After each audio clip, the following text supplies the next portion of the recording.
Haló, počujeme sa? Dobrý, zdravím vás všetkých. Vítam vás na našej akcii Kubernetes Community Days 2023 Czech and Slovak.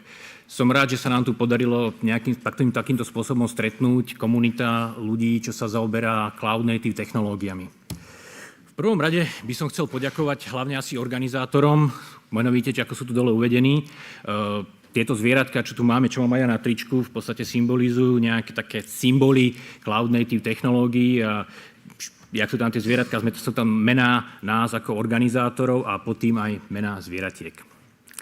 Tiež by som chcel v neposlednej rade poďakovať aj hlavným partnerom, ktorým sú menovite F5, Portvox, Tycoon, Red Hat, WebGlobe, Vedos, ako aj partnerom Prúša Research, Feed STU a Ondrej Šika a PyCon. Tiež by som chcel privítať medzi nami pána dekana Feed STU, Ivana Kotuliaka, ktorý by nás chcel privítať na univerzite.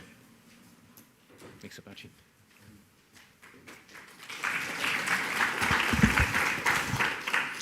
Dobrý deň všetkým. Osobne som veľmi rád, že vás môžem privítať na pôde Fakulty informatiky a informačných technológií Slovenskej technickej univerzity v Bratislave. Ináč toto som sa učil strašne dlho, kým som to dokázal vysloviť takto plynulo. Pretože FITka, ako mnohí viete, je naozaj poskytuje absolventov trhu, ktorí sú najžiadanejší. To je jedna vec. A druhá vec je, že cloudové, alebo teda kontajnerizačné riešenia, ktorým sa dneska, alebo cez víkend budete venovať, sú medzi hlavnými technológiami, ktoré dnes hýbu svetom IT. Samozrejme popri umelej inteligencii, popri mnohých ďalších otázkach, ako je informačná bezpečnosť a tak ďalej a tak ďalej. My ako FITka cítime okrem iného zodpovednosť voči komunite. To znamená, že sme radi, ak môžeme privítať podujatie tohto typu na našej pôde. PyCon sa dlho organizoval práve a myslím, že aj slovenský PyCon začínal u nás svojho času. Nevidím organizátorov, ale ja zase akože s týmito okuliarmi až toľko nevidím. Takže ja dúfam, že toto podujatie, ktoré dnes otvárame, je začiatkom dlhodobejšej spolupráce a bude sa v pravidelných intervaloch opakovať. Takisto verím, že vám prinesie mnoho zaujímavých informácií a takisto verím, teraz tu nevidím veľa mojich mladších kolegov, študentov, ale verím, že sa zúčastnia a že pomôžu aj tak neformálne vzdelať a pripraviť našich študentov na trh práce.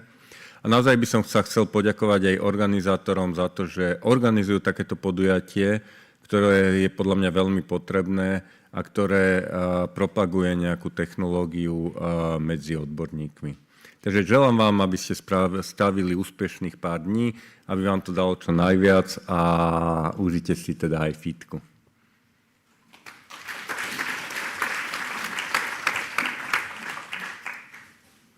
Ďakujem Ivanovi Kotuliakovi za príhovor.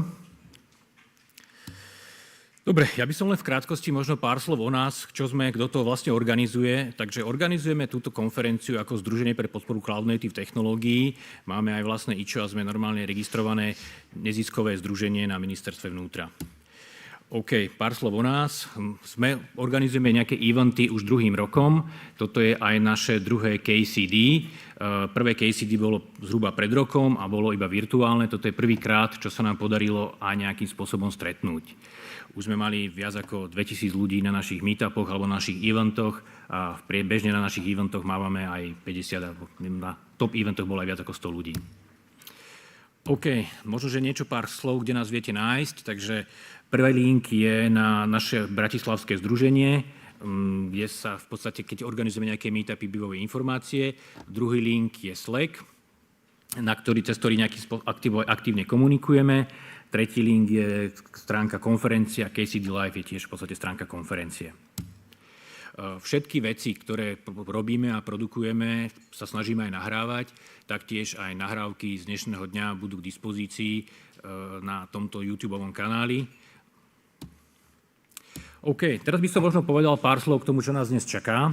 Takže dnes nás čakajú trojdňová konferencia, budeme mať 3 dni nabité Cloud Native informáciami na 2 stageoch. Budeme v tejto miestnosti, Aula Magna a Aula Minor vo vedľajšej miestnosti. Čaká nás viac ako 41 sessions so viac ako 45 speakerami. Budeme mať panelovú diskusiu, quiz, aj sponzorov máme. OK, chcel by som len povedať, že všetko, čo tu teraz zaznie, alebo všetky tieto sessions sú nahrávané. Toto je pohľad do réžie, zhruba tam za tými dverami, táto fotka. Takže máme tu normálne profesionálny streaming, profesionálnu strižňu a všetky tieto veci. Toto sa týka dnešného programu. Dnešný program, začínam teraz ja a po mojej reči sa tento program rozdelí. Časť programu bude v tejto miestnosti a druhá časť programu pokračuje vedľa v miestnosti. OK, dnes máme aj workshopy. O 10:00 nám začína spoločnosť Vedos. Myslím, že to bude veľmi zaujímavý workshop o tom, ako si vyprovižnovať moonshoty, servery, ktoré sú veľmi výkonné, obrovské servery, ktoré majú tu taký server, dá sa to pozrieť a ukážu, ako sa to tak uriešiť. Tiež by som chcel upriamiť vašu pozornosť na social event, Cloud Native social event, ktorý bude zajtra, v sobotu 20. mája. Začína o 18:00. Bude to event, kde sa dajú stretnúť všetci speakery, my ako organizátori a prídu tam samozrejme aj návštevníci.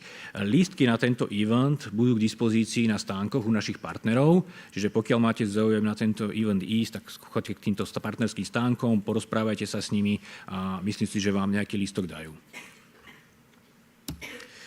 Chcel by som niečo k organizácii povedať. K organizácii používame Slido. Slido, tu máte QR kód, ktorý doporučujem naskenovať. Na tomto slajde máte celý program, sa tam dá nájsť. Komplet je tam aj včetne veľkej miestnosti, malej miestnosti, ako aj workshopov. Tiež cez otázky a otázky na speakerov by som poprosil klásť tiež cez Slido. Budeme to používať na to, aby sme interakciu s publikom. A taktiež po skončení každej prezentácie na vás vyskočí nejaké také malé hlasovanie, nejaký taký prieskum spokojnosti. Čo by som chcel ešte upriamiť pozornosť, vonku máme také nástenky. Na tých nástenkách na jednej sú napríklad napísané Lightning Talks a ľudia, môžete si tam kdokoľvek, kto máte nejakú tému, robíte na nejakom projekte alebo čokoľvek zaujímavé, možno aj s nejakou technológiou, ktorou ste sa stretli, tak môžete tam napísať, prihlásiť do tohto Lightning Talku a dnes posledná prezentácia nebude normálny klasický speaker, ale budú tieto lightning talky. V takých 5-minútových slotikoch po sebe pôjde 6 speakerov a odprezentuje nejaký zaujímavý projektík alebo nejakú ideu, myšlienku, v podstate čokoľvek. Potom tiež tam máme ešte ďalšie nástenky. Jedna nástenka je Job Offers, čiže ak niekoho hľadáte, alebo prácu, v podstate aj vyhľadáte prácu, alebo niekto hľadá nejakých ľudí v danej oblasti, môže tam napísať nejaký odkaz, niečo, alebo tam môže pripnúť nejaký svoj letáčik. Je to v podstate jedno, čokoľvek. A je to k dispozícii pre vás. A tiež je tam aj Creativity Board, kde nám môžete napísať akýkoľvek odkaz, alebo čo sa vám páčilo, nepáčilo, alebo aj čo v podstate cítite, alebo vnímate v tom momente, čokoľvek tam môžete napísať. Tiež v neposlednej rade budeme mať v nedeľu tombolu. Tombola predstavuje nejaké ceny od partnerov, konkrétne prvá cena budú tlačiareň Prusa Research 4, tiež budeme tam mať aj druhú cenu tlačiareň 3D tlačiareň 3 a ďalšie ceny sú napríklad certifikačné poukazy od CNCF, ktoré sú na Certified Kubernetes Administrator alebo Developer, prípadne Security Specialist. Tieto v podstate certifikačné preukazy sú v hodnote zhruba okolo 400 €. Plus potom je tu nejaká ďalšia plejada nejakých drobných darčekov od našich partnerov. Teraz by som chcel nejakým spôsobom ukázať alebo povedať to, že sa pokúsime počas týchto dní vystúpať nejako pomyselne do nášho Kubernetieho neba a chcel by som také krátke video si k tomu len pustiť.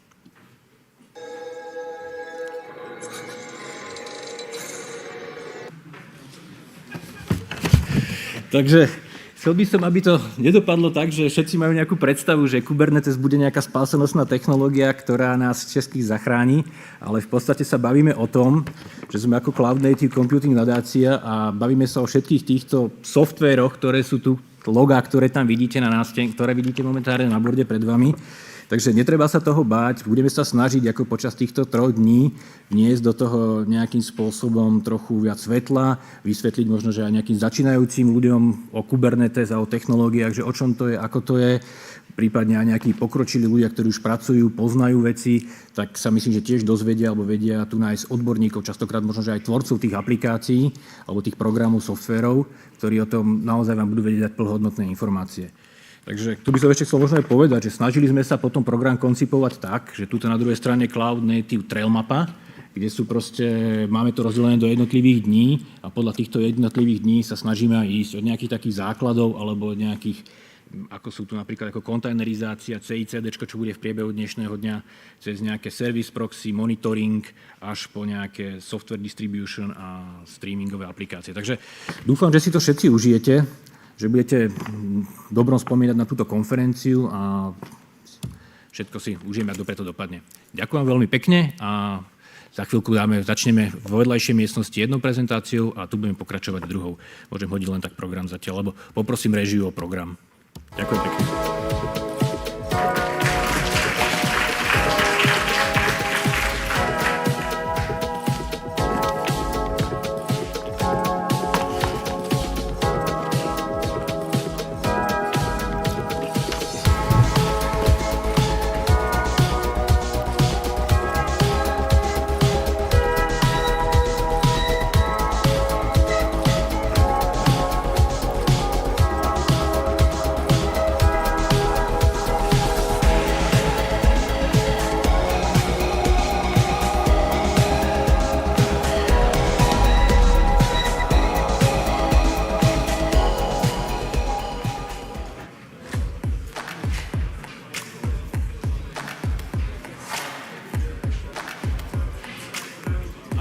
I use this here.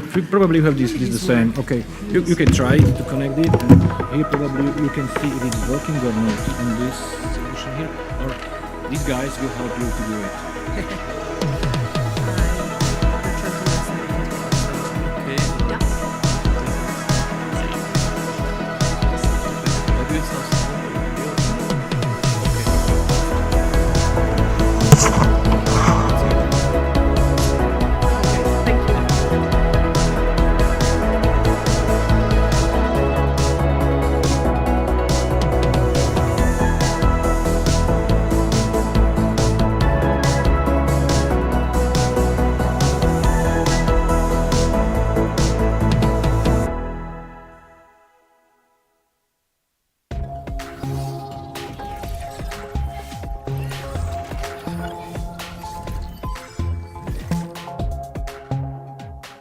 Cybersecurity is an infinite battlefield. The bad guys are getting slicker, stealthier, engineering their own super weapons. We can get lost in that darkness, in what we are all against. Or we can focus on what we're all here for. People. Congratulations! Oh my God! Each other. For our neighbors. Our kids. People with an I or T in their job titles. For new leaders dragging century-old giants into the future. For wild thinkers. Designated warriors. For the people they protect. We're never gonna get old, are we, Grandma? I'm not. People with passwords like password 123 exclamation point. For people who trusted strangers and lost everything. For titans of industry. Titans of taco trucks. Titans with toddlers. For people. For each other. We can focus on the fear. Or we can keep reminding ourselves what security is really about.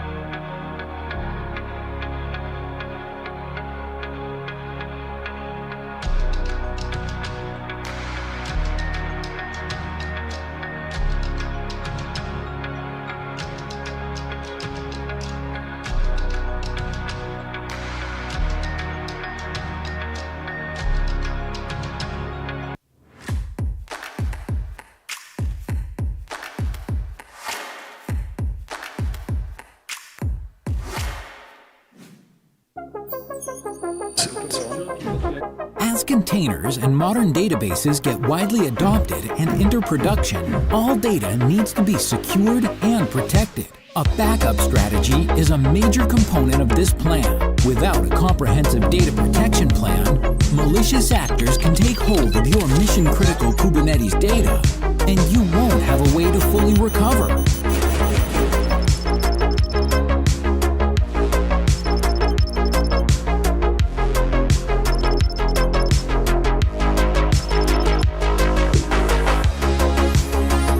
You need someone who can back up and restore complex Kubernetes data, configurations, and objects, and ensure business continuity. With Portworx Backup, you can save the day. Portworx Backup offers full-service, app-aware, and container granular data protection with ransomware protection, disaster recovery, and application migration to any environment. This helps you securely restore data with a single click. Portworx Backup, the easy button to protect your Kubernetes workload. So does it work? Okay.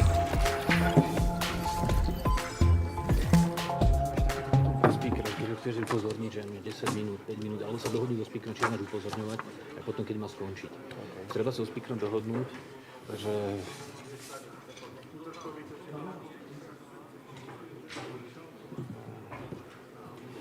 Teraz to skúsime tak akože vzorovo, že ako by to asi zhruba malo chodiť.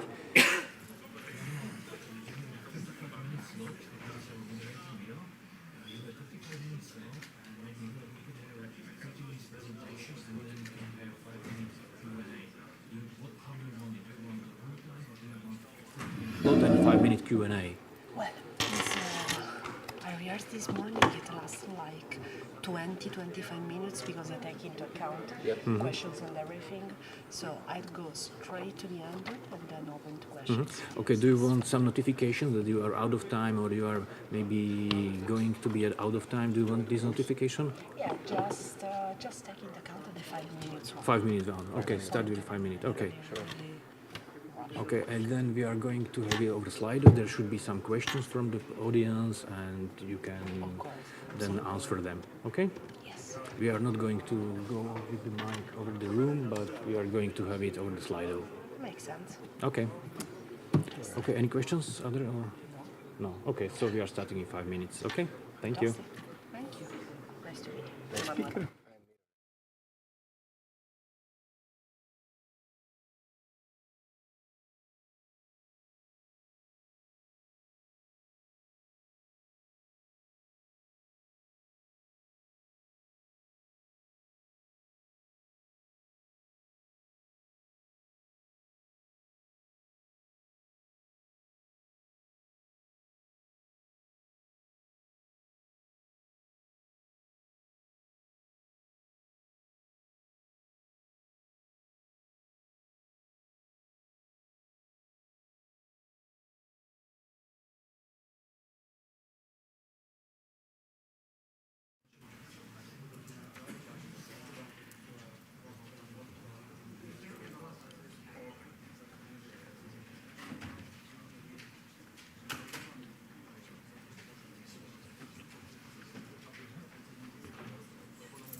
Hello, can you hear me? Hi. Welcome to KCD. I would like to open with our first talk, which is on the topic that is very interesting. It's called Prometheus on Steroids, How to Go from Zero to Hero with Open Source Integrations. And our first speaker today is Emanuela Zaccone. She's a senior product manager at Sysdig. You must know Sysdig if you are working in the cloud in Kubernetes. So I think she will introduce herself on her own, and I'm giving the word to, it's all yours. Thank you. And you can hear me well, right? Fantastic. And you see, the level of energy is actually good. I mean, you're pretty awake. So yeah, first thing first, let me introduce. I know just few people here. So I'm Emanuela. As we were saying, I work at Sysdig, but there I'm the product manager for the Monitor product, but also for Pronged.io, which you will learn about today because it's our open source catalog of Prometheus integration.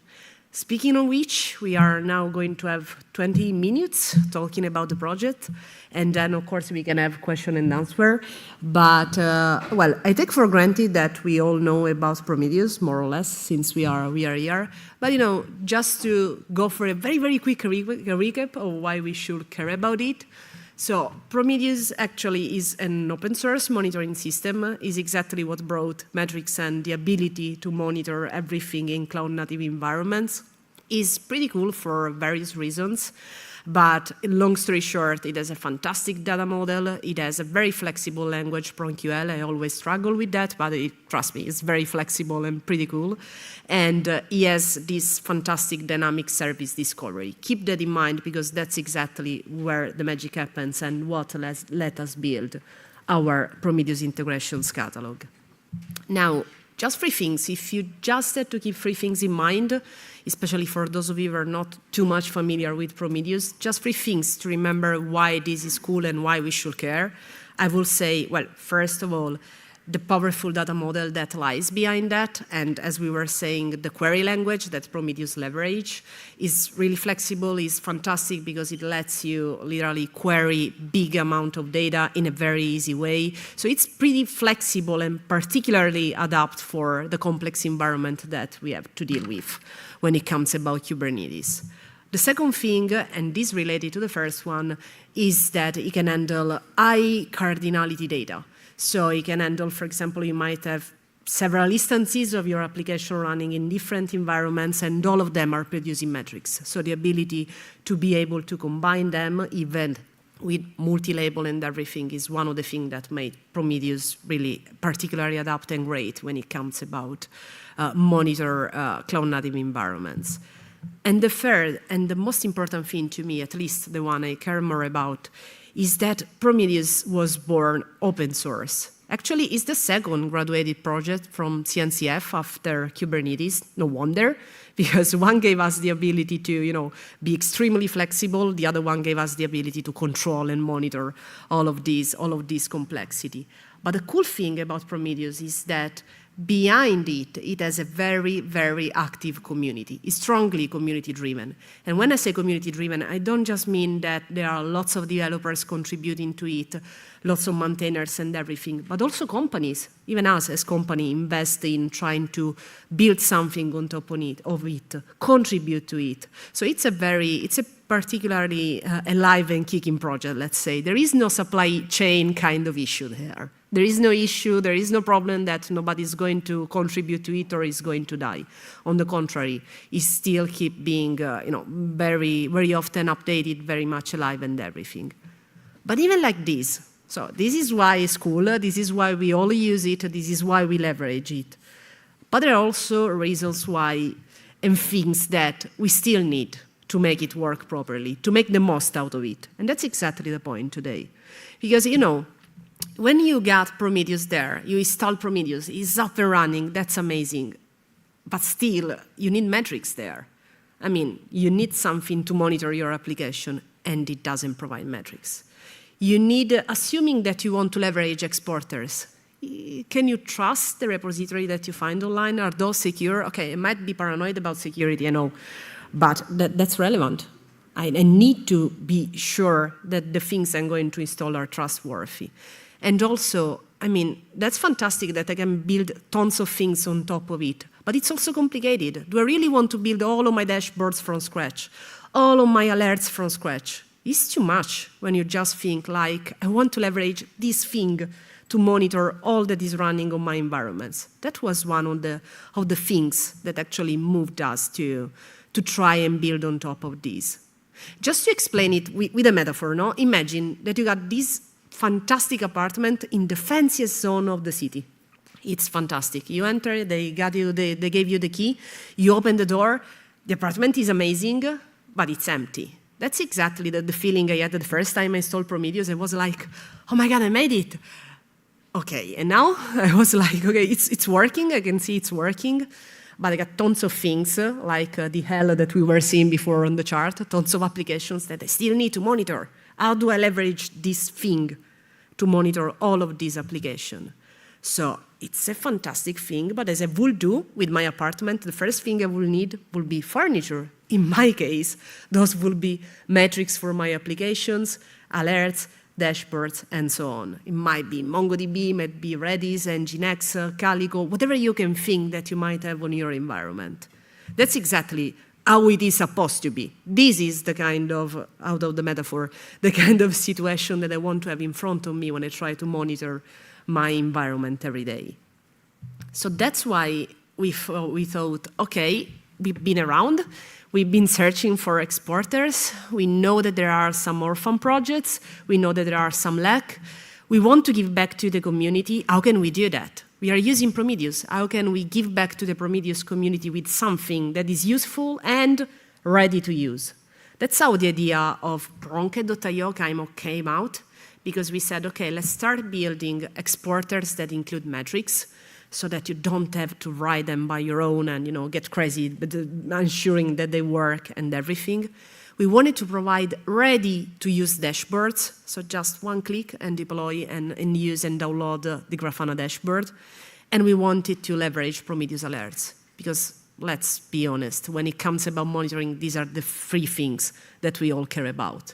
Being able to monitor, see what is happening, and be notified about when something changes. So we started building this catalog of integration that are curated, which means that we kind of select them, filter them out, documented, and best of all, they are supported. Because one of the things we really, really struggled more with when we were investigating and trying out different exporters was that they were abandoned in many cases. So you have an issue, but you even submit a PR, but nobody's there to read it, so because then you find out that the project was abandoned like 4 years ago. So that's an issue, especially for us, especially considering the pace of change of what we see and what we work every day with. And that's why we thought, okay, let's start building this catalog and let's start, putting the word out as we are doing so that everybody can actually contribute and keep increasing that and keep increasing that, keep adding more and more so that everyone who today needs to install Prometheus and need to start monitoring Nginx, Redis, Istio and everything can just click and get started in 5 minutes instead of being there and be the artisan behind all of the work for that. We want it because, Pronke.io was born inside Sysdig, so inside a security company. We wanted to be sure that people could trust these exporters. That was another big thing. We don't want just people to find it or to contribute to it or to be part of this story. It's open source, but let's make also safe. Let's make it secure for everyone. Because at the beginning I said, companies are looking at Prometheus, companies are using Prometheus. So eventually you might want to need to use one of the exporters in your company or everyday life, and you need to be sure you're not breaking anything. You need to have trust in what you're doing. Another thing that we were observing in this area was that there was an absolute mess around how to deploy these exporters. Everybody was doing as they wish, basically. So we said, okay, let's try. We got lots of open source projects and protocols and standards that we can leverage. Let's make it easy. Let's use, for example, Helm charts and make easy to deploy all of these exporters. And last thing that we wanted to focus on was, let's not have people get crazy to understand, okay, so now I got Redis. What are the relevant metrics? How do I build them? Let's give people and developers a sort of starting kit, like these are, according to us and by usage, the 10 more relevant metrics that you might want to monitor on Prometheus using these exporters, and make them ready instead of having you build one per each and one per time. So that was kind of the rationale behind that, and how the project started, and it's out there, so everybody can contribute to that. But let me show you concretely what I meant. For example, when I say make it easy to deploy that, I was mentioning the Helm chart before. This is, for example, the page you will see if you click on the Elasticsearch tile for the exporter. As you can see, installation is just an Helm chart. Okay, considering the prerequisite, but then you keep it and you're done in a few minutes, literally, like this. Trust me, if you ever try to build on your own an exporter on Prometheus, you know how much pain this solution cut out. I did it, I regret deeply every time, but this is exactly the point, cutting out that pain so that you can focus on monitor that instead of focus on building that exporter. Second thing, I was mentioning the dashboard. One of the things that we discovered, because it was a journey also for us, people said, oh, okay, that's fantastic that you're giving me the exporter that is secure, that you're even giving me a sort of starting set of metrics to monitor, but still I need to build a dashboard, which means I need to put effort there, with PronQL and all the stuff, and be sure to have picked the right representation and everything. It might sound, if you work every day with Prometheus, might sound like, okay, well, I can do that. Of course I can do that. I know how to handle that.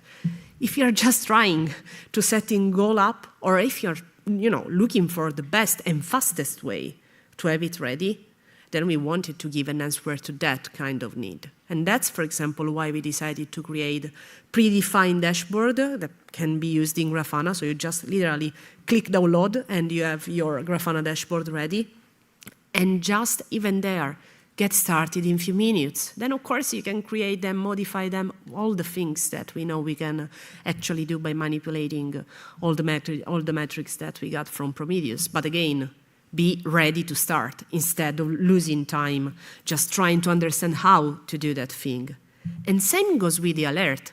For example, with the alert, you can see we got or a direct import, like importing to Prometheus, and you got ready with your, in this case, the example was Nginx alerts, or even, for the details, just copy the snippet and put it there, and you're ready to go. This was exactly the kind of approach we wanted to have there. Like, okay, how can we make developers' life easy? How can we make our life even easier? Because it was born as an experience also for us, because we were seeing the pain of building this every single day. Now imagine one thing is that I got few applications, another one is using this at a company or enterprise level and think, oh wow, I got tons of things here to monitor. I got tons of things here to build. And I don't want to start from scratch every single time without being sure that that thing is working. Or even worse, and it happened, monitoring the wrong thing. So not getting the right metrics, or even, struggling with PronQL because who knows what we were seeing there and was not correct, and we spent half day just to understand how that worked. So long story short, the idea was let's try to shorten also the learning curve. Because if everyone uses Prometheus, eventually they might want to focus on monitor, not on learning all the stuff that comes along. That was exactly the idea. Let's cut out all of these, I wouldn't say waste of time, but time needed to learn things that eventually after 5 minutes you will have forgotten. And it doesn't mean that it was easy also for us. I mean, this is what the open source project is, what the Pronket.io catalog is. But we learned a lot of lessons along the way, not just technical ones, like the one I was mentioning, like why we should use Grafana, why we should use Helm charts, and so on and so forth, but also literally organizational, I would say, company one. For example, the first and biggest lesson we learned, we wanted to cut out vendor content. Yes, Pronket.io was born inside Sysdig, But on the other side, we wanted to be purely open source because we wanted to give back to the open source community. That's exactly what makes powerful all of the projects like this. Prometheus is open source. We wanted to be full open source. First, because people got confused. It might sound trivial, but it's true. Because if you come and see a project that says, I'm an open source project, and then you see a brand behind that, you start thinking, okay, so I'm confused. Is this an open source project I can contribute to, I can be part of, or is it a company thing? And it was open source. So the first thing we did was cutting out all the vendor content and make it purely open source. It was one of the most frequent feedback we had. Second thing, I mean, this event is part of CNCF series of events and everything, and we know, and we mentioned at the beginning, we also saw the complex map that we were seeing before. There are lots of projects out there. Come on, leverage them. Use them for what is worth us. It's not a case that we picked Mchart. It's not a case that we picked Grafana. It's not a case that, of course, we keep building on Prometheus. Those are amazing. Let's make this even more. Let's put the speed on them. And another thing was, let's use only curated content because there is lots of noise. If you ever tried to look for Prometheus exporters or all that comes along, the quantity of time that you will need to just understand, is this maintained, is this still support, is this secure, does this work with the latest version of Prometheus? There are so many things in between, so much noise, that at the end of the day, you will have spent one whole day just to understand if there is something out there that might be useful. And we really wanted to reduce this noise because we know how hard it was also for us to hear all of that noise around. And last and most important thing, I know sound obvious, especially in this context, but listening to the community is never a waste of time. It's something we all take for granted, like, of course we are talking about open source, we will listen. You know better than me that it's not always like that.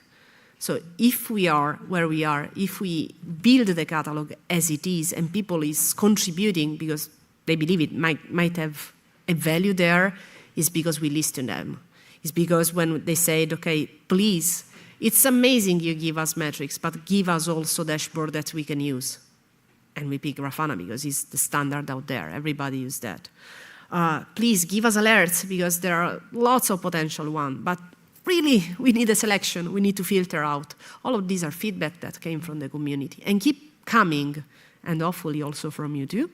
So that was basically the idea behind that. This was born, now it has a few years actually. Right now, there are almost 50 integrations, I guess. Yeah, all of them coming with alerts, dashboards, and everything. So I really invite you to visit it. If you want to contribute, I'm more than happy. If you want to discuss it, I'm here. But we really wanted to bring and tell you today about our little piece of contribution to make even bigger and cooler what we are already building on Prometheus. And thank you. Thank you very much. Thank you. We are doing great time-wise. We have enough space for a question. So the most popular question seems to be, how can I contribute, which is great. For example, I want to upload my dashboards. Okay, so we are now trying to better understand all the process behind that, but definitely I guess we got contacts there, or we can talk about it later. So let's keep in touch about it because we are exactly defining how we can improve this process. So you're definitely more than welcome there. Let's talk about it. Sorry. Well, the next is not a question, it's an information. So. I don't speak that, but I understood Wi-Fi, so I kind of understood the second corrects says the correct password for Wi-Fi, but that's nothing to do with it. We don't have an exporter for that, I'm sorry. Not yet, who can tell? The next question, are you using the Open Telemetry standard? That's a fantastic one, because yes, we are starting work on that too. Because that's one of the things that we have been talking about, because we were like, okay, it's all about Prometheus, but we also have customers or people starting to ask about, do you also support OpenTelemetry metrics and everything? So yes, definitely we started also working towards that. So definitely we support that. That's the short answer. And we will do more and more. What do you see as disadvantages on going open source? Where do I start? How much time do I have? No, seriously time. Go speaking. ahead. No, there are. I can think to three things, at least thinking to our experiences. Disadvantage sometimes is not that easy to reach, to really effectively reach the community. We all love open source, but we all talking about it. So there is a lot of noise out there, and it's not easy. And if you ever did that, you know it's like this. It's not always that easy to reach the right audience. So to be heard and, to have the time to prove what you're doing or to show what you're doing, as we did today, is not always that easy. And that's an issue, not just because we want to be heard, all of us want to, but because being heard means also could mean find new contributors, new people that believe in the project like you. So literally the people that will be part of the story with you, that will make it advance. So that's the first thing. The second thing as disadvantage might be that sometimes, especially when it is noticed by customers and similars, there is still this sort of legacy of people asking, but can I trust it since it is open source? And that would open a completely different chapter. But there still are people in companies asking this, especially people who are not at our level, but at higher or decision level that don't know that much eventually about that. So that's why, for example, we invest so much in saying, yes, we secure our repositories. Yes, we don't break anything if you download the exporters. Because it's still a discussion out there. I know, sound outdated, but it's still there. Sometimes it's still there, and we all have to deal with that. And third and last thing is that sometimes some projects, even cool one, you can see that they simply die. And that said, I mean, we all saw that. We know that sometimes projects just born in our spare time, or it's something that you work on while you are at a company, and then you leave the company, and then the project just ends. But it's really kind of sad. It's not because of moral reasons, of course it's sad, but because there is lots. Sometimes there are projects that are really, really good, and just because of the first thing I said, there is too much noise, or people leaving, or not too much investment, just got lost. So these are the things, and sometimes we saw things we would have loved to work with that were just dead. So that's kind of a disadvantage. What else? Even open mic question. Any more questions? How much is SysDig using promcat.io internally? Every single day. I mean, it's. Let me give you the full picture. We have also integrations that we leverage in the enterprise product. So basically, the integration that you see on promcat.io are the same one that we also leverage for our customers, so that we also use in the enterprise product. But definitely, that's exactly what we use every single day. That's why I told you we know it's secure, we know it works, and everything. Right now, the catalog of integration that we got on the enterprise side is a little bigger. Some of them eventually will come there, but more or less there is basically parity, because that's exactly our wheelhouse, let's say. Or sometimes, just to give you an example, a concrete one, sometimes you start with something on the enterprise side, like we just worked on a Windows Prometheus bundle that is basically done there was life before Kubernetes, so for customers that needed to monitor their VM. And we bundled together the Windows exporter, the official one, with a Prometheus server. So when customers deploy them with a classical wizard, Windows wizard, they will deploy both the exporter and the Prometheus server all together. And we found out that there is not that much about that, for example, in the open source world. So we will bring that project, the community version of that exporter, also to Pronket.io. And we were surprised when Microsoft at KubeCon said, we want to invest more in our Windows exporter. Happy for us, because we are going to be there. But that's an example of how the two things, the two sides of the story kind of interact there. Perfect. So, and the very popular question is, do you plan to include also Terraform code for deploy? Surprise. Actually, we got two legs in SysDig. Secure, which is usually what people knows us for, and monitor, which is, I might be biased because I'm a product manager in the monitor side, but monitor was the original product. When SysDig was born doing monitoring and starting building there. Then kind of naturally come all the secure side, because okay, you want to monitor, but you also want to leverage what you're monitoring to secure what you're doing. And so definitely there are two products. We got customers in both. So we got customers that are secure only, customers that are monitor only, customers that are platform, so that they have both. As you can imagine, it really depends on their needs. But SysDig has these two souls inside. And this is true also for open source. We got Pronket.io, which are the Prometheus exporters born inside Monitor. And we got Falco, that does runtime security. And this is actually a CNCF project that does and cover all the security side. So there is lots ongoing in there. Hopefully I answered your question. Operational monitoring is not super related to security. Why did SysDig decide to work on this project? That was the one. Yeah. This was the one.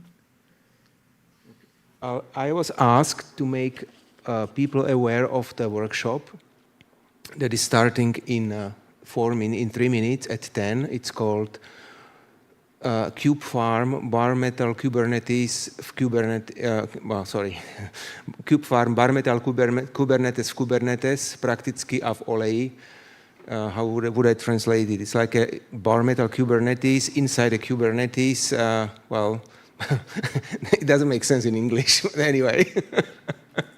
I guess aside from me and a few other people, I guess everybody would understand. Yeah, okay. So it is a practical workshop about how to define the whole data center in few hundred lines of code using open source tools.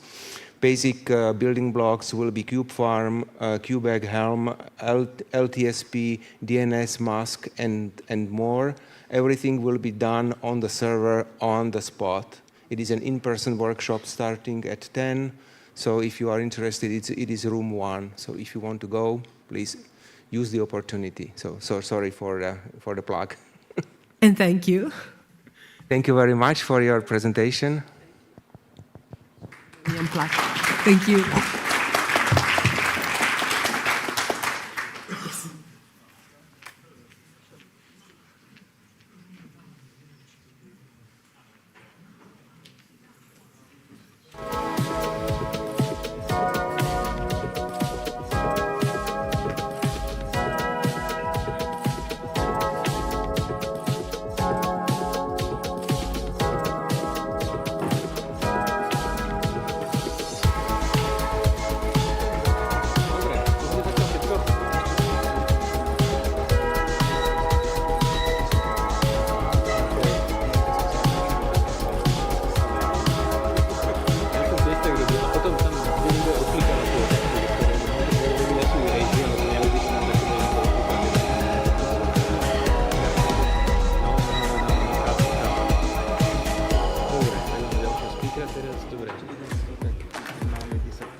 Máš chvíľku času, nech ti nejaká kavička alebo čokoľvek.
Cybersecurity is an infinite battlefield.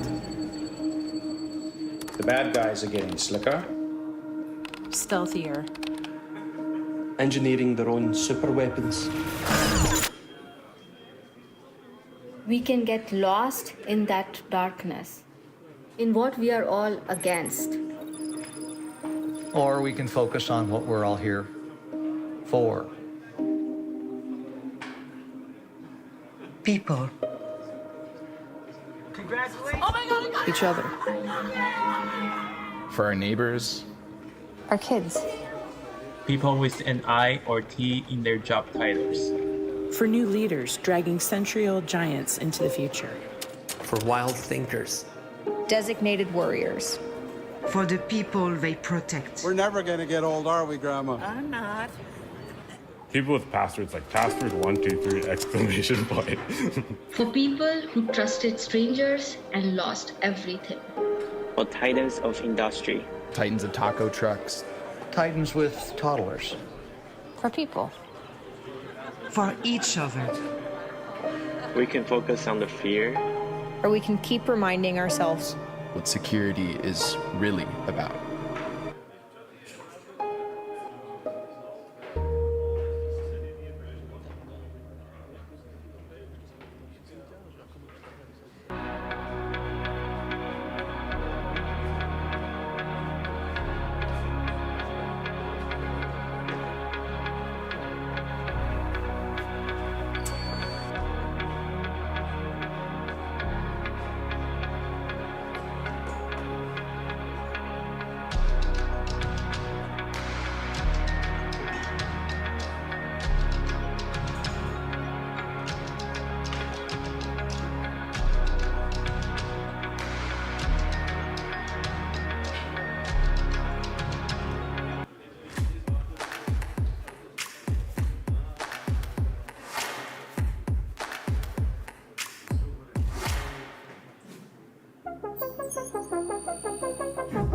As containers and modern databases get widely adopted and enter production, all data needs to be secured and protected.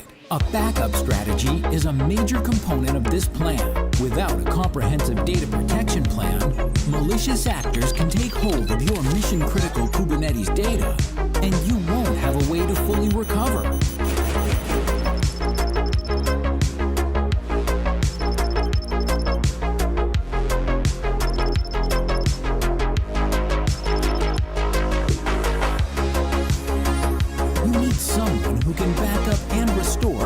Kubernetes data, configurations, and objects, and ensure business continuity.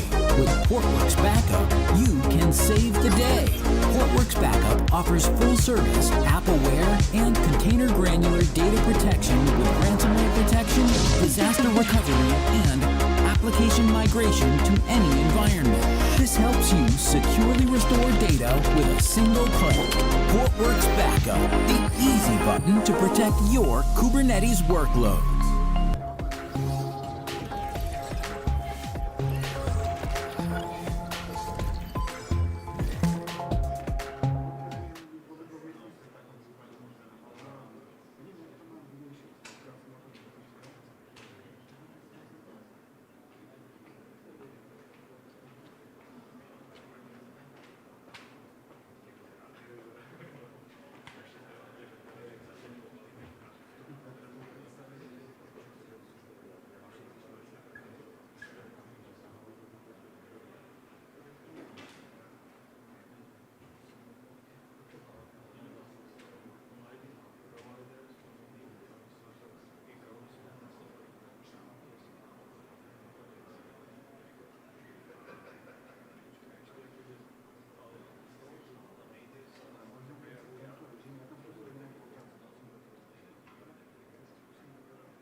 Hello, welcome back. We'll be start with our next presentation. Our next speaker is Ondřej Sika, and his presentation will be in Czech, and the title of the presentation in English is Open Source Kubernetes Stack, all you need to know to run your application in Kubernetes in cloud or outside of the cloud. Takže tu je náš speaker, on se představí sám. Tak jo, slyšíte mě? Super. Já vás tady vítám na mojí přednášce. Já jsem teda Ondřej Sika, zabývám se DevOpsem, školím, konzultuju v zásadě technologie kolem DevOpsů. Většinou je to postavené na open source a nějakých cloudech a dneska to teda primárně bude o tom, když si chci postavit nějaký Kubernetes stack, tak z jakých technologií ho postavit, případně potom jak ho postavit a ukážu i nějaký krátký demíčko. Zároveň tyhle všechny znalosti, co dělám, píšu do knížky, takže snad brzo bude knížka. A pojďme teda na ten Kubernetes stack. Tak, co vlastně od toho požadujeme? Chceme prostě provozovat nějaké aplikace v Kubernetes, chceme teda mít nějakou platformu, kde budeme schopni provozovat zase co budeme cokoliv. K tomu je potřeba teda nějaký komponenty, které v Kubernetes úplně nejsou, a pak nějaký další jako technologie, které zase potřebujeme k tomu Kubernetes přihodit. Co je úplný základ, aby jsme tam mohli provozovat nějaké aplikace, je mít jak se na ně podívat, čili mít nějaký ingress controller, nějakou praxi, aby jsme se dostali na ten cluster. Potom určitě dneska chceme nějaký certifikáty a nejspíš potřebujeme i storage. Takže to jsou věci, které defaultně v Kubernetes nejsou, ty rozhodně potřebujeme. A potom samozřejmě potřebujeme nějaký monitoring celé ty věci, ať už těch aplikací, tak té platformy, správu logů a dneska asi víc než kdy dřív chceme všechno manažovat nějak centrálně pomocí nějakých GitOps principů, čili nechceme někde něco nasazovat tak nějak jako ručně, z CIček, klikat něco. Chceme to mít v Gitu, takže ideálně, aby jsme měli nějaký GitOps a takový jako benefit, chceme nějaký centrální jako zprávu uživatelů, protože to si budeme povídat, těch nástrojů je hodně. A jestli vám mít vlastní heslo ke Grafaně, vlastní heslo Prometheus nemá, že jo, ale heslo do Grafany, heslo do Arga, připojovat se do Kubernetes s nějakým zase tokenem, tak tohle bych taky potřeboval centralizovat. Takže to je něco, k čemu se chceme dostat a co jsme teda schopni postavit na open source technologiích. Tak, kde to budeme chtít provozovat? V zásadě máme dvě možnosti, v public cloudu a nebo on-prem. Proč bychom chtěli v public cloudu si provozovat vlastní logy, vlastní monitoring? Můžeme to prostředí mít ucelený, typicky pokud máme různé zákazníky, nebo prostě chceme mít nějakou tu platformu ucelenou, chceme být schopni si to nasadit případně potom do on-premu, do jiného cloudu, chceme být cross-cloud kompatibilní, tak to dává smysl možná řešit víc s těma open source nástrojema, než těma cloud native nástrojema. Chceme být schopni si tu platformu pustit na manažovaném Kubernetes i na vlastních VMkách. To znamená, když máme cloud, kde je Kubernetes, AKSO, EKSO, tak pustit to tam. V zásadě celá ta platforma nám běží v rámci Kubernetes, nebo si to můžeme pustit někde na vlastních VMkách, pustit si tam třeba Rancher Kubernetes Engine, který já budu používat. A co se týká toho on-premového řešení, tak tam máme v zásadě taky nějaké možnosti. Zase podle toho, jaký zákazníky máme, tak ty víc enterprise třeba požadují air-gapped environment, čili ten cluster nebude mít přístup na internet a my jsme pořád schopni tu platformu nějakým způsobem postavit i v tomhletom jako osekaném prostředí. Tak, máme hodně věcí na výběr. Jo. Tohle to je, to asi už viděli, to je Cloud Native Landscape těch technologií, co můžeme jako použít je hromada a můžeme prostě pro jeden task, když bych třeba zamyslel nad CI/CD, tak můžu použít Argo, můžu použít Flux, je tam toho hodně. A já si to potřebuji nějak vybrat, nějak si to sesmírovat a vzít si to v zásadě nejdůležitější. Mohl bych udělat platformu, která mi jako bude dělat všechno a bude mi jako stát víc než ten workload, který tam ve skutečnosti poběží. Takže pojďme teda vzít nějaký ty základní věci, které fakt potřebujeme a pojďme si ukázat teda, z čeho to poskládáme. Tak, tady jsem vybral já ty věci, které vlastně do té platformy nacpem. Celý se to točí kolem Kubernetes, takže Kubernetes je ten runtime. Tady ve výsledku máme ještě ten traktor, což je konkrétně Rancher Kubernetes Engine. To je, když to budeme chtít pustit v on-premu na výjimkách a těch technologií, vidíte tady Argo, vidíte tady Prometheus, pojďme si je jednu po druhý rozebrat a k čemu se používá, k čemu nám tam dává smysl a jestli ji tam teda potřebujeme vždycky nebo jenom někdy. Tak. Začnu tím RKčkem, protože v zásadě pokud chceme stavit Kubernetes platformu, tak potřebujeme nějaký Kubernetes. Rancher Kubernetes Engine je open source Kubernetes, je to normálně certifikovaný Cloud Native Computing Foundation, je to od Rangeru, jak název napovídá, a je to v zásadě evoluce toho jejich předchozího RKE, byť tohle už neběží v Dockeru. Můžeme to pustit velmi jednoduše na výjimkách, dá se to pustit v RG prostředí a ten setup toho Kubernetes je velmi jednoduchý. Ať už je to setup pomocí Cloudinnetu, pomocí Ansible, jsme schopni velmi jednoduše pustit i multimaster řešení.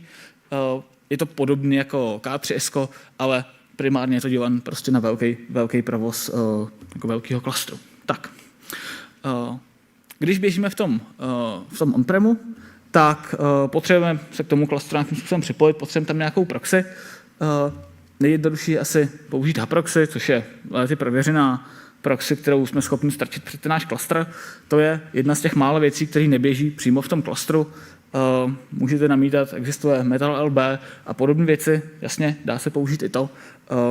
Hproxy je těch možností samozřejmě víc. Proč já volím hproxy? Tak jednoduše se to deployuje, lidi to znají, je to stabilní a jako funguje to dobře, dá se na tom pustit krásně háčko, můžeme mít těch proxy víc a v zásadě jako funguje to skoro z krabice. Tak, jak jsem říkal, v tom Kubernetes potřebujeme nějaké věci rozjet, asi tušíme, že potřebujeme, aby jsme mohli mít ingres, potřebujeme nějaký ingres controller, zase možností je víc, použijeme Nginx ingres. Nginx ingres je de facto standard, je to od přímo od týmu z Kubernetes. Není asi důvod moc, nebo v těch základech používat něco jiného. Těch ingresů je dost, ale říkám, ten Nginx ingres je jako plně dostačující a když něco jako potřebujeme do něj dostat, většinou to jako tu podporu najdeme. Tak, potřebujeme certifikáty. Ty certifikáty teda chceme je spravovat nějak zase automatizovaně ideálně.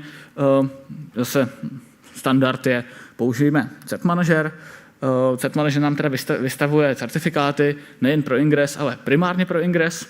A jsme schopni teda pomocí toho cert manageru vytvářet dynamicky krytý certifikáty.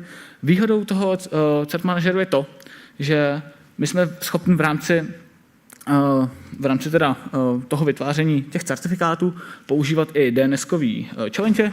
To znamená, že i když máme prostředí, který je nějakým způsobem omezený, když to máme všechno za VPN-kou, tak jsme schopni teda vystavovat certifikáty i na to. Jo, takže i na naše interní domény můžeme mít vystaven certifikáty pěkně nějakou veřejnou autoritou. Cert manager to podporuje, což je super. Tak. A dostáváme se k tomu, jak tam vlastně chceme deployovat ty aplikace. Já preferuju Argo CD. Argo CD je Continuous Delivery pro Kubernetes. Je to Kubernetes Native Continuous Delivery. V zásadě běží v rámci toho klastru. Připojuje se k nějakému Git repozitáři. Argo CD teda využívá principu GitOps, čili to, co chceme nasadit, máme někdy definovaný v rámci Gitu. A Argo si stáhne ten repozitář, přečte si ty konfigurace toho, co chceme nasadit a nasadí nám to. Umí nasazovat přímo Kubernetes manifesty, umí nasazovat helmy, umí nasazovat customize, umí nasazovat i vlastní tooling. Výhoda toho Arga je, že ono nepotřebujeme mít jako metodou pushování do toho Kubernetes typu mám GitHub Actions, GitLab CI, kde chci něco nasadit, tak prostě trigne se mi ta akce. V tom GitHubu mám konfigurák k tomu Kubernetes a on to teda pušne do toho klastru. Takhle nemusí mít vidět to cluster APIčko nikde veřejně, nemusí mít nikde v GitHubu, v GitLabu credential k tomu Kubernetes, ten Argo běží v rámci toho klastru a pooluje si ty GitLaby, GitHuby máme typicky veřejný, takže je to i bezpečnější. Výhoda toho Arga je, že má krásný dashboard, podporuje SSLčko, takže, jak jsem říkal, když stavíme tu platformu, aby jsme v tom byli nějakým způsobem schopní rozumně jako pracovat, tak ono se to s tím dá hezky integrovat. A zase je to jako velmi populární continuous delivery nástroj. Neřeší to continuous integration, neřeší to buildování těch věcí, to si musíme prostě pořešit někde jinde. Nejspíš máme nějaké GitHub Actions, GitLab CI, ale v tom Kubernetes stacku teda to Argo teda nám umožňuje nasazovat ty aplikace z nějaký teda deklarativně definované konfigurace, která je uložená v Gitu. Takhle pak vypadá ten UI toho Arga, takže jsme schopni vidět pěkně, co tam je nasazen, ovládá se to primárně teda z toho Gitu, nic nemusíme někde klikat.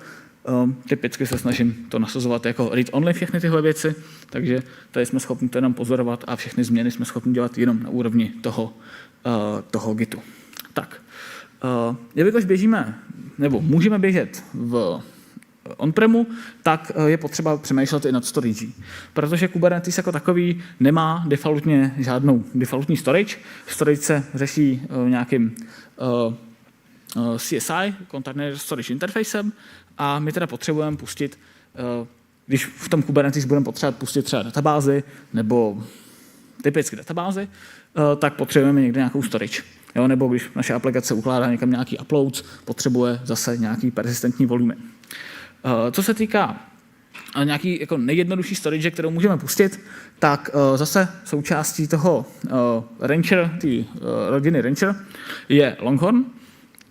Longhorn nám poskytuje právě tu funkcionalitu těch persistent volumů a poskytuje nám dneska už jak read-write once, čili ty blokové devicey, tak read-write many file systémy, takže jsme schopni provozovat jak nějaký databáze, tak třeba nějaký ty uploads, generované PDF a podobně pro aplikace, které potřebují z toho klastru sahat na ty soubory z víc míst.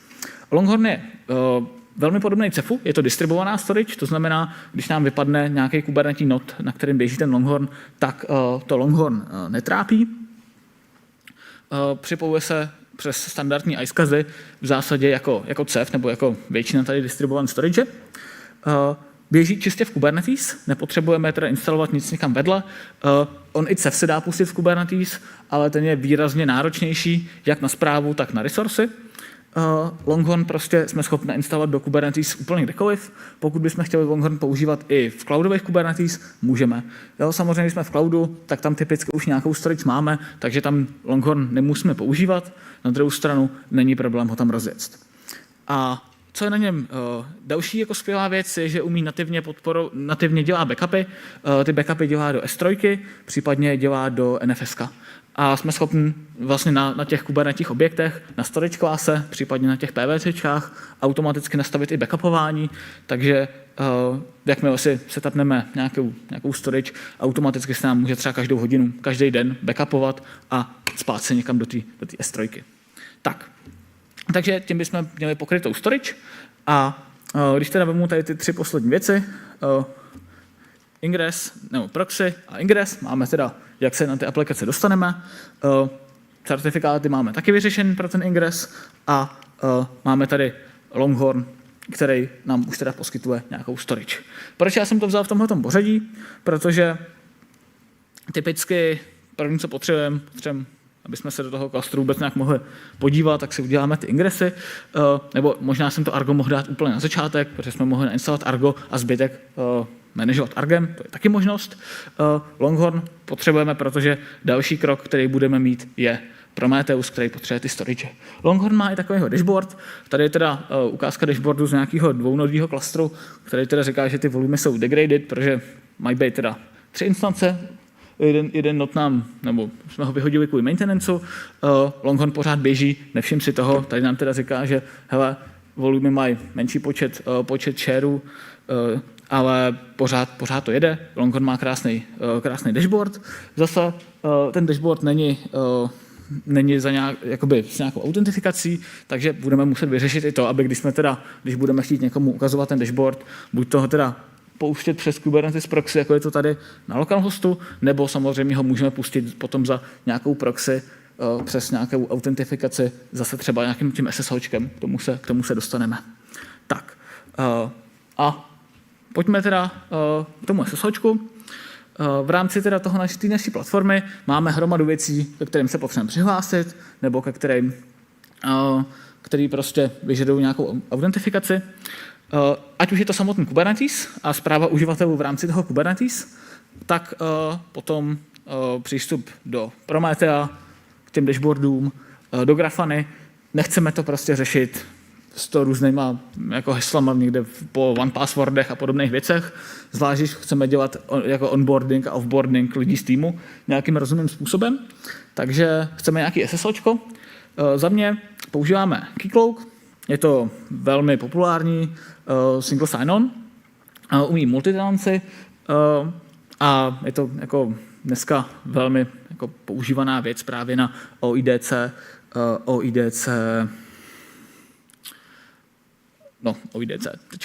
Tak. Zase je to open source.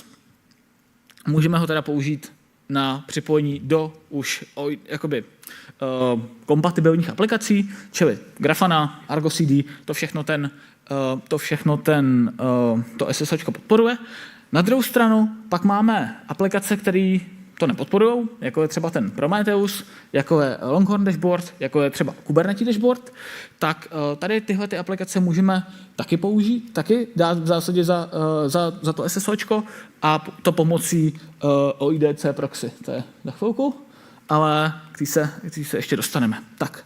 No a proč tady volím ještě ten Keycloak? Mám tam jednu podstatnou věc a to, že já se snažím všechno spravovat formou kódu a takže i ty uživatele v tom Keycloaku nechci klikat. Keycloak podporuje Terraform, takže já jsem celý ten stack schopný manažovat Terraformem. Jsem ho schopný manažovat teda Terraformem normálně standardně, případně i z Kubernetes pomocí nějakého jobu, který pouští ten Terraformí definici nebo ty manifesty. Tak. SSHčko můžu mít za vším, tohle je v zásadě jenom vyměněný obrázek na pozadí toho standardního Keycloaku. Přihlásit se přes Keycloak můžeme pak do vlastně všech částí té infrastruktury, včetně třeba kubectl, to si pak ukážeme v krátkém demíčku. Tak, to je právě tohle. Když máte teda hromadu uživatelů, nechcete každému vytvářet nějaký tokeny, nechcete se o ty tokeny starat, chcete prostě každému vytvořit účet v tom Keycloaku a ať se do toho Kubernetes hlásí přesto. Takže Kubernetes se dá napojit velmi jednoduše na nějaký OIDC provider. My teda použijeme ten Keycloak a čili zpráva o těch uživatelů bude pro všechno stejná. Můžeme si prostě potom v tom Terraformu říct, tenhle uživatel má právo k tomu namespaceu, tenhle uživatel má právo třeba do Grafany, tenhle ten má do Arga, tenhle je Argo admin, tenhle to může číst a podobně. Takže i v rámci toho kubectl použijeme tady plugin, jmenuje se to kubeplugin a to se vám autorizuje do Kubernetes pomocí právě nějakého toho OIDC, který je v rámci Kubernetes. Jak to vypadá? Zase takhle. To je obrázek z jejich GitHubu. Po prvním přihlášení potřebujete se přihlásit k nějakému OIDC, tady mají teda Google přihlášeno a vidíte nody. Takže tohle si ještě taky ukážeme naživo za chvilku, ale je to jedna z těch součástí, které chceme asi použít. A jak jsem říkal, věci, které teda nemají podporu toho Keycloaku nebo toho OIDC, tak můžeme schovat za OIDC proxy. Čili Longhorn dashboard, Kubernetes dashboard, Prometheus, Alert Manager, to všechno jsme schopni vzít, vystrčit někam na ingress, protože nechcem to asi použít přes kubectl proxy nebo přes podobné věci a Takže vystrčíme to do ingresu a dáme za to proxy. Co se týká třeba toho longhodního dashboardu, nebo co se týká toho Prometea, tak tam moc jako uživatelsky s tím pracovat nemůžeme, typu, že v tom Prometeu může člověk vidět něco nebo ne. Tam Prometheus má prostě jedno UI, jedno API, takže prostě kdo má Prometheus, může koukat do celého Prometea. Ale třeba Kubernetes dashboard, tak Kubernetes dashboard má možnost se přihlásit pomocí teda tokenu. Když mu ten token pošleme v hlavičce, jelikož máme Kubernetes napojen na OIDC, máme OIDC proxy, tak ta OIDC proxy posílá ten token i do toho dashboardu. Na základě toho, jakým uživatelem se přihlásíme k té proxy, tak můžeme mít v některých typech aplikací za tou proxy nějaký práva. Jo, takže třeba ten Kubernetes dashboard s tím umí pracovat. Jo, neříkám, že všechno, ale něco jo. V zásadě takovýhle blokíko na nás vypadne, zase se přihlásíme pomocí toho našeho SSOčka, to je zase z jejich GitHubu. No a dostaneme se k tomu, že to teda všechno chceme nějakým způsobem monitorovat, takže nejčastější je asi pustit Kubernetes Stack, což je projekt, který si vlastně dává za cíl udělat nějaký rozumný default na monitorování a setup toho monitoringového prostředí, takže součástí toho je Prometheus, Alert Manager a Grafana. Prometheus se deployuje pomocí Prometheus operátoru a je tam poměrně rozumná defaultní konfigurace, kterou si můžeme ji vypnout, můžeme si tam ji rozšířit a je to v zásadě jeden velký Helm chart, který má v sobě právě ty menší věci, jako je ta Grafana, jako je ten Alert Manager a tak dále. Tak. Na ten monitoring chceme Prometheus. V zásadě Prometheus můžeme sbírat všechno možné, jak aplikační metriky, tak metriky z té platformy. Můžeme mít nějaký blackbox metriky, typu, jestli nám běží endpointy nebo neběží, můžeme dělat v zásadě i nějaký ty blackbox monitoringy, ale každopádně nazbíráme si ty data, které pak můžeme vzít a vizualizovat v Grafaně. Tohle je ukázka z toho Prometheus stacku. Tohle jsou nějaký ty defaultní alerty, které jsou nastaveny v tom Prometheu, takže v zásadě to vememe, nainstalujeme a už tam máme hromadu věcí jako z krabice.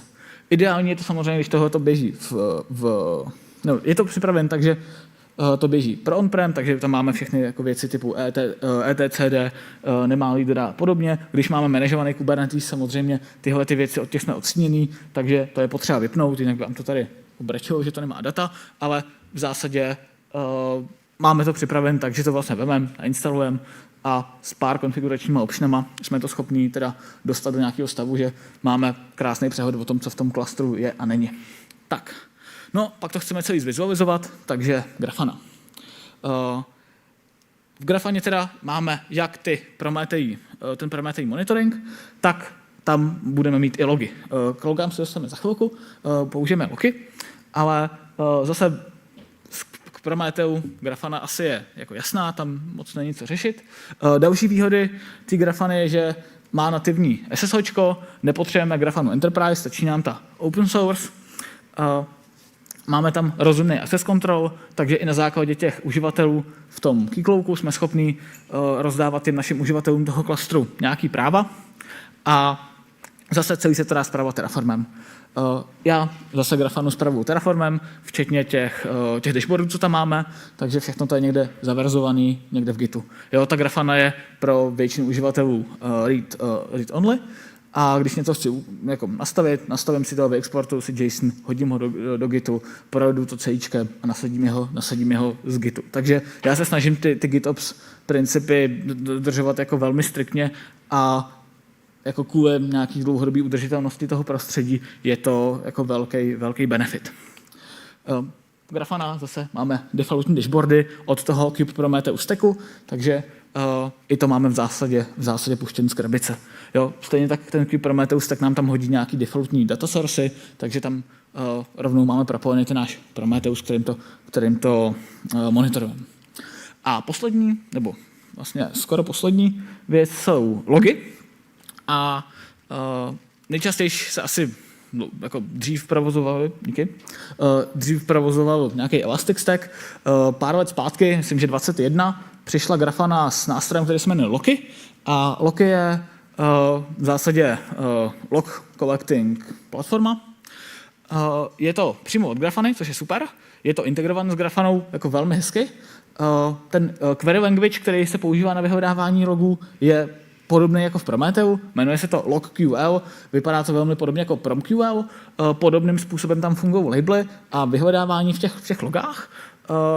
Umožňuje to mít data v S3, to znamená, když máte jako fakt hodně dat, tak je můžete narvat do nějaký objektový storage, třeba v Amazonu nebo Veniu v on-premu.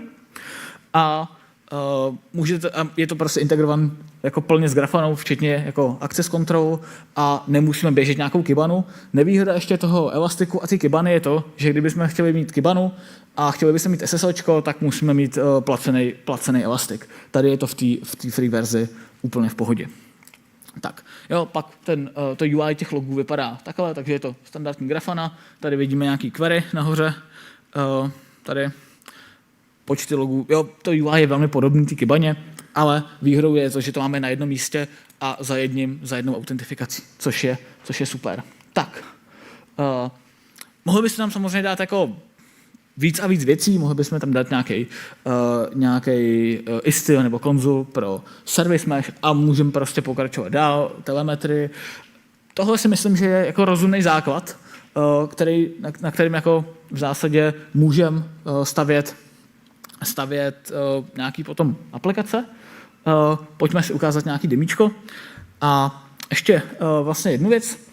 Tady, jak jsem to popsal, tak ten stack v zásadě nasazujeme u klientů všude možně, hodně jako enterprisech v on-premu, takže celý to je typický airgap. Píšeme k tomu teďka vlastní tool, ještě to není nikde na GitHubu, ale v zásadě máme nějaký tooling, kterým jsme schopni tohleto jako vyprodukovat v zásadě na jedno kliknutí nebo jeden příkaz. Já tady jedno demíčko mám, který funguje a druhý, který zkusím pustit. A v zásadě, já to tady vezmu takhle, máme tady takhle někde tohle by mělo fungovat, takže jdu se podívat na ten Kubernetes dashboard, co nám tam běží. Jo, vidíme, že chce to přihlásit, takže admin, heslo bude nějaký super tajný. A jak jsem říkal, je to za tou naší OIDC proxy. V defaultním namespaceu nic není, ale pojďme se podívat třeba do namespaceu Hello World. Jo, máme tady aplikaci, vidíme, že jsme přihlášeni tady tím tokenem, tady jsme teda přihlášeni tím autentifikačním headerem, což je super. To a samý můžeme udělat i z té konzole. Takže já tady schválně smažu tu předautentifikaci, jestli tam nějakou mám. Cube, cache, OIDC login. Tak, kubectl, get nodes. Já ještě teda zavřu ten dashboard, udělám znova nový okno, aby se nám to pěkně zastavilo na tom přihlášení. Tak, teď zase z Kubernetes, že když se podívám tady do té command liney, stojí to, čeká to právě na ten autentifikační plugin. Jo, já jsem to tady odhlásil, takže zase musím přihlásit admin heslo. Přihlášený jsem tady v Kubernetes a mám teda práva admina. V zásadě jo, už tady můžu dělat get ns, můžu tady dělat všechno. Takže to je nějaká ta pěkně platforma, jak nám funguje. A jak to setupujeme? Máme na to něco, co jsem zatím nazval KPI, což je Kubernetes Platform Install, takový hodně korporátní buzzword. A máme tady takovýhle krásný definiční file, v kterém si řekneme, co to vlastně chceme. Jo, je to dělané, že to umí úplně izolované prostředí, to znamená, tady občas musíme dát nějaký certifikáty, když je to airgap, tak všechno musíme dostat sem. A máme tady KPI a run a já to takhle můžu pěkně instalovat. Já už tady toho jsem pustil, takže on nám to vytvoří teda tu proxy, vytvoří nám to případně harbor na hostování těch imageů. Celý to dokáže udělat na Debianech a na CentOSech v té airgap instalaci. v nějaké formě toho bude open source, ještě to teda není, případně, když bude mít někdo zájem, tak mě můžete odchytit a pobavit se o tom. Pojďme to teda zkusit tady setupnout vedle. Já tady mám tohoto demíčko na nějaký jiný doméně, tady na SLKP.UK. UK jsou nejlevnější domény na testování, takže na Cloudflareu. Teďka, když to naaplikujeme, tak super. KPI config demo druhou platformu, pojďme. KPI run, všechno trvá dlouho, takže já jsem vlastně celý to Kubernetes připravil jenom po tu poslední fázi, takže tam doinstalujeme ty balíčky, ty helmí balíčky. To si zase veme z té naší deklarativní konfigurace, teď by to mělo něco chroupat a za chvilku by se nám ta platforma měla rozjet. Takže vypadá to, že to nic nedělá. Jo, protože já jsem to asi pustil ve špatném. Jo, já jsem to pustil na špatném místě. KPI run helm config je teda demo a tenhle. No.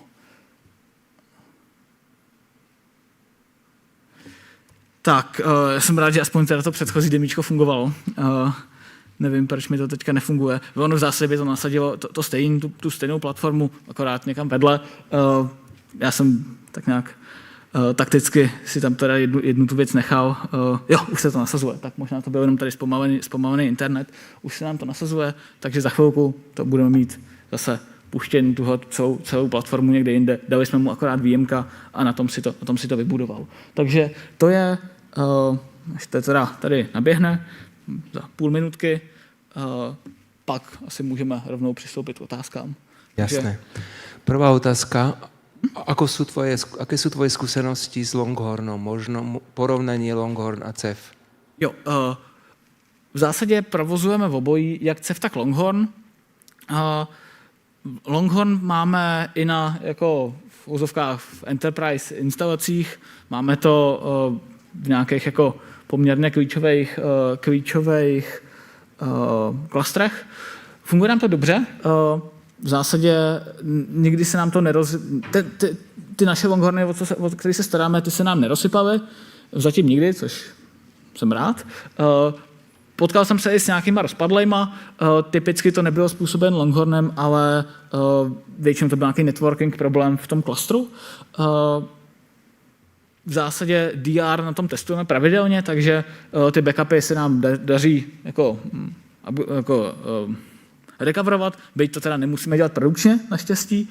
A když bych to porovnal s CEFem, tak Longhorn je jednodušší, je nativní, je dělaný primárně pro Kubernetes a je jenom v úzovkách jenom pro Kubernetes. On by se asi nějakým způsobem dal nahackovat, že bychom si ho používali i mimo Kubernetes, byť na to není vůbec určený. CEF jsme schopni velmi jednoduše připojit v zásadě kamkoliv. Co se týká toho CEFu, který provozujeme v Kubernetes, tak něco provozujeme rukem, což je v zásadě podobná věc jako ten Longhorn. Nainstalujeme to přímo v klastru, ale většinu CEFů, co provozujeme jako společně s Kubernetes, tak je provozujeme v rámci jako nějakého větší platformy, takže běží někde vedle v OpenStacku, v Proxmoxu a to Kubernetes si tam připojujeme. Takže obě ty technologie jsou v pohodě na menší jako appliance, kde nemáme vlastně nic, tak bych použil ten Longhorn. Ďakujem. Aké sú hlavné rozdiely medzi nasadzovaním Kubernetes aplikácií on-prem a v cloude? Tak, hlavní rozdíl je asi to, že v cloudu máme tu platformu vesměs jako ready. Ty aplikace v rámci té platformy jsou hodně podobné. Co je tam asi největší rozdíl, tak je, že v těch cloudech můžeme využívat nějaký jako cloudový APIčka napřímo, jako je třeba S3. Zase v on-premu si všechno tohle můžeme pustit, můžeme si pustit Minio, můžeme si zase pustit v Kubernetes.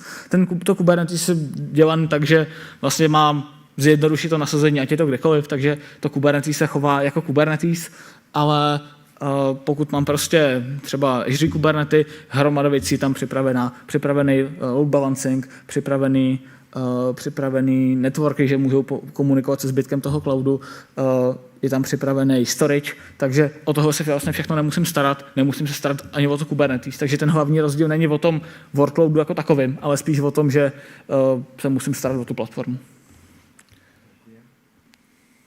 Ako je prevádzkovo náročný takýto stack? Dá sa vykvantifikovať napríklad jeden full-time človek na 5-nodový klaster alebo nejako podobne? Není to takové náročné. V zásadě to, co jsem tady ukázal, to se pustí a jede to. Není tam potřeba u toho jako sedět na full time. Jasně je potřeba to občas oprášit, ale rozhodně to není tak, že by to byl full time job. Asi budu mít možná v některých ohledech zkreslenější pohled, protože já s tím dělám jako hodně, provozujeme to v hromadě instancí pro hromadu klientů, ale pořád si myslím, že to jako provoz toho klastru je jako víceméně automatizovaný, celý to Kubernetes se stará jako o nějaký self-healing, takže ideálně, když nám něco spadne nám nod, tak se tomu Kubernetes, pokud to máme dobře udělaný, to jako tolik netrápí. Jaký stack sa dá využiť na secrets management? Secrets management. Určitě doporučuji Vault. Jsou v zásadě asi dvě věci, které bych zmínil. HashiCorp Vault je ultimátní řešení na secrety. Já jsem přemýšlel, jestli ho sem dám nebo ne. Většinou ho používáme, ne všude, ale je to asi to nejlepší, co můžeme použít. Co se týká nějaký jednodušší alternativy, protože Vault přece jenom je složitější na setup i na provoz, tak se dají použít sealed secrets, což je v zásadě super jednoduchá věc. Jsou to jako zašifrovaný Kubernetes objekty těch secretů, které jsou normálně commitly v repozitáři. Ty klíče jsou potom v rámci klastru, takže to je taková jako lightweight verze jako managementu secretů, ale Vault je to ultimátní řešení, který ve výsledku není tak těžký, ale rozhodně to není úplně, že bychom se to jako rozhodli, teď to nasadíme a za druhý den to měli v produkci. Umožňuje logy ukladať aj application logy z kontejnerov alebo len logy z Grafany? Jo, takhle, ten log je právě dělaný na ty aplikační logy z kontejnerů. Jo, není to jakoby, že to je logování pro Grafanu, je to logování, je to náhrada toho Elastiku nebo Splunku nebo CloudWatche. Prostě všechny aplikační logy z celého Kubernetes padají do toho Lokiho a v tom Lokim teda potom vidíme, můžeme vlastně mít náhradu toho Elastiku. Jaký use case má použití Arga a zároveň Terraformu pro deploy aplikací? Tak, Argem deployujeme aplikace, Terraformem typicky aplikace nedeployujeme. Jsou to technologie, které v zásadě obě řeší GitOps, ale každou používám trochu na něco jiného. Terraformem řeším primárně konfigurace už těch deploynutých věcí, protože jasně třeba Grafana se dá manažovat z Kubernetes objektů, ale třeba Keycloak ne. Když chci provázat Keycloak Grafanu a Argo, myslím teďka ten Argo management, tak potřebuji nějaký unifikovaný tool. Nejčastější na tohoto je Terraform, takže když chci nasadit moji aplikaci, chci, aby běžela ve 3 instancích, na tomhle hostnameu použiju Argo, ale pokud chci v Grafaně vytvořit skupinu, vytvořit dashboard, vytvořit nového uživatele v Keycloaku, tak použiju Terraform. Aké sú reálne výhody, nevýhody deploymentu do public cloudu versus on-prem? Takhle, jedna z těch věcí je cena public cloudu, ne vždycky to je úplně nejlevnější, na druhou stranu o hodně věcí se nemusíme starat. Takže tohle je taková jako otázka, na to se asi nedá úplně jednoduše odpovědět, co je lepší nebo co je horší. V zásadě v public cloudu máme jako dost věcí manažovaných, na druhou stranu, pokud zase chceme něco unifikovat, tak si i ty věci v těch public cloudech můžeme komplikovat tím, že to děláme ručně. Na druhou stranu, co se týká jako cloudů, tak já, když se bavím o jako on-premu, tak v zásadě on-prem cloudy, jako je OpenStack, jako je VMware, tak jsou za mě jako velmi podobný z nějakých jako z pár ohledů těm public cloudům. pokud já jako vývojář nebo někdo, kdo se stará o tu infrastrukturu jako DevOpsák, chci infrastrukturu, tak typicky chci nějakou infrastrukturu, kterou můžu definovat kódem. Jo, takže jestli budu mít Terraform opřený oproti Amazonu, nebo jestli budu mít Terraform opřený oproti vlastnímu VMwareu, tak jasně v Amazonu mám asi víc možností, mám větší možnosti škálování, ne vždycky to potřebuju, ale pro mě je důležité, že to definuju Terraformem a ne že bych to někde klikal nebo dělal nějaký mesezáčko někam a tam spouštěl VMka. Možné řešit MTL certifikáty cez Cert Manager? Myslím, že jo.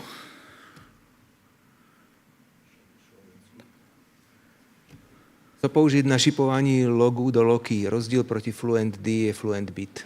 Jo, já používám Promptail. Promptail je přímo od Lokiho. Ono je to asi jedno. Promptail teda umí šipovat ty logy jenom do Lokiho.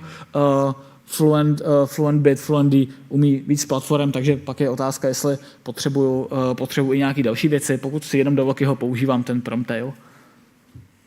A posledná otázka, looky a multiline logy. Tak v zásadě multiline logy jsou problém jako obecně. Já bych na to odpověděl trochu jako vyhýbavě. Snažme se logovat prostě do JSONu. To nám ušetří problémy.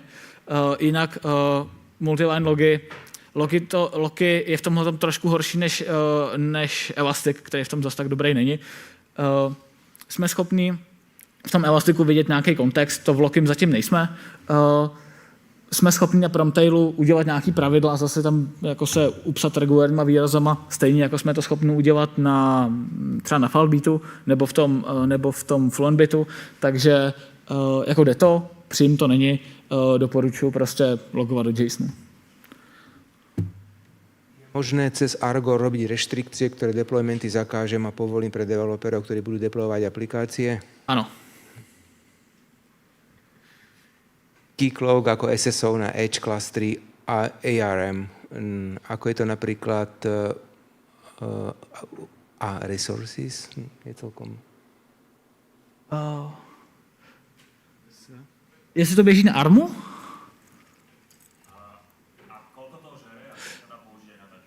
Jo, takhle. Žere to asi 500 mega, je to Java, je to... Už to není Spring Boot, je to ten novější, vypadlo mi, jak se to jmenuje.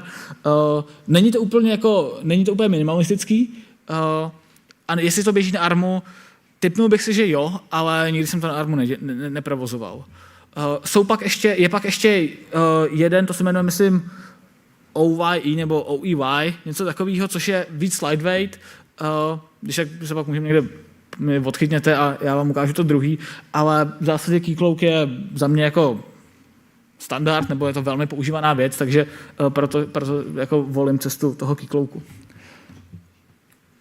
To je všetko, ďakujem. Super. Jestli můžu ještě minutku, když se mi to demíčko povedlo, tak já bych ho tady otevřel, takže deployovali jsme ho, zase se mi to tady ptá, jo, nový Keycloak, nový admin, zase složitý heslo. Je to první heslo, takže ho chceme změnit. Jsme tam, apku máme, naběhlo nám to, máme tady ještě někdy nějakou Hello World aplikaci, naběhla i ta, takže stack se nám pustil, takže to je asi všechno, co jsem tady chtěl ukázat. Takže závěrem jenom v zásadě jsme schopni z toho open sourceu poskládat poměrně robustní stack, jsme ho schopni provozovat v on-premu a velmi restriktovaném on-premu nebo v public cloudech a jsme schopni tam dodat jako většinu věcí GitOpsem. Tak, díky za pozornost, otázky byly a to je všechno. Ďakujem. Takže 5-minútová prestávka, pokračujeme o 11:00.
Miro, nemusím sa preťahovať už. Máme 15-minútovú prestávku, tam ti coffee break, potom je 5 minút. Máš to tu aj napísané coffee break, aj tu čas. Čiže bude ešte jeden takýto coffee break. Som na to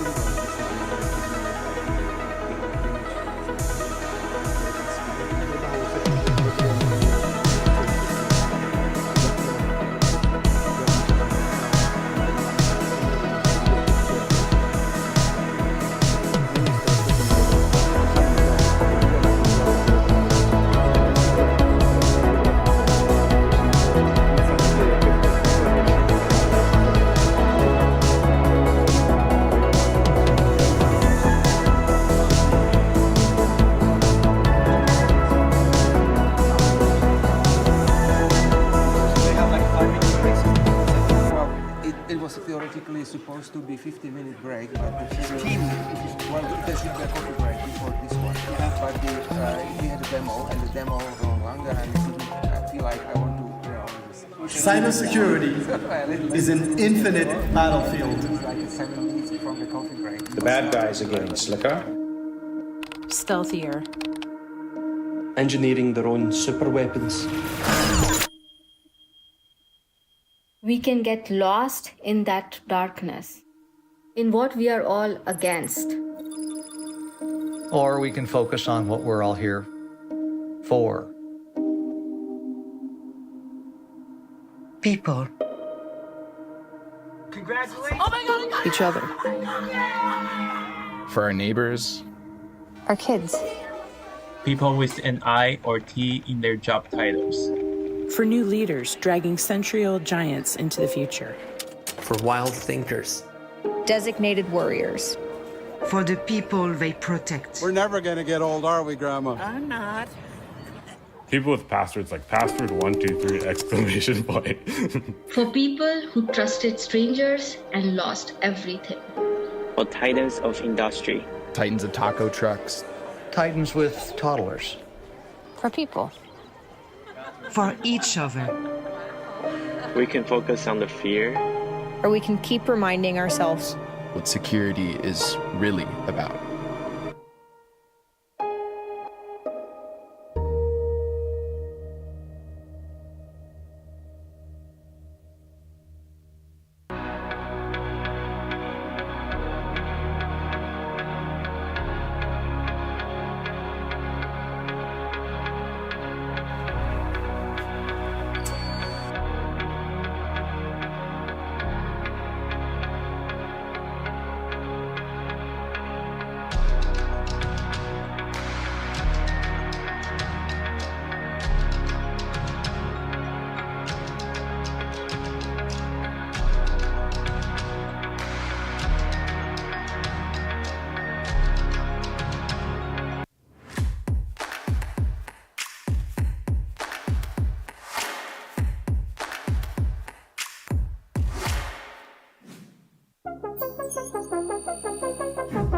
As containers and modern databases get widely adopted and enter production, all data needs to be secured and protected. A backup strategy is a major component of this plan. Without a comprehensive data protection plan, malicious actors can take hold of your mission-critical Kubernetes data, and you won't have a way to fully recover.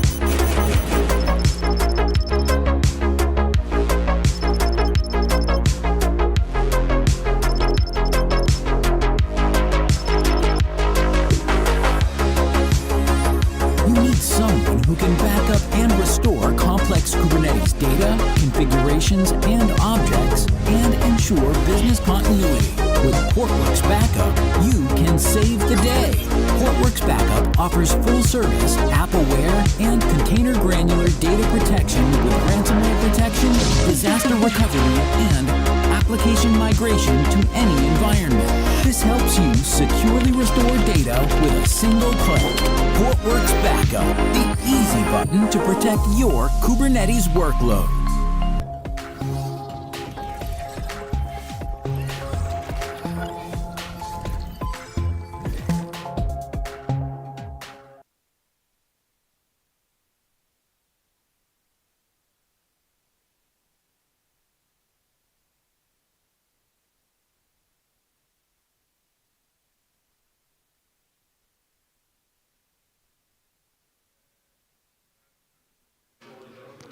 Are we on? Good.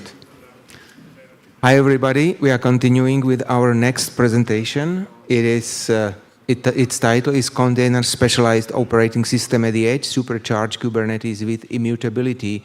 And our next speaker is Nicolas Vermande. Yeah, that's the name. I got the name right. Okay, so you can introduce yourself.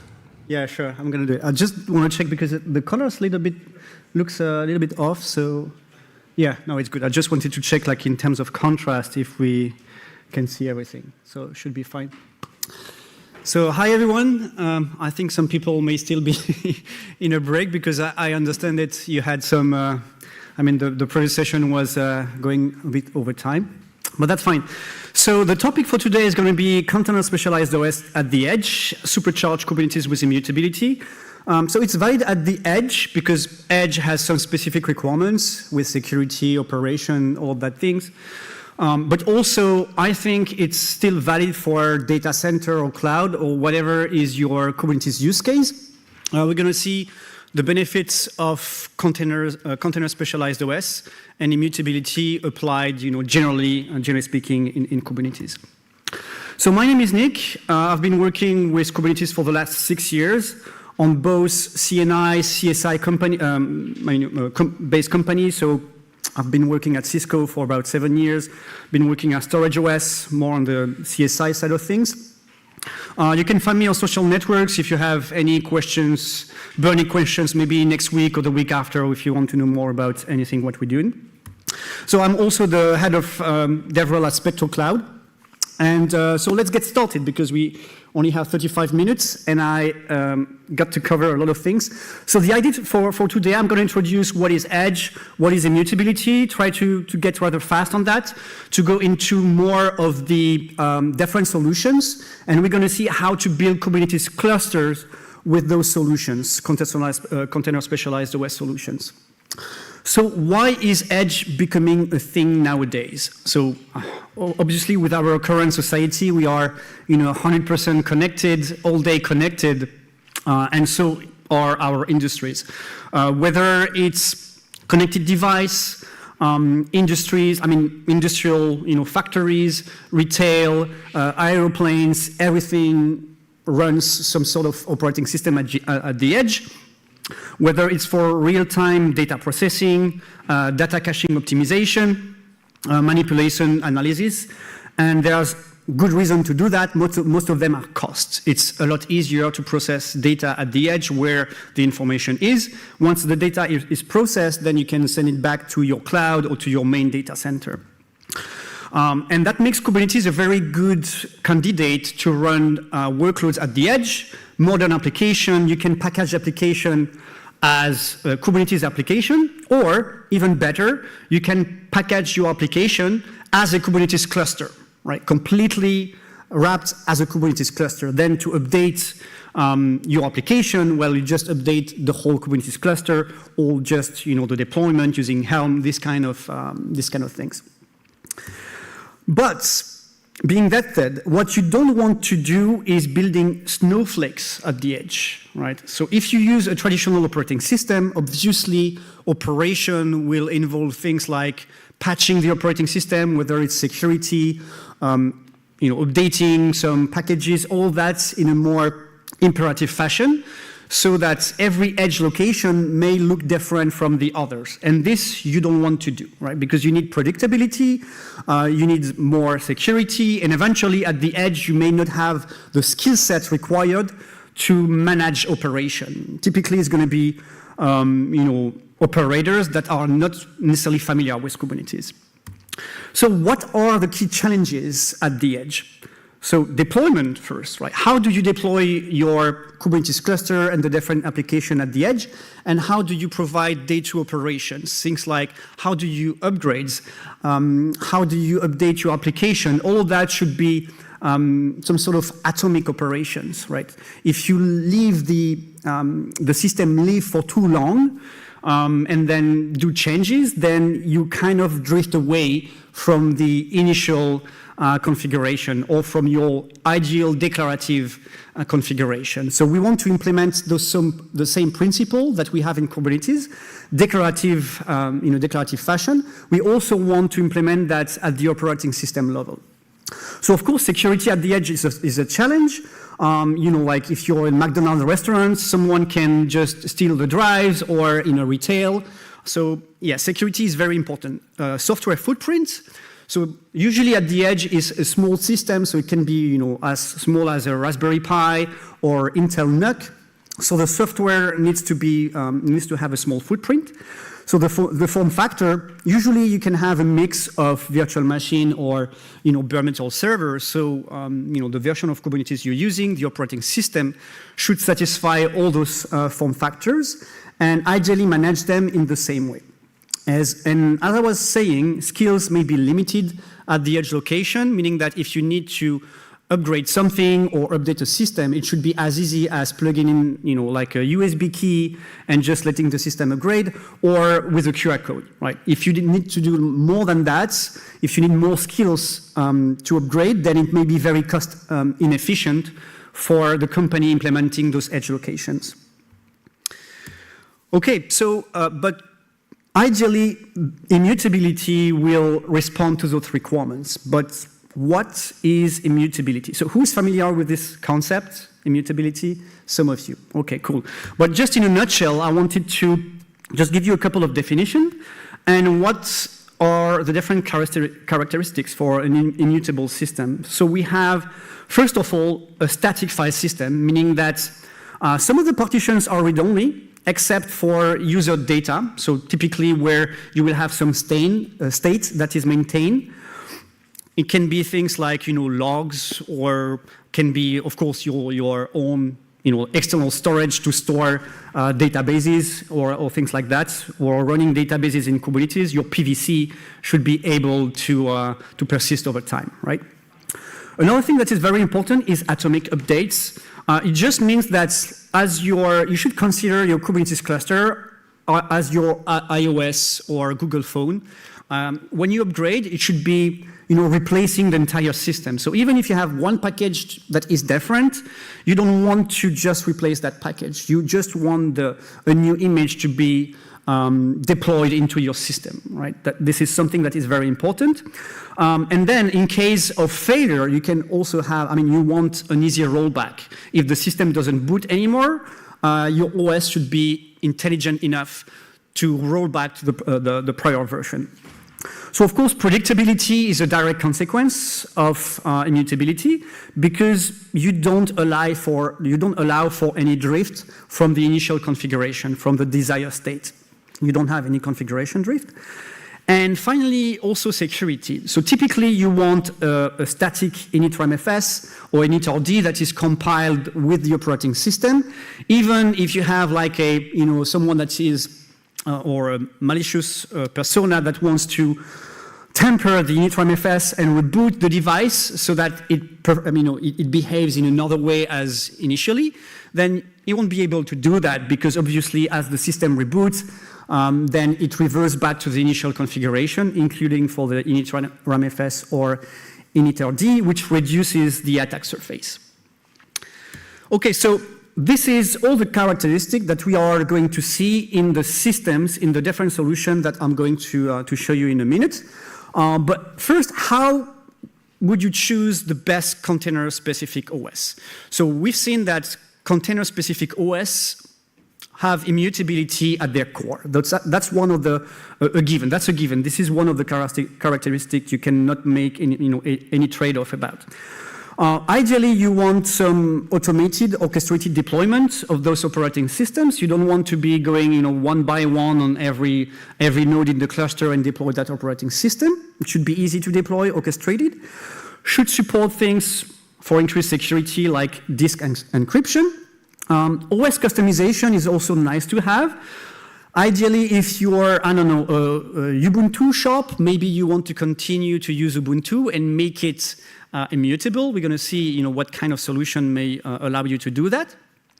And we'll see that some other solutions are, very opinionated. So you may have to, to implement some trade-offs there. You want a declarative configuration model, ideally. So typically, all those systems will provide some sort of extensibility using Cloud Init. And also, something that is really nice to have, in the same way that, I don't know if you guys are familiar with Cluster API, some of you? Yeah, no, maybe one or two. So the idea of Cluster API is to build Kubernetes from Kubernetes by using custom resource definition and extending the Kubernetes API. So what that means is that you can create your own objects in Kubernetes and make them first-class citizen.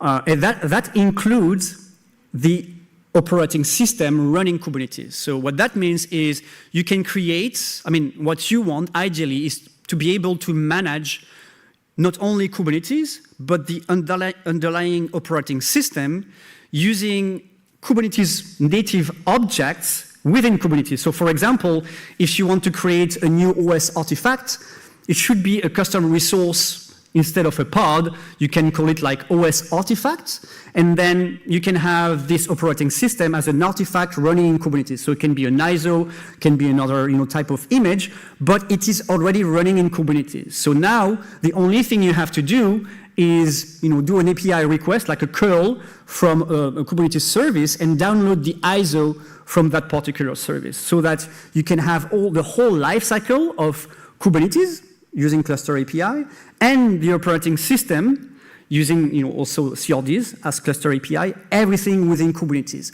So now you're not only using Kubernetes as the platform to run your application, but also as the platform to deploy Kubernetes, right? So it's like eating your own dog food.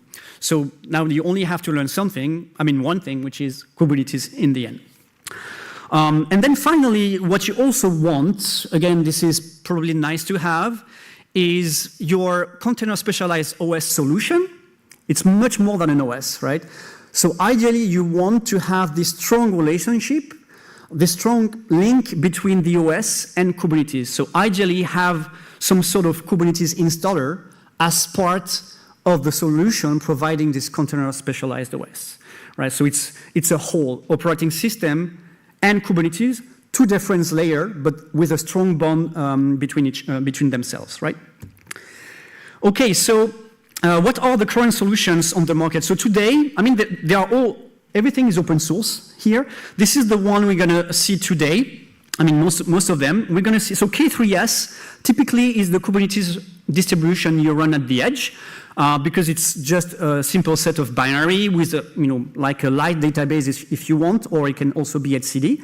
But yeah, it does have a small footprint, so more ideally, like for the edge, although you can also run it for your main Kubernetes solution in the data center. We're going to see Bottle Rocket here from Amazon. Talos Linux, which is also part of the CNCF ecosystem. Flatcar. We're not going to talk about K3OS because the project is pretty much non-developed anymore. And Kairos. So Kairos, I'll keep it for the last portion. So it's an open source project, not that old, but probably it's like 2 or 3 years. It's sponsored by Spectral Cloud, my company, but it's fully open source. We had contribution from Intel, Facebook, so I keep it for the end. But here I'm going to give you an unbiased version of all those solutions. And for this, I'm going to go solution by solution on how, the experience you would go through if you were deploying Kubernetes yourself. I'm not going to do it live because I have 20 minutes. But I'm going to give you the high-level procedures, then the detailed procedures through command and scriptshot. And I'm going to insist on the main, the main phases, the advantages and drawback, and some of the caveats I've noticed. At the end, there will be a QR code. I've published a blog post probably a couple of months ago, 30 pages, even more details on all those solutions. So if you still want to learn even more, so you can follow that particular link in the end. So let's start with Flatcar. So Flatcar Container Linux. It's been forked from CoreOS. So CoreOS, has been developed a long time. So who's familiar with CoreOS or heard about it? Maybe a couple of you. So that was one of the first container-specialized OS.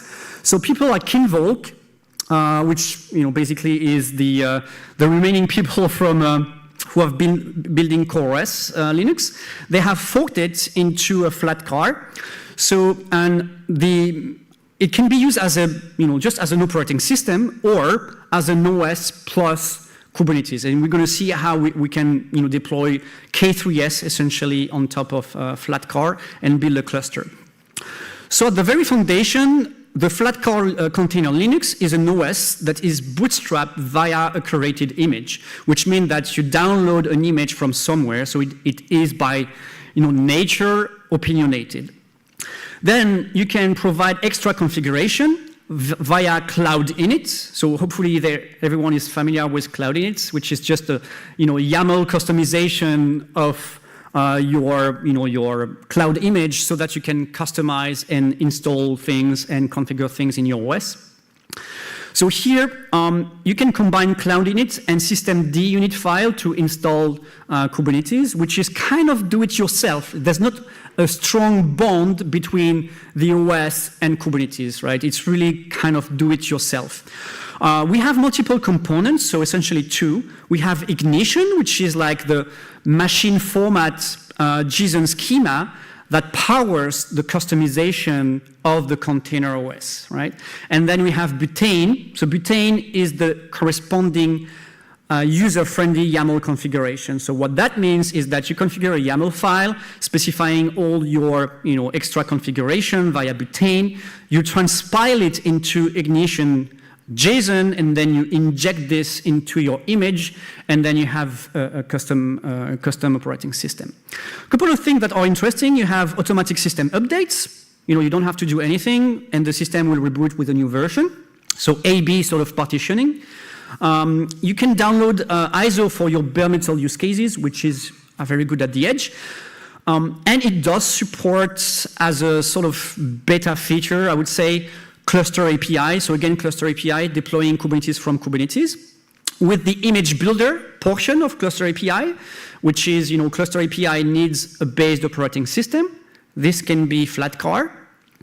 And the Ignition bootstrap configuration for the customization is also available within Cluster API, but this is really alpha. So slowly, Flatcar is being integrated with Cluster API, and at this stage, we have a very strong bond between Kubernetes and the OS because we have Cluster API managing the Kubernetes lifecycle as well as the operating system. So here, for all the solution, we're going to deploy a K3S or a Kubernetes cluster, depending on if it supports K3S or not, in various environments. So here, this is going to be in Google Cloud Platform. So at high level, this is the steps. So first, create the Butane YAML file for the control plane. Then create the Butane YAML file for the worker node.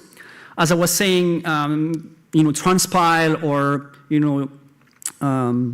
transpose, or transpile is the term they are using, from Butane to Ignition, so that you have the JSON document.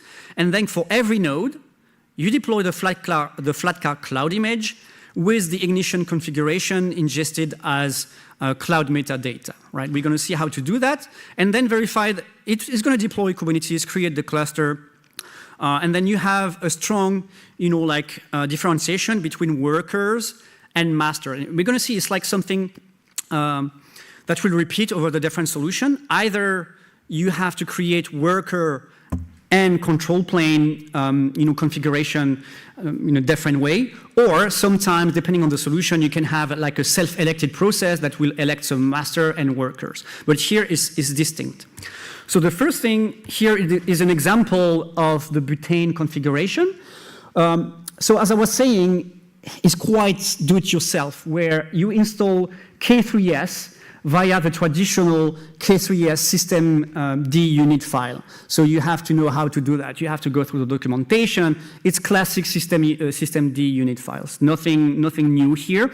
The only thing you need is the K3S installer, and this is exactly a cloud init configuration file, right? So there's nothing really new here.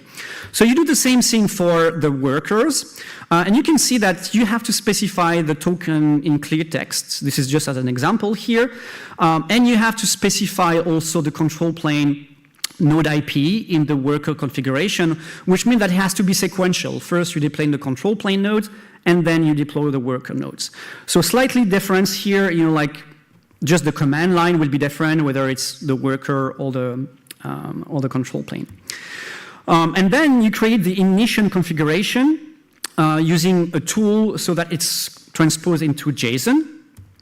So here I'm using a Docker container. So I'm piping the YAML file into a Docker container for the control plane JSON file. And the same thing for the node, the worker JSON file, right? So now ignition underscore CP and node.json are my ignition metadata I need to inject into my cloud image. And then because it's Google, they make it very easy. So to inject, so Flatcar has essentially, as you can see on the image family, on the image project, you can find the GCP image already there. The only thing you have to define is the zone, the machine type, and then inject your ignition file as part of the gcloud command line. So here is the control plane. And as you can see, as mentioned before, you have to create the control plane first. After a couple of minutes, if you keep the default settings, it's quite fast. You've got a control plane nodes there, right? And then same thing for the worker nodes. So you can see here, I'm creating two instances, Flatcar 2 and Flatcar 3. Same thing again, image project, image family, and then I'm just specifying the ignition node, the JSON that contains the information for the worker nodes. After a couple of minutes, you can see again, Flatcar 2, Flatcar 3 are popping up. And then you can, the last part is checking that the cluster is healthy. So here I'm just creating an SSH session into my control plane node, which is Flatcar 1. I'm just doing kubectl get nodes, and as you can see here, I end up with control plane, role etcd, master have the right Kubernetes version I want through K3S installation, and that's basically it, right? So it's quite fast. But at the same time, it's quite opinionated. Like to update the K3S version, well, it's going to be a bit more complicated because I have to change the K3S version via the system unit D file. And for the updates of Flatcar itself, I can rely on the automatic updates, right? So the automatic updates is just going to update the operating system, not the Kubernetes or the K3S application in that solution. So we are kind of disjoint between the OS and Kubernetes, except again if you use the cluster API method I've mentioned before, but as I said, with caution because it's still quite new. Okay, now the second solution. So that was it for Flatcar. Let's examine BottleRocket. So BottleRocket has been created in 2020 by Amazon, and it's written in Rust. So I don't know if we have some Rust fan in the room, but yeah, it's quite an interesting project. And ultimately, it's meant to be used, I mean, not only, but let's say the primary use case is within AWS. So if you're an Amazon or AWS customer, that may be the right solution for you. And it is integrated with a plethora of AWS services such as EKS, ECS, Fargate. I mean, you have all the list here. Some specificities. So it's using TUF. It stands for the update framework, which is also a CNCF graduated project. And actually, it's a set of protocols and tools that aims to secure software update systems. And this is what BottleRocket is using to secure updates and secure the whole system. It can be a pain in the neck, we're going to see. But yeah, it's more secure. But there's always a trade-off, as you probably know, guys, between security and flexibility, right? So specificity, it's solely configurable via API with secure out-of-band access methods, no SSH server or even a shell, and there's no variant for K3s. So it's very opinionated. You cannot customize a lot of things. And you have to pick up the base image for both the OS and the Kubernetes version. And we're going to see there are some challenges with this. And last but not least, it only works for worker nodes. You have to have a control plane, which kind of, in my opinion, sort of destroyed the purpose, but this is how it is. It's only for worker nodes. So at a high level, we're going to see like in VMware how to do it, because yeah, it's probably for the edge. It's also a good use case where you have virtualization running locally. You update the OVA in vCenter, create BottleRocket VM from the template. You create a BottleRocket configuration file, inject the BottleRocket user data via the guest info interface, which is the same as user data in the cloud. VMware has the same thing. It's called the guest info interface. And then you verify that the VM have joined the Kubernetes cluster as worker nodes, right? This is essentially kind of the same steps as before. So the first thing we have to go is install GoVC. This is the way I like to do things in VMware, because GoVC is just a CLI that allows you to do any operation in VMware with a command line instead of clicking and using the UI. So it's very useful if you want to automate.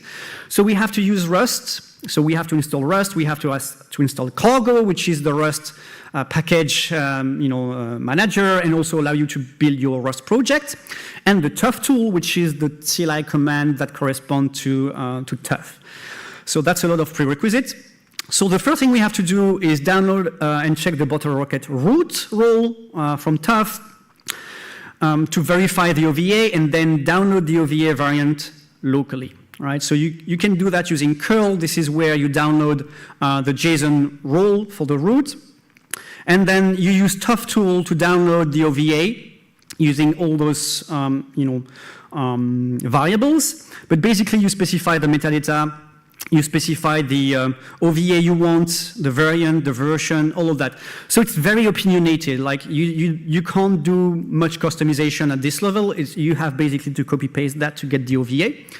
And then generate the OVA specification. Once you have the OVA, you have to extract the specification file from the OVA, customize that, adding the network information, and then re-upload this configuration into vSphere together with the OVA and create the worker VM. So for this, you use GoVC.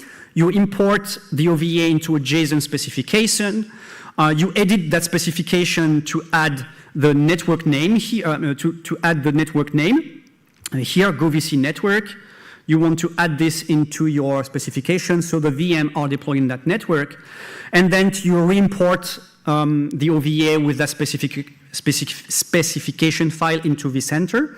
And then you use GoVC to deploy 3 workers, like simply in a loop. I'm just cloning that particular OVA into 3 different VMs. And then you have now how those VMs will differ, right, in terms of configuration. This is where you have to create the BottleRocket user data and inject it into those VMs. Same principle as before, except that in VMware, instead of using the metadata from the cloud, we are using a specific interface, which is the guest info interface. And the user data that is there. So the user data is essentially, again, copy-paste from BottleRocket configuration, where you specify the API server, the cluster DNS IP, the bootstrap token, and the cluster certificates. All of that, and you have the command on the top on how to do that. But again, not much to derive from that. You have to do it this way, and that's about it. And then you just encode this in base 64, and that's basically it. It's injected into your VM using that command. And then you check that the Kubernetes cluster is healthy. Just here we are doing kubectl get nodes, and you can see the different pods as provision. And that's essentially it. So again, same thing, but very, very much opinionated. So Talos, so yeah, still 5 minutes. I may take questions after. If you want, yeah, I'm not sure we're going to have time for questions, but if you have some questions, I will be outside anyway. So Talos has been released in 2018 by Sidereal Labs, even more opinionated than BottleRocket. doesn't have any SSH. You manage everything via Talos CTL, like kubectl, and this is probably the solution that provides the most integration between Kubernetes and the operating system. You manage everything as a whole, in a declarative fashion via YAML, right? So same way of completely Kubernetes native. It does have a cluster API provider for both Bootstrap and the control plane, and it provides very easy upgrade, this time both the OS and Kubernetes, using a single command line. Like here, for example, talosctl upgrade Kates --2 and the version, right? As easy as that. You can also create your own Talos cluster locally, like you would do with Minikube, by using talosctl cluster create. It has a variety of support for, like machine learning, NVIDIA GPU, NVIDIA Fabric Manager, support disk encryption. It supports highly available control plane natively without load balancer, which is great. You don't have to go through this, extra steps to make your control plane highly available. It's just using a VIP, like a floating IP. But again, very opinionated. Customization is limited to the kernel modules and to the file system content, which reduces the hardware it does support. So not necessarily the right system for edge use cases. Also have a public key infrastructure, of your Kubernetes cluster baked in. And it does support WireGuard peer discovery if you were to run a Kubernetes cluster over the internet. So here again, this time highly available cluster because it's super easy. High-level step, generate the base machine configuration for the control plane and the worker nodes via the talosctl command line. Upload OVA, again, you have to find the right OVA to your vCenter. Deploy and start the control plane nodes, bootstrap the cluster, and start the worker nodes. So it's like a two-step process.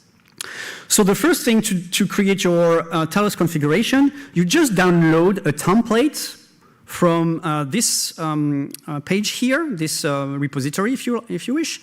And then only for the control plane, if you want to go simple, you just specify the VIP, and that's the only thing you have to modify. Right. Once you have this file, you just use talosctl gen config with the IP address here, which is your VIP, and specify the patch file, so the file modified. And then it's going to create the control plane configuration, the worker configuration, and your Talos configuration. So pretty opinionated, but super, super fast. Because now, the only thing that you have to do, again, is download and install the OVA, same way as before. I didn't specify how to do it there, with GoVC, and specify the user data, again, via the guest info interface. So the path is a bit different here, .talos.config, but essentially the same thing. You just encode the configuration via base64. Deploy the VM here for the control plane. So we have 3 control plane nodes. And repeat the same operation for the worker nodes. Same thing, except that Talos has generated both the worker and master configuration. So here, instead of the control plane, it's the worker configuration. And here, I'm adding 2 worker, right? Simply specifying some hardware configuration. And that's it. Super fast. It does basically all the job for you. Bootstrap the cluster using talosctl again, the bootstrap command, retrieve the kubeconfig file, and check that 1 minute. Okay, thank you. And then check that the cluster is healthy, right? The only thing is a bit better, I think, about Talos. It's also installing the VMware tools, which may be very handy if you want to extract information from vCenter. It runs that as a daemon set, which is quite smart, I think. Okay, the last one, in 1 minute, Kairos. So Kairos, as opposed to the other solution, is I think, the one that is the most flexible because it's an OS factory. We can turn any OS into an immutable system using container images. So we build full-fledged OS from container registry. Can be any container registry. It can be like Ubuntu, it can be your own. We also provide like OS images as the other solution. But you can fully customize the OS from the kernel, from the packages, anything you want, and turn it into an immutable operating system. And you can define what you want to be persistent, one node at a time. Okay, thank you. I'm going to try to make it super fast. But basically, you can construct the OS based on container images and also use it in a cloud init configuration. So cloud init is going to be used to configure the customization as well as the Kairos features. We're going to see just a couple of Kairos features, and you can bootstrap Kubernetes from Pixie, just as a DHCP proxy, which means that you don't have to boot anything from an image or anything. It can be just via the network. So it does have a lot of configuration and options. We support highly available Kubernetes deployment with kubevip and P2P protocol with a distributed ledger, like Bitcoin, if you like, to elect like the master and who will be the master nodes, who will be the control, the worker nodes. You just define how many control planes you want, right? We support OS artifact as custom resources, as I was mentioning before, like Cluster API. We just deploy, you can generate artifacts, so ISO images, using Kubernetes and download from a Kubernetes service your ISO. And then you can boot that ISO from the network using Aurora Boot. Upgrades is done via the system upgrade controller from Rancher, or you can do it manually on every node as well. But I will recommend using just upgrading the cluster from Kubernetes itself using a YAML file. Again, a lot of security, disk encryption via TPM. We have partnered with Intel for the secure edge native architecture, which is a way to deploy securely at the edge. And we also support VPN overlay that can be very efficient if you're using DHCP for Kubernetes, because it allows you to have a stable IP on top of the DHCP IP that will never change. I'm really sorry to cut you off, but we are... Yeah, that's fine. I'm just going to conclude. 30 seconds. So here, I'm just showing like a Docker file, as easy can be any image, as I mentioned. We can create, here you have an example of the Kairos configuration. Again, it's a simple file. And then you run the Aurora Boot container, boot it from the network, and the end result is that you end up with the right number of nodes, master or worker. Is going to be defined, you just specify the number of worker nodes that you want, as easy as that. So just to finalize the key takeaways for today's, security is key in Kubernetes. It starts with the underlying OS. So container specialized OS is the way to go, as recommended by NIST. But to choose your OS for Kubernetes can be hard, and you must define your priorities and pick the one that suits you. If you want to spend more time on that, you will have much more details. You can scan this. There's a full blog about that. I mean, it's a blog. It's more like a white paper. And for Kairos, if you want to learn more, you can join the Slack channel. We have office hours. And thank you. Thank you very much. The question will be answered in person. So Vieroš, please find the speaker and you can get your answer.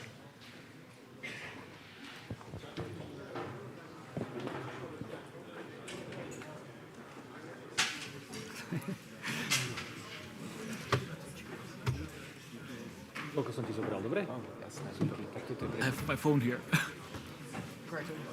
Thank you. Had to go a little bit fast, but...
As a modern IT leader, your team's role has expanded beyond supporting business operations and enabling incremental change.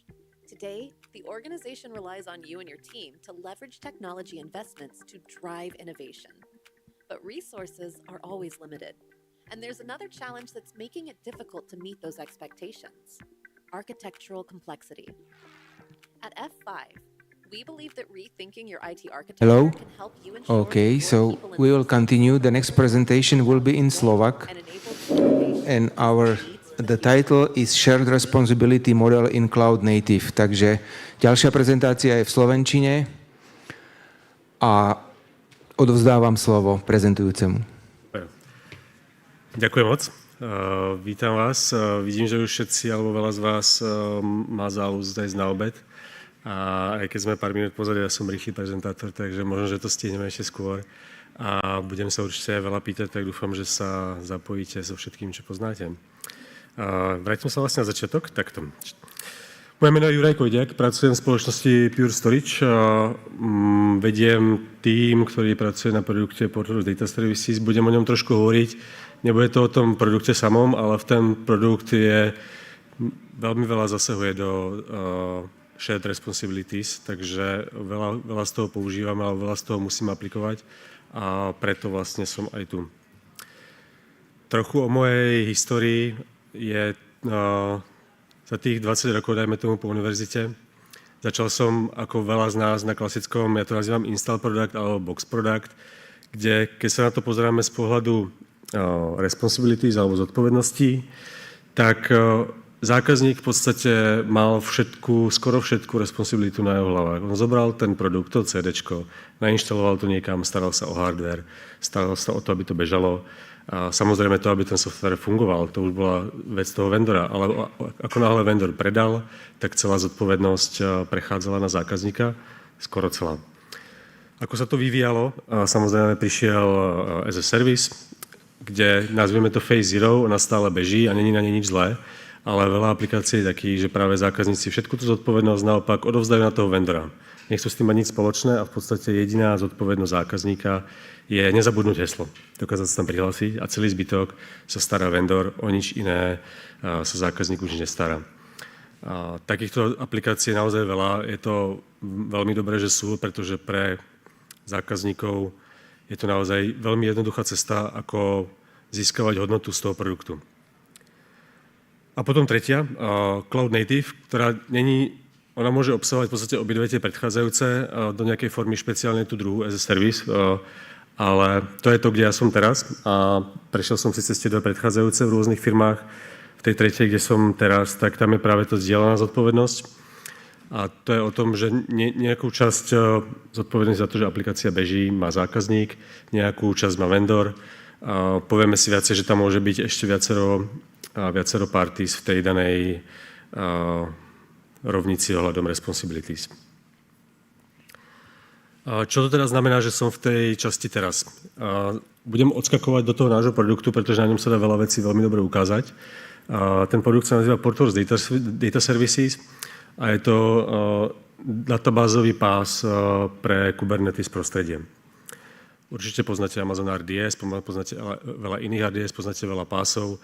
Pre nás ten, dajme tomu, vendor locking je Kubernetes alebo Cloud Native prostredie a nad tým sa snažíme doručiť databázovú platformu. Čo to pre nás znamená? Vendori, naši zákazníci prichádzajú s ich Kubernetes klastrom a tým pádom môžu byť on-prem, môžu byť public, môžu byť na edge, môžu byť niekde ďalej. Keď sa posuniem o úroveň vyššie, môžu mať ľubovoľnú distribúciu Kubernetu. Či už tu bude zase OpenShift u nich, alebo to bude Amazon ako AWS, alebo to bude Azure, Google, IBM, veľa ďalších vendorov a podobne. Aj Kubernetes verzii zase môžu mať OpenShift, môžu mať Vanilla Kubernetes, každý to má nastavené trochu ináč. A to prináša ďalšiu komplexitu do tej skladačky. Nad tým sme my. Poskytujeme datové služby od Postgresu, MySQL, Cassandry, Kafky, rôzne datové služby. Sice to nazývame ako DB Pass, ale nie je to ako ten klasický SQL DB, ale je to hocičo, čo v podstate ukladá dáta a je to nejaká štandardizovaná aplikácia. A nad tým sú zákazníci a používajú svoje aplikácie. Tie aplikácie niekde musia ukladať dáta, a väčšina z nich. A tým pádom používajú nás na to ukladanie, ale zároveň majú tu možnosť, že sú stále v tom ich Kubernetes clusteri, v tom ich prostredí, kde majú svoje policies, svoje developer experience a tak ďalej. Ako vidíte, my sme tak trochu v strede medzi zákazníkom a cloud vendorom.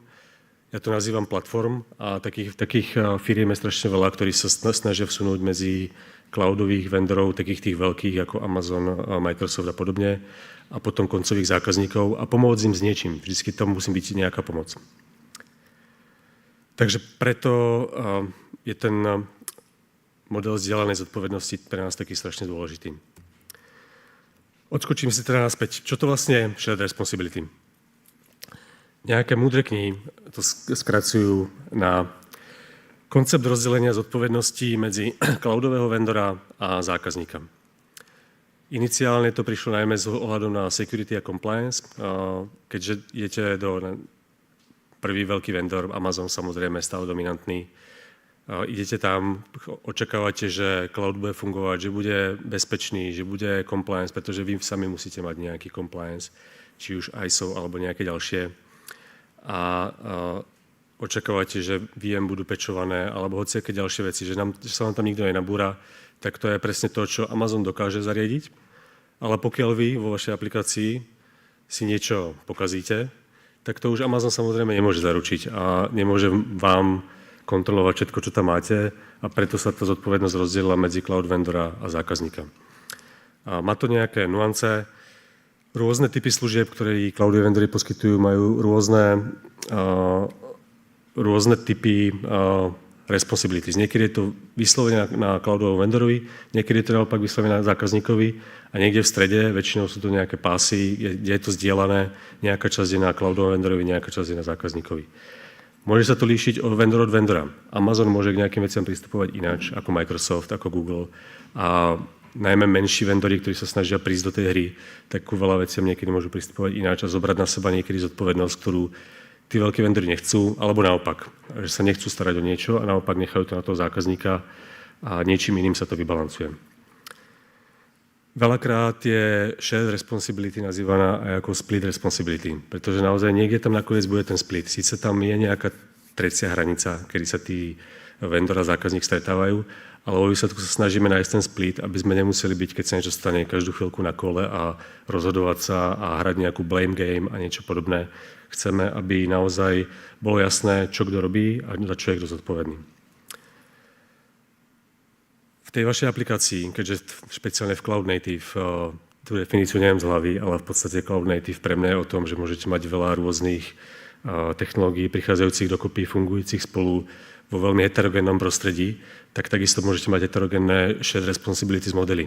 A to znamená, ak niektorá služba od vendora sa stará o niečo, iná sa nemusí a musíte poznať ten piesoček, na ktorom sa hráte.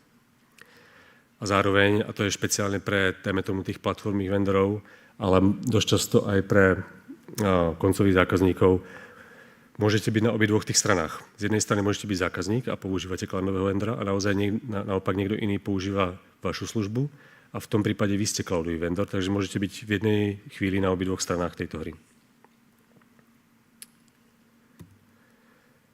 Prečo je to dôležité? Všetci chceme, aby naša aplikácia fungovala. A to je asi tak celé. Naozaj, to je takisto, ako máme best practices na to, ako vyvíjať aplikácie, máme best practices na to, ako prevádzkovať aplikácie, či už SRE, DevOps, Combined Engineering, ako to nazývame, tak takisto je to dôležité aj v Cloud Native alebo v takom heterogénnom svete.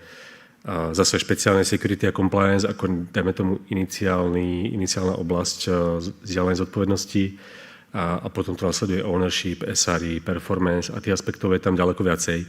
Stále väčšinou vendori majú tie svoje zdieľané modely alebo modely zdieľanej zodpovednosti nastavené špeciálne ohľadom security a compliance, ale nekončí to tam. Tá hra to preťahuje čoraz viacej aj do iných častí. Ako tie modely vyzerajú? Začnem tým Amazoním, ktorý je teda ten prvý obrázok napravo. To je určite copyrightovaný obrázok od Amazonu, keby ste ho chceli prepoužiť, ale majú zase nejakú svoju stránku, kde popisujú, aký ten ich model vyzerá, kde končí ich, to znamená tá oranžová časť, a kde začína tá modrá, tá zákaznícka časť. Amazon naozaj sa sústredí na security a compliance, ale dodáva k tomu obrovské množstvo white paperov. Amazoni white paper určite všetci z vás videli. Na každú službu ich existuje veľa a veľa. A robia to z dobrého dôvodu. Oni majú nejakú predstavu, ako tú službu máte používať, dokážu vám s tým pomôcť a zároveň vás chcú naučiť, ako to robiť správne, tak aby tá aplikácia vaša fungovala a aby sa vám do nej nikto nenabúral, nevyťahol data, nepoložil vám ju a tak ďalej.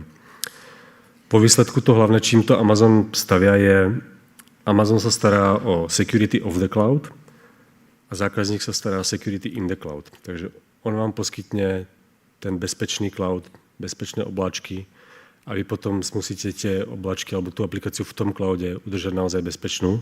A to je to rozdelenie pre ich to off the cloud a in the cloud. Neviem k tomu úplne dobré preloženie do slovenčiny, ale takto to oni presne stavajú a pozerajú sa na to veľmi dobre. A samozrejme, vy keď tú službu kľudne EC2 používate, tak ono nie je to tak, že by to bol úplný black box, vy tam veľa vecí môžete robiť, niektoré veci zdedíte a môžete ich zmeniť a preto aj Amazon a aj veľa ďalších vendorov prichádza s niečím, čo sú, nazývajú to controls, ktoré niektoré vy z nich dedíte a nič s nimi nerobíte, niektoré dedíte a môžete ich meniť alebo ich na tzv. Shared a potom sú nejaké vaše customer specific, ktorých Amazon v podstate ani nevie, ako ich robíte, čo tam robíte, urobí vám možno nejaké hranice, nejaký piesoček, ale potom už je to úplne na vás. A pokiaľ si vy vašimi customer specific nastaveniami alebo controls niečo pokazíte, tak si pokazíte a Amazon vám povie, jo, my sme spravili všetko, ale teraz už je to na vás. Snaží sa vám pomôcť, ale do určitej miery. Neviem historicky, či Amazon bol prvý, kto prišiel s tým slovom, ale keďže je prvý veľký vendor, tak od nich to zaznelo najviac na začiatku. Teraz už to majú v podstate všetci vendori, ktorí fungujú v Cloud Native svete. Ten obrázok zo spodu je od Microsoftu a zase vidíte, že tam ešte viacej Microsoft zdôrazňuje to, že niečo je ich práca, niečo je vaša práca a niekde sa v strede stretneme a není tá hranica úplne čistá a je tam ešte viacej tá shared responsibility. My ako zase odskakujem k nám ku PDS a takých vendorov je zase veľa. PDS alebo platform, Shared Responsibility Model, tiež to robíme. Aj keď sedíme v strede, my to najmä robíme zase smerom od nás k tomu zákazníkovi. Naspäť k tomu vendorovi to sa snažíme skryť, aby sme to úplne nekomplikovali. Máme nejaký náš security white paper veľmi podobný ako Amazon, popisujeme tam niektoré z podobných pravidiel, niektoré sú pre nás špecifické, pretože sú špecifické pre tú službu, ktorú my poskytujeme. Je tu iba nejaký screenshot z toho, není to celý ten zoznam, ale môžete vidieť, že napríklad zákazník sa stará o to, aby... Tak to naopak, my sa staráme o to, aby prišli nové verzie napríklad datových služieb s patchmi, s fixami, s improvementami, ale je už zákazníkov zodpovednosť, aby si to updateol. My mu to nechceme robiť pod rukami. On vie, kedy chce updateovať, prečo chce updateovať na nové verzie a ak tam je nejaká security problém, tak to vie spraviť. Tak vie, prečo to spraviť. Ak tam je nejaký performance improvement, tak zase vie, prečo. My mu iba dáme možnosti na to, aby to spravil a on to môže spraviť. A je tam veľa ďalších oblastí, v ktorých si tú zodpovednosť nejakým spôsobom zdieľame. Je tam, možno niektorí z vás poznajú Racimetrix, každý to číta trošku ináč. Responsible, Accountable, Consulted and Informed. Z toho pohľadu Shared Responsibilities modelu v Cloud Native je tam najmä to Responsible, to je tá hlavná časť, ale veľa vendorov k tomu pristupuje naozaj z celého toho modelu, pretože to, že napríklad my, jak v PDS, sme za niečo zodpovední, tak stále nejaká z tých oblastí môže znamenať informed pre toho zákazníka, že musí byť informovaný. Aj keď my sme zodpovední, tak on o tom potrebuje vedieť, napríklad kvôli compliance alebo kvôli nejakým interným procesom, že sa niečo zmenilo. My to musíme zabezpečiť, ale on o tom minimálne musí vedieť. Takže niekedy sa používa aj Racimetrix pre trošku detailnejšie popísanie tej zdieľanej zodpovednosti. Ako to môže byť u vás v aplikácii? Keď berem u vás ako ešte, dajme tomu, ten koncový zákazník, môžete mať viacerých vendorov. Je to úplne bežné, niečo beží u Amazonu, niečo u Microsoftu, a niečo u IBM, niečo niekde ďalej, VMware. Môžete mať viacero platform, spomínam tam iba Portworx, tých ostatných platform je strašne veľa. A potom ste tam vy. a zase vy to celé môžete mať zabalené a byť ako vendor pre niekoho ďalšieho. Čo tým chcem povedať, že tých parties alebo ľudí alebo firiem, ktoré do toho vášho modelu prístupu vnikajú, môže byť ďaleko viacej, nebude to iba jedna, nebude to dve, môže ich byť veľmi veľa podľa komplexnosti vašej aplikácie. Je asi nejaká best practice udržať to na nejakej rozumnej hranici, nemať ich ako desiatky, mať ich jednotky.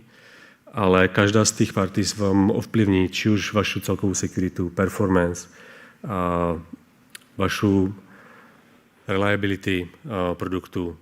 Všetko to ovplyvňuje a mali by ste veľmi dobre poznať tie modely toho daného vendora, tak ako to používate, aby vám celá aplikácia fungovala. Zase sa vrátim k tomu, prečo je to dôležité. Všetci chceme, aby naša aplikácia fungovala. Odskočím zase k tej našej architektúre, kde to trochu popíšem, kde všade sa to u nás napríklad vyskytuje a vy môžete byť v nejakých situáciách podobných, v nejakých môžete byť úplne iných. V strede v podstate Portals Data Services alebo PDS beží momentálne na AWS, taká tá naša control plane. To znamená, že pre nás AWS je ten cloud vendor a my sme jeho zákazník. To je tá aplikácia, ku ktorej naši zákazníci pristupujú, tam majú RESTové API, tam majú UI a nejaké ďalšie veci. A pod tým ale zákazníci prinášajú svoje target clustery, takže to je ich vlastníctvo, oni vlastne target clustery, oni ich prinášajú ku nám, my si tam nainstalujeme nejakého agenta, aby sme dokázali komunikovať späť, ale ten target cluster je stále pod plnou kontrolou zákazníka. On si tam môže nastaviť nejaké policies, on si tam môže nastaviť nové namespacey, môže tam obmedziť prístup užívateľov, môže si nastaviť nejaké firewally ďalšie, hocičo ďalšie. A my s tým nejakým spôsobom musíme pracovať. Takže my musíme mu otvorene povedať, čo potrebujeme, aby sme fungovali, aby vo výsledku tá jeho databáza, ktorú používa, fungovala a aby sa to nerozbilo. A podobne, jeden z veľkých use caseov databázových alebo data services je backup. Takže zase zákazník vlastní backup targety, on sa o ne stará, on si tam nastavuje, kde sú, či sú napríklad v public cloude, alebo sú on-prem, aké majú prístupové práva a tak ďalej. A zase my to samozrejme musíme používať. Keď máme tú databázu odbackupovať, tak to musíme používať, ale nemáme to pod plnou kontrolou. V podstate jediné, čo dostaneme z nášho pohľadu je endpoint a nejaký connection string authentication, aby sme sa tam dostali, ale zbytok už je zákazník a my mu akurát musíme povedať, toto je niečo, s čím dokážeme pracovať a pokiaľ to urobíš úplne ináč, tak bohužiaľ my s tým nevieme pracovať alebo musíme nájsť nejakú spoločnú cestu tak, aby zákazníková security a compliance zostala a aby naša aplikácia, to, čo my predávame, tak vlastne stále ďalej fungovalo. A nad tým samozrejme databázy, ktoré my podporujeme a poskytujeme momentálne. A aj tam je to vendor, zase z nášho pohľadu, ktorý nie je to z toho pohľadu shared responsibility z modelu, ale aj tí vendori k tým partnerom, a my sme pre nich partner, pristupujú rôzne. Niektorí vendori vám dajú image a môžete si ho prebaliť, môžete si k tomu pridať ďalšie veci a použiť ho. Niektorí vendori vám dajú image a povedia vám, nič si nemôžete robiť. Ten image musí zostať ako je, pretože to je náš responsibility model a tým pádom vy si musíte z boku urobiť sidecar kontajnery a komunikovať s ním trošku z boku, nie priamo z toho kontajneru. A zase pre nás je to komplikácia to nazvem, ale všetky tie modely fungujú, nie je to nič, s čím by sa nedalo pracovať. Akurát ku každému vendorovi musíte pristupovať trošku ináč. To, ako vám oni poskytujú kontajnery, ako vám poskytujú updaty, niektoré z nich sú open sourceové, niektoré samozrejme nie sú. A prináša to zase iný vzťah do tej celej komplexity. Možno posledná poznámka, tak ako pre nás Amazon je cloud vendor momentálne, tak keď vidíme tie target Kubernetes cluster, ktoré sú v tej spodnej časti, tak tam zase môže byť hociaký iný vendor, ktorý komunikuje s tým našim zákazníkom. Takže tam zase prichádza do hry nie iba Amazon, tam môže byť hociaký iný vendor a tam z nášho pohľadu, z jedného zákazníka sa väčšinou snažíte zamerať na maximálne jednoho alebo dvoch cloudových providerov. Z nášho pohľadu PDS sú tam v podstate všetci, pretože vždycky sa nájde nejaký zákazník, ktorý používa niektorú cloudovú službu alebo niektorého cloudového providera, ktorý napríklad nepoužívajú všetci. Dobrá. Trošku ďalej, skoro v podstate posledná časť, zastavím sa pri niektorých z tých responsibilities, ktoré podľa mňa sú dôležité a najčastejšie sa s nimi stretávam. Nie je to kompletný list, není ani pri tých responsibilitách kompletne, o čom všetkom to je. Je to skôr nejaké hlavné oblasti, s ktorými sa my stretávame a ktoré sú pre našich zákazníkov dôležité. Security a compliance ako tá prvá, alebo dajme tomu základná, samozrejme tam vždycky je. A je to veľmi rôzne, pre každú službu je to naozaj rôzne. Ten list, ktorý tu ja mám, je zase skôr z toho nášho pohľadu, kde my poskytujeme datové služby, ktoré bežia na Kubernete, takže sú tam nejaké imidže, je tam nejaký Kubernetes cluster a tak ďalej. A preto je tam aj napríklad image scanning ako prvý, ktorý my si ho robíme, väčšinou si ho vendor chce robiť ešte raz, alebo dosť často si ho chce spraviť ešte raz. Niektorí zákazníci chcú mať vlastné repositories, nechcú si ťahať imidže od nás, alebo z Docker Hubu, chcú mať vlastnú artefaktory niekde v ich prostredí, kde si zase oskenujú, urobia si nejakú ďalšiu compliance ich. Access management, podobne, keďže ten náš use case pásový veľakrát zaváňa tým, že v podstate preprodávate, kúpi si to od vás IT a preprodáva to interne, tak je tam ten access management ešte ďaleko dôležitejší, čo vlastne dovolí nám a čo vlastne dovolí svojim zákazníkom. Väčšinou je to nejaké developerské týmy, ktoré vyvíjajú ďalšie aplikácie. Pečovanie, samozrejme, všetko by malo zostať up to date a stále fungovať. Neznamená to, že musíte ísť do bleeding edge a robiť nejaké alfa verzie, ale všetko, čo je GA, tak by sa veľmi rýchlo malo objaviť u vás. Encryption, tam je zase na viacerých úrovniach, či už na tej našej, kde s tým pracujeme v podstate ako s dummy datami, alebo na tej zákazníckej, už tej aplikácii, kde si to musí zabezpečiť sami. A veľa zákazníkov sa čoraz viacej pýta potom, či máme za sebou nejaký pentesting. Či na to pozrel nejaký, ani nie auditor, ale nejaká externá spoločnosť, ktorá sa naozaj zameriava na pentesting a skontroluje vám to zo všetkých možných strán, či sa tam nedá dostať.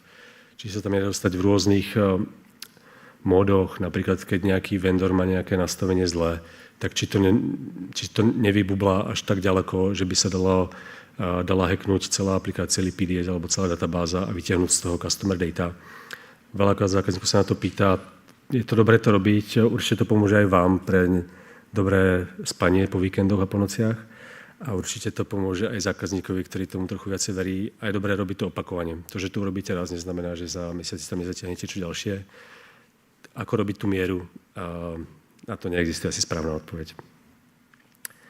A veľa z týchto, alebo keď idem tej compliance, tak veľa z toho, čo vy doručujete, alebo toho vendora, ktorého používate, tak ovplyvňuje vašu compliance. A nie som compliance expert, pre niektoré to compliance certifikácie to možno neplatí, ale pre veľa platí, že pokiaľ používate vendora, ktorý není ISO akékoľvek číslo compliant, tak nebudete ani vy, aj keby ste robili všetko úplne dokonalo.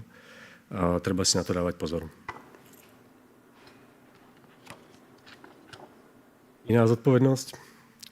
A není úplne spomínaná v tých bežných modeloch, ale je to o data. Je tam taká pekná veta, kto a ako manažuje aké dáta a kde. A všetko to hrá tak trošku rolu. Ak ste teda v tom datovom biznise, ak tam tie data máte, čo my veľmi máme. Takže kto? Väčšinou je to zákazník. Väčšinou zákazník obsluhuje data a v tom vie ten kontakt z tých dát, vie, o čom tie data sú. A platforma to vie niekedy. Napríklad my vieme, aké data ukladá, pretože vieme, akú datovú službu používa.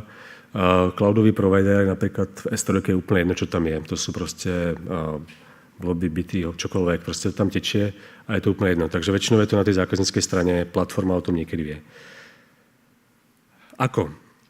Väčšinou ten zákazník rozumie tým dátam. Pre tých vendorov sú to väčšinou naozaj hlúpe nuly a jednotky, málo kedy pozná ten content tých dát. To neznamená, že stále niektorým dátam nemusí pristupovať špecificky. GDPR by sa hodilo asi aj do ako, aj do what, aj where. Je to veľká téma, alebo teda bola určite pár rokov dozadu, stále je, teraz už to bere každý ako samozrejmosť. Čo? PIR versus non-PIR, logy, metriky a tak ďalej.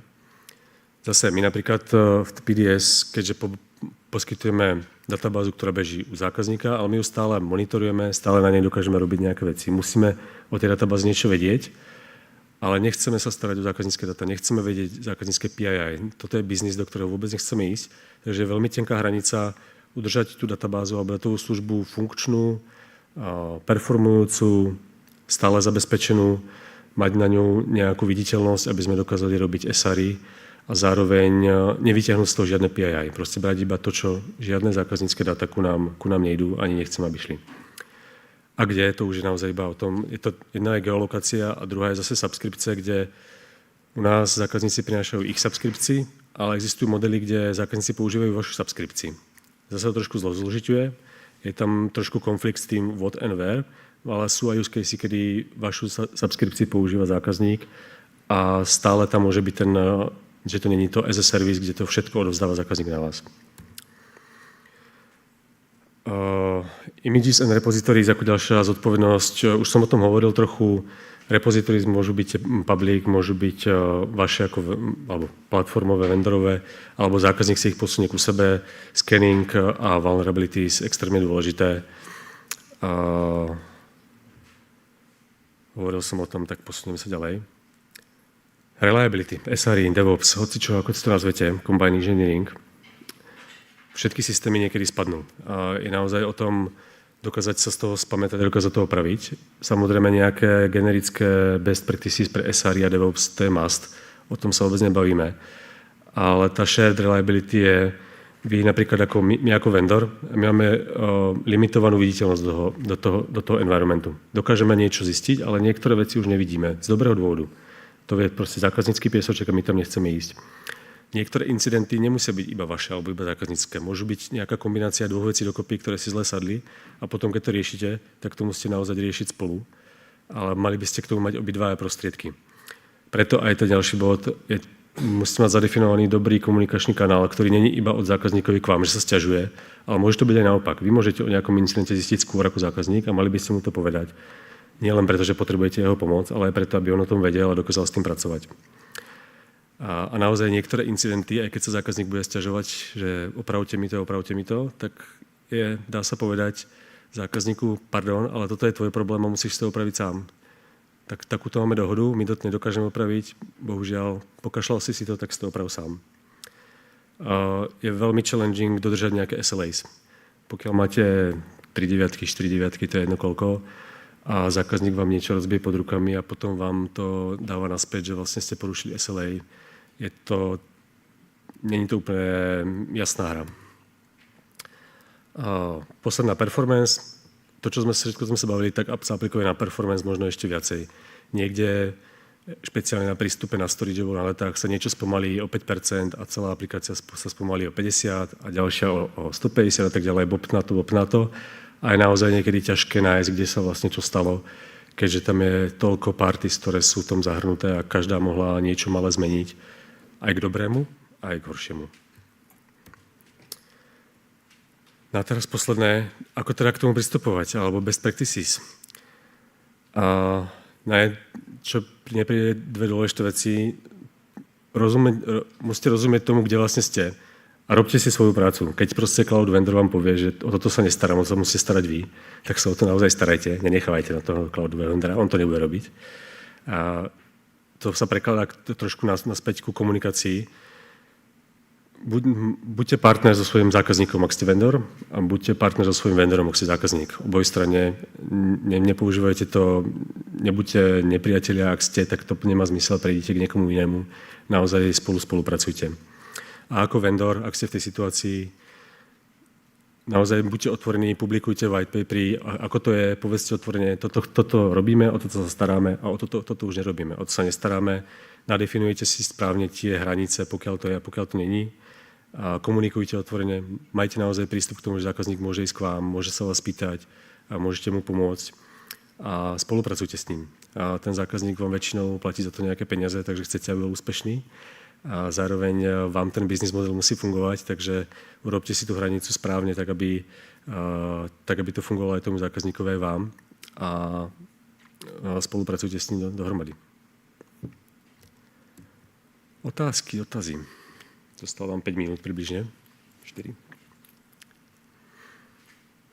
Pri zdieľanej zodpovednosti máte aj prístup k dátam zákazníka a povolí vám to zákazník? Niektorí zákazníci s tým majú problém, niektorí nie, takže by nám to povolili. My to z princípu na teraz nechceme za nás ako za vendora. Sú niektoré služby, ktoré to robia a robia to napríklad preto, že to musia kvôli biznisu. Ten ich biznis je napríklad o tom, že postavia, neviem, business intelligence nad datami a tým pádom musia ísť k datám. My konkrétne to nerobíme a cieľene tam nechceme ísť, aby sme si tak trošku, poviem to, zjednodušili život, ale tá naša hodnota je niekde inde, takže tá není v tom obsahu tých dát, tá hodnota je inde. Ako sa koncept zdieľanej zodpovednosti mení pri prechode z tradičnej IT infraštruktúry na Cloud Native? Dobrá otázka. Tej tradičnej IT, ja už som tam dlho nežil, sa priznám, ale príde mi, že tam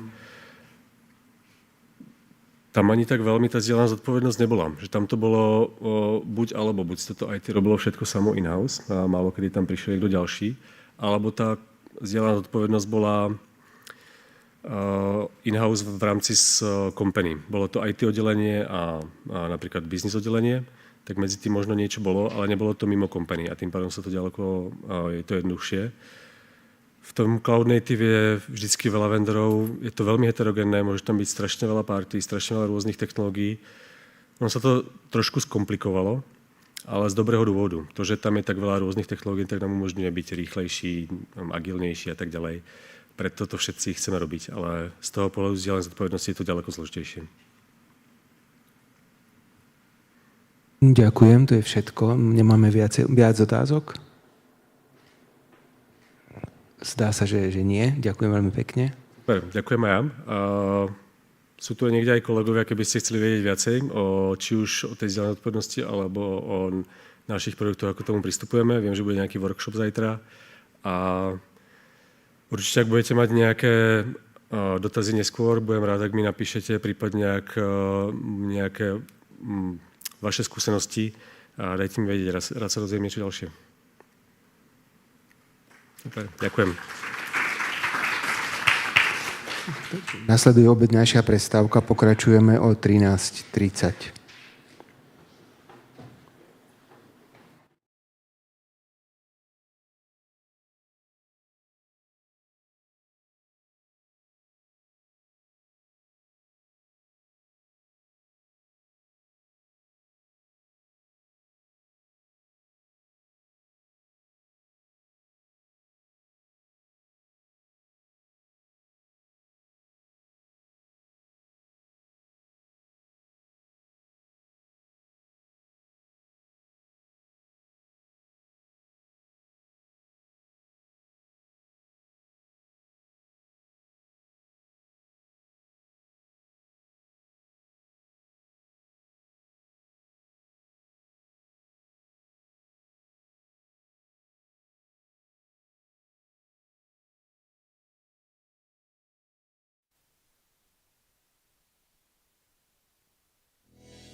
As a modern IT leader, your team's role has expanded beyond supporting business operations and enabling incremental change. Today, the organization relies on you and your team to leverage technology investments to drive innovation. But resources are always limited. And there's another challenge that's making it difficult to meet those expectations: architectural complexity. At F5, we believe that rethinking your IT architecture can help you ensure that your people and systems can deliver maximum value today and enable the innovation the business needs for the future. To move toward a more secure, more agile, and more adaptable system that's easier to manage across clouds, we recommend provisioning services in 4 primary tiers: global, site, application, and management and operations. Start by deciding which services and controls you need at each tier. At the global tier, you can deploy general policies and standardized infrastructure requirements that will be applied universally across all sites and all applications. At the site level, you can specify policies that deviate from your global policy. These site-wide policies should only contain exceptions that apply at the given locale. At the application level, you can define application-specific policies. This layer can ignore site and global level policies and only focus on ones that are unique to a specific application. Finally, at the independent management and operations tier, in general, you can manage the code, configuration, infrastructure and policy rules, and analytics, keeping those requirements global, yet safely isolated from the 3 production tiers. With the right tooling, automation, and processes in place, you can boost operational performance and benefit from positive feedback loops with machine learning systems. Although these are conceptual tiers, they're a great way to simplify operations, consolidate services, and unify your application security and delivery policies. By rethinking your IT architecture, you can enable your developers to have a simple, secure path to speedier deployments, your security and network teams to control and update security and network policies without slowing down production, and your system to be more flexible and resilient in the face of constant change. Learn more and start today at f5.com/adaptiveapps.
Meet Anna and John. They are database admins working on different teams. Anna's team is using an open source database system. Although databases are free to use by developers, hiring for skill sets and maintaining versions are overwhelming tasks. John's team is using the public cloud. However, they get locked to the system into one deployment model. The services are expensive, and they also face hiring challenges. There's another gold standard option for Anna and John's teams. Portworx Data Services. Portworx Data Services is the one platform to deploy, operate, and secure any database with a few clicks via a single pane of glass. With Portworx, developers can push apps and features in production 2 times faster. Database admins can be 3 times more productive. Database teams can save up to 75% cost of underlying cloud storage. Developers can build fault-tolerant, highly secure, and reliable apps and data. Database admins can deploy and run any database on Kubernetes. Portworx turns your database admins into superheroes. Cybersecurity is an infinite battlefield. The bad guys are getting slicker, Stealthier. Engineering their own super weapons. We can get lost in that darkness, in what we are all against. Or we can focus on what we're all here for. People. Congratulations! Oh my God! Each other. For our neighbors, Our kids. People with an I or T in their job titles. For new leaders dragging century-old giants into the future. For wild thinkers. Designated warriors. For the people they protect. We're never going to get old, are we, Grandma? I'm not. People with passwords like password 123 exclamation point. For people who trusted strangers and lost everything. For titans of industry. titans of taco trucks. Titans with toddlers. For people. For each other. We can focus on the fear. Or we can keep reminding ourselves What security is really about.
As a modern IT leader, your team's role has expanded beyond supporting business operations and enabling incremental change.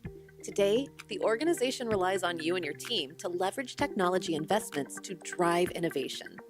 But resources are always limited. And there's another challenge that's making it difficult to meet those expectations: architectural complexity. At F5, we believe that rethinking your IT architecture can help you ensure that your people and systems can deliver maximum value today and enable the innovation the business needs for the future. To move toward a more secure, more agile, and more adaptable system that's easier to manage across clouds, we recommend provisioning services in 4 primary tiers: global, site, application, and management and operations. Start by deciding which services and controls you need at each tier. At the global tier, you can deploy general policies and standardized infrastructure requirements that will be applied universally across all sites and all applications. At the site level, you can specify policies that deviate from your global policy. These site-wide policies should only contain exceptions that apply at the given locale. At the application level, you can define application-specific policies. This layer can ignore site and global level policies and only focus on ones that are unique to a specific application. Finally, at the independent management and operations tier, in general, you can manage the code, configuration, infrastructure and policy rules, and analytics, keeping those requirements global, yet safely isolated from the 3 production tiers. With the right tooling, automation, and processes in place, you can boost operational performance and benefit from positive feedback loops with machine learning systems. Although these are conceptual tiers, they're a great way to simplify operations, consolidate services, and unify your application security and delivery policies. By rethinking your IT architecture, you can enable your developers to have a simple, secure path to speedier deployments, your security and network teams to control and update security and network policies without slowing down production, and your system to be more flexible and resilient in the face of constant change. Learn more and start today at f5.com/adaptiveapps.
Anna and John. They are database admins working on different teams. Anna's team is using an open source database system. Although databases are free to use by developers, hiring for skill sets and maintaining versions are overwhelming tasks. John's team is using the public cloud. However, they get locked to the system into one deployment model.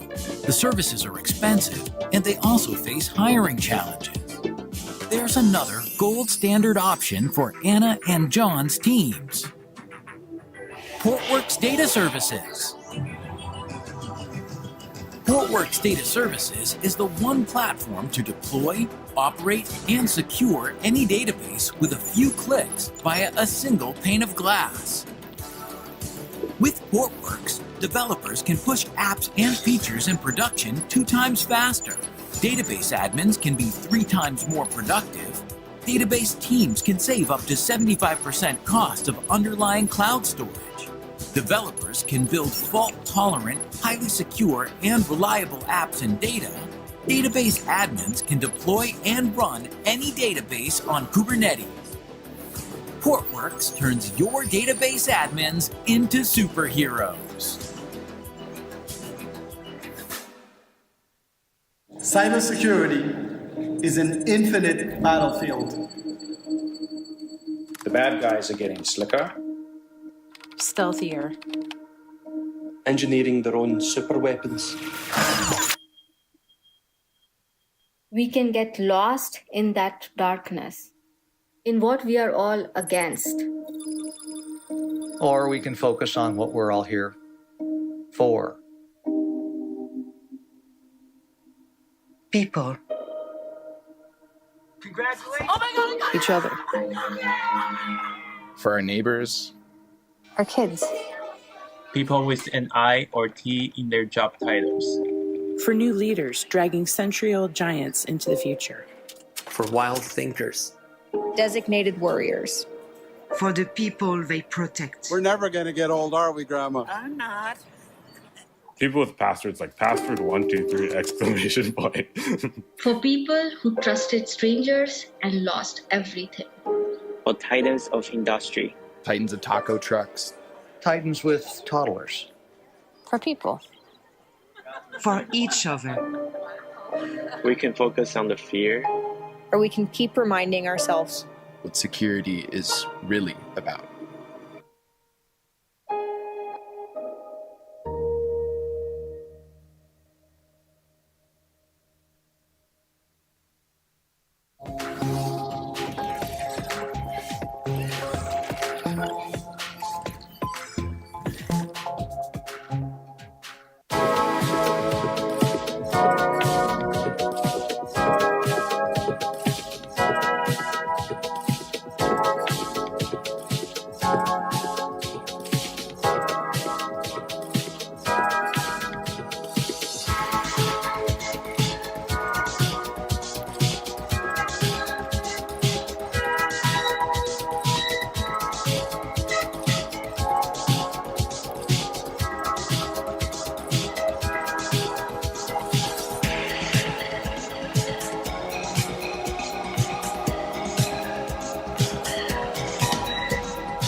As a modern IT leader, your team's role has expanded beyond supporting business operations and enabling incremental change. Today, the organization relies on you and your team to leverage technology investments to drive innovation. But resources are always limited. And there's another challenge that's making it difficult to meet those expectations: architectural complexity. At F5, we believe that rethinking your IT architecture can help you ensure that your people and systems can deliver maximum value today and enable the innovation the business needs for the future. To move toward a more secure, more agile, and more adaptable system that's easier to manage across clouds, we recommend provisioning services in 4 primary tiers: global, site, application, and management and operations. Start by deciding which services and controls you need at each tier. At the global tier, you can deploy general policies and standardized infrastructure requirements that will be applied universally across all sites and all applications. At the site level, you can specify policies that deviate from your global policy. These site-wide policies should only contain exceptions that apply at the given locale. At the application level, you can define application-specific policies. This layer can ignore site and global level policies and only focus on ones that are unique to a specific application. Finally, at the independent management and operations tier, in general, you can manage the code, configuration, infrastructure and policy rules, and analytics, keeping those requirements global, yet safely isolated from the 3 production tiers. With the right tooling, automation, and processes in place, you can boost operational performance and benefit from positive feedback loops with machine learning systems. Although these are conceptual tiers, they're a great way to simplify operations, consolidate services, and unify your application security and delivery policies.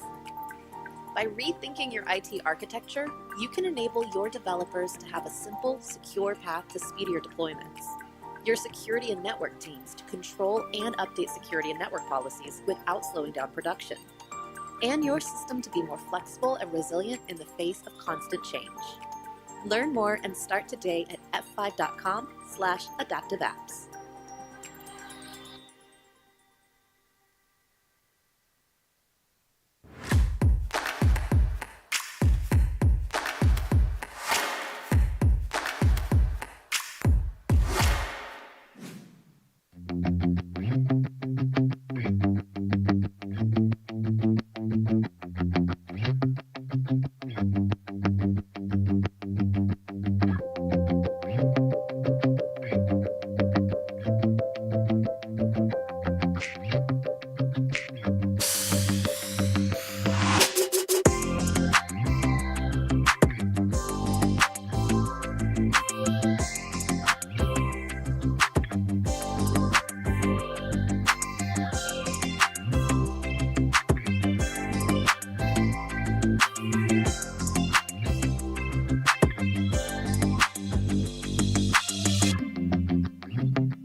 Anna and John. They are database admins working on different teams. Anna's team is using an open source database system.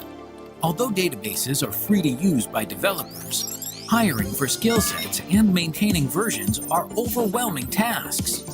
John's team is using the public cloud. However, they get locked to the system into one deployment model. The services are expensive, and they also face hiring challenges. There's another gold standard option for Anna and John's teams. Portworx Data Services. Portworx Data Services is the one platform to deploy, operate, and secure any database with a few clicks via a single pane of glass. With Portworx, developers can push apps and features in production 2 times faster. Database admins can be 3 times more productive. Database teams can save up to 75% cost of underlying cloud storage. Developers can build fault-tolerant, highly secure, and reliable apps and data.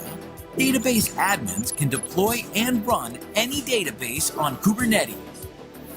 Portworx turns your database admins into superheroes. Cybersecurity is an infinite battlefield. The bad guys are getting slicker. Stealthier. Engineering their own super weapons. We can get lost in that darkness, in what we are all against. Or we can focus on what we're all here for.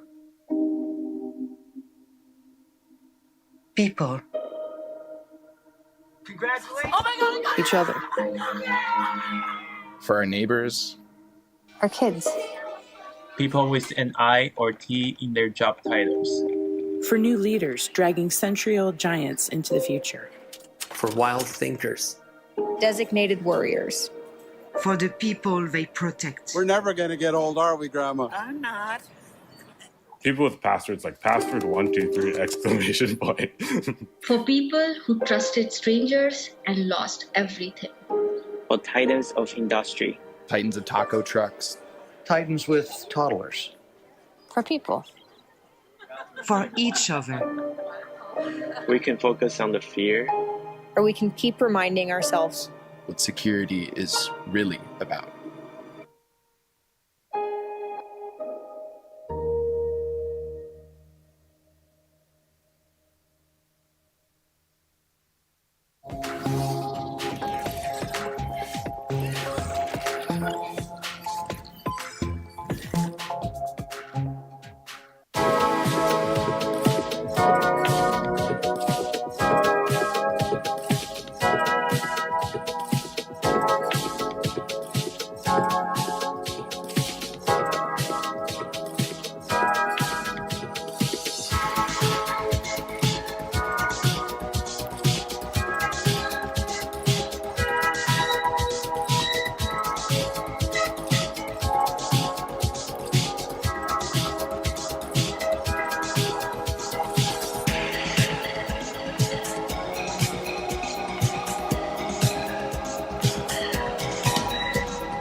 As a modern IT leader, your team's role has expanded beyond supporting business operations and enabling incremental change.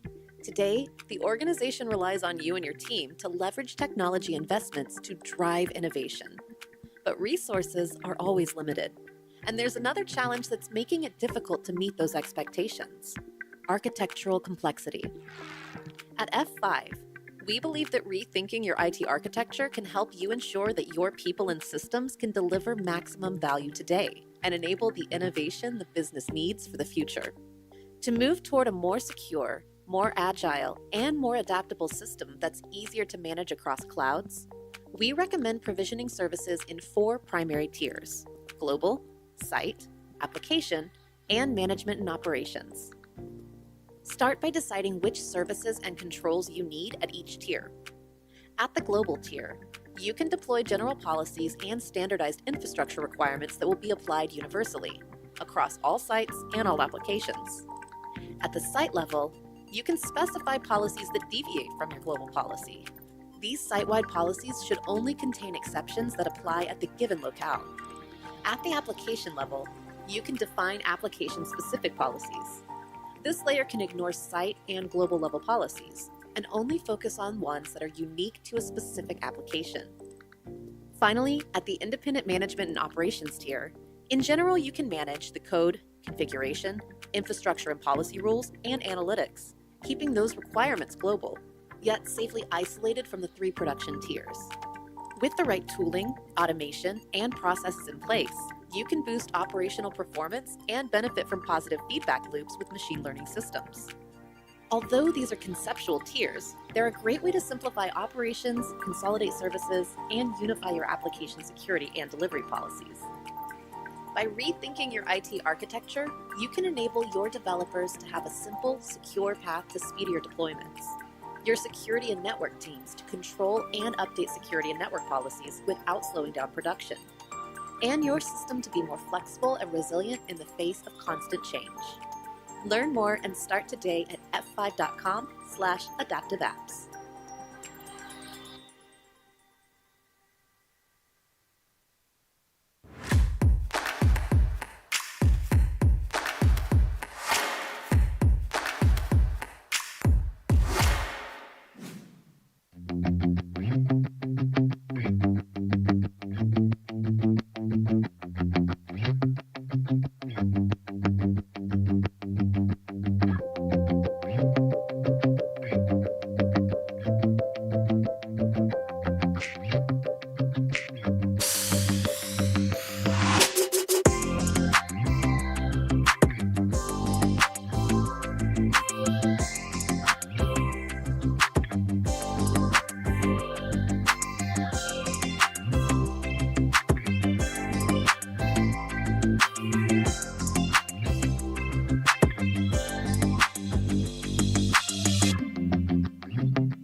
Anna and John.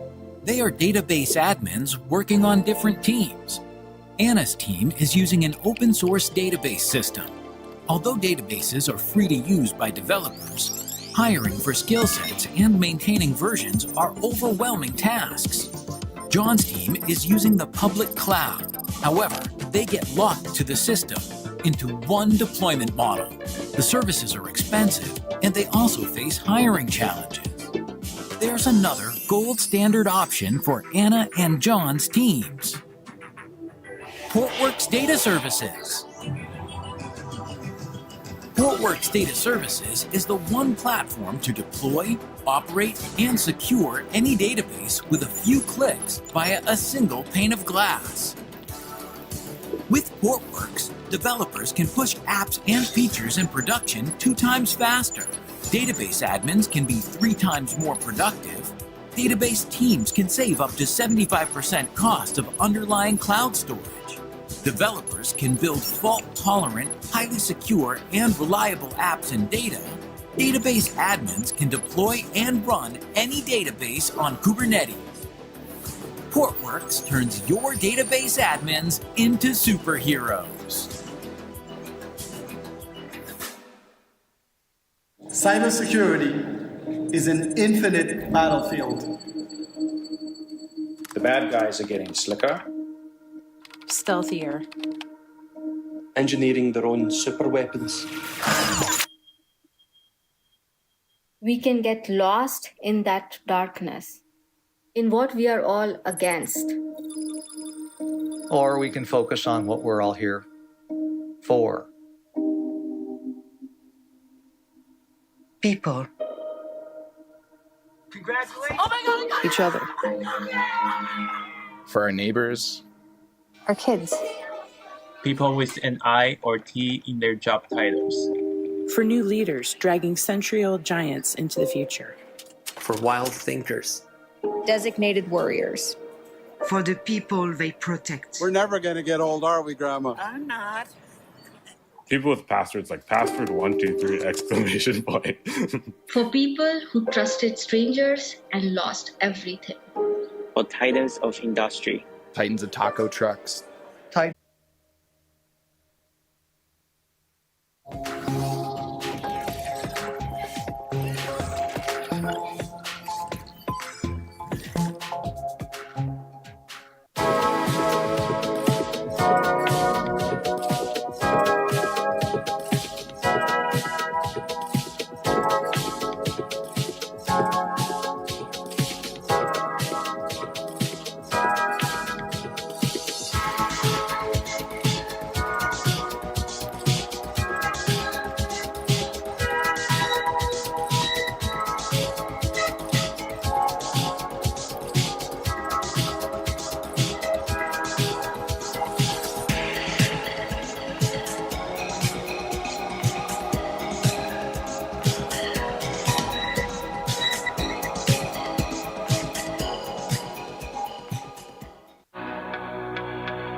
As a modern IT leader, your team's role has expanded beyond supporting business operations and enabling incremental change. Today, the organization relies on you and your team to leverage technology investments to drive innovation. But resources are always limited. And there's another challenge that's making it difficult to meet those expectations: architectural complexity. At F5, we believe that rethinking your IT architecture can help you ensure that your people and systems can deliver maximum value today and enable the innovation the business needs for the future. To move toward a more secure, more agile, and more adaptable system that's easier to manage across clouds, we recommend provisioning services in 4 primary tiers: global, site, application, and management and operations. Start by deciding which services and controls you need at each tier. At the global tier, you can deploy general policies and standardized infrastructure requirements that will be applied universally across all sites and all applications. At the site level, you can specify policies that deviate from your global policy. These site-wide policies should only contain exceptions that apply at the given locale. At the application level, you can define application-specific policies. This layer can ignore site and global level policies and only focus on ones that are unique to a specific application. Finally, at the independent management and operations tier, in general, you can manage the code, configuration, infrastructure and policy rules, and analytics, keeping those requirements global, yet safely isolated from the 3 production tiers.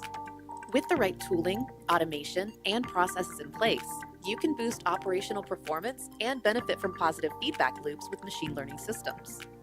Although these are conceptual tiers, they're a great way to simplify operations, consolidate services, and unify your application security and delivery policies. By rethinking your IT architecture, you can enable your developers to have a simple, secure path to speedier deployments, your security and network teams to control and update security and network policies without slowing down production, and your system to be more flexible and resilient in the face of constant change. Learn more and start today at f5.com/adaptiveapps.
Anna and John.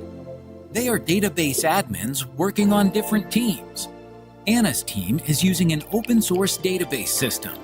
Although databases are free to use by developers, hiring for skill sets and maintaining versions are overwhelming tasks. John's team is using the public cloud. However, they get locked to the system into one deployment model. The services are expensive, and they also face hiring challenges. There's another gold standard option for Anna and John's teams. Portworx Data Services. Portworx Data Services is the one platform to deploy, operate, and secure any database with a few clicks via a single pane of glass. With Portworx, developers can push apps and features in production 2 times faster. Database admins can be 3 times more productive. Database teams can save up to 75% cost of underlying cloud storage. Developers can build fault-tolerant, highly secure, and reliable apps and data. Database admins can deploy and run any database on Kubernetes. Portworx turns your database admins into superheroes. Cybersecurity is an infinite battlefield. The bad guys are getting slicker. Stealthier. Engineering their own super weapons. We can get lost in that darkness, in what we are all against. Or we can focus on what we're all here for. People. Congratulations! Oh my God! Each other. For our neighbors. Our kids. People with an I or T in their job titles. For new leaders dragging century-old giants into the future. For wild thinkers. Designated warriors. For the people they protect. We're never going to get old, are we, Grandma? I'm not.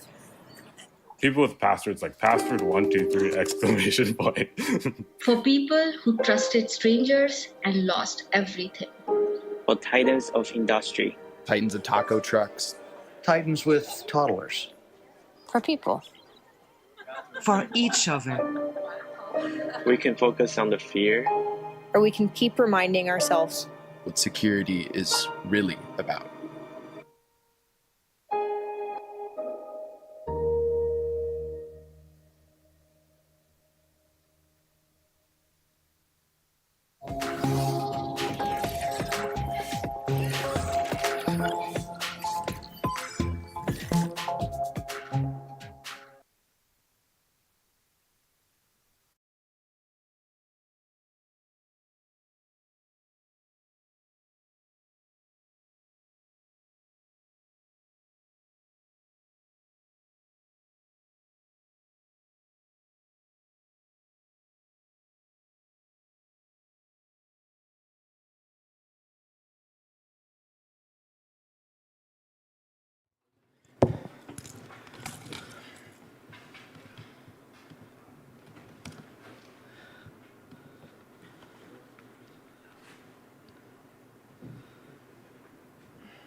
So, hi everyone.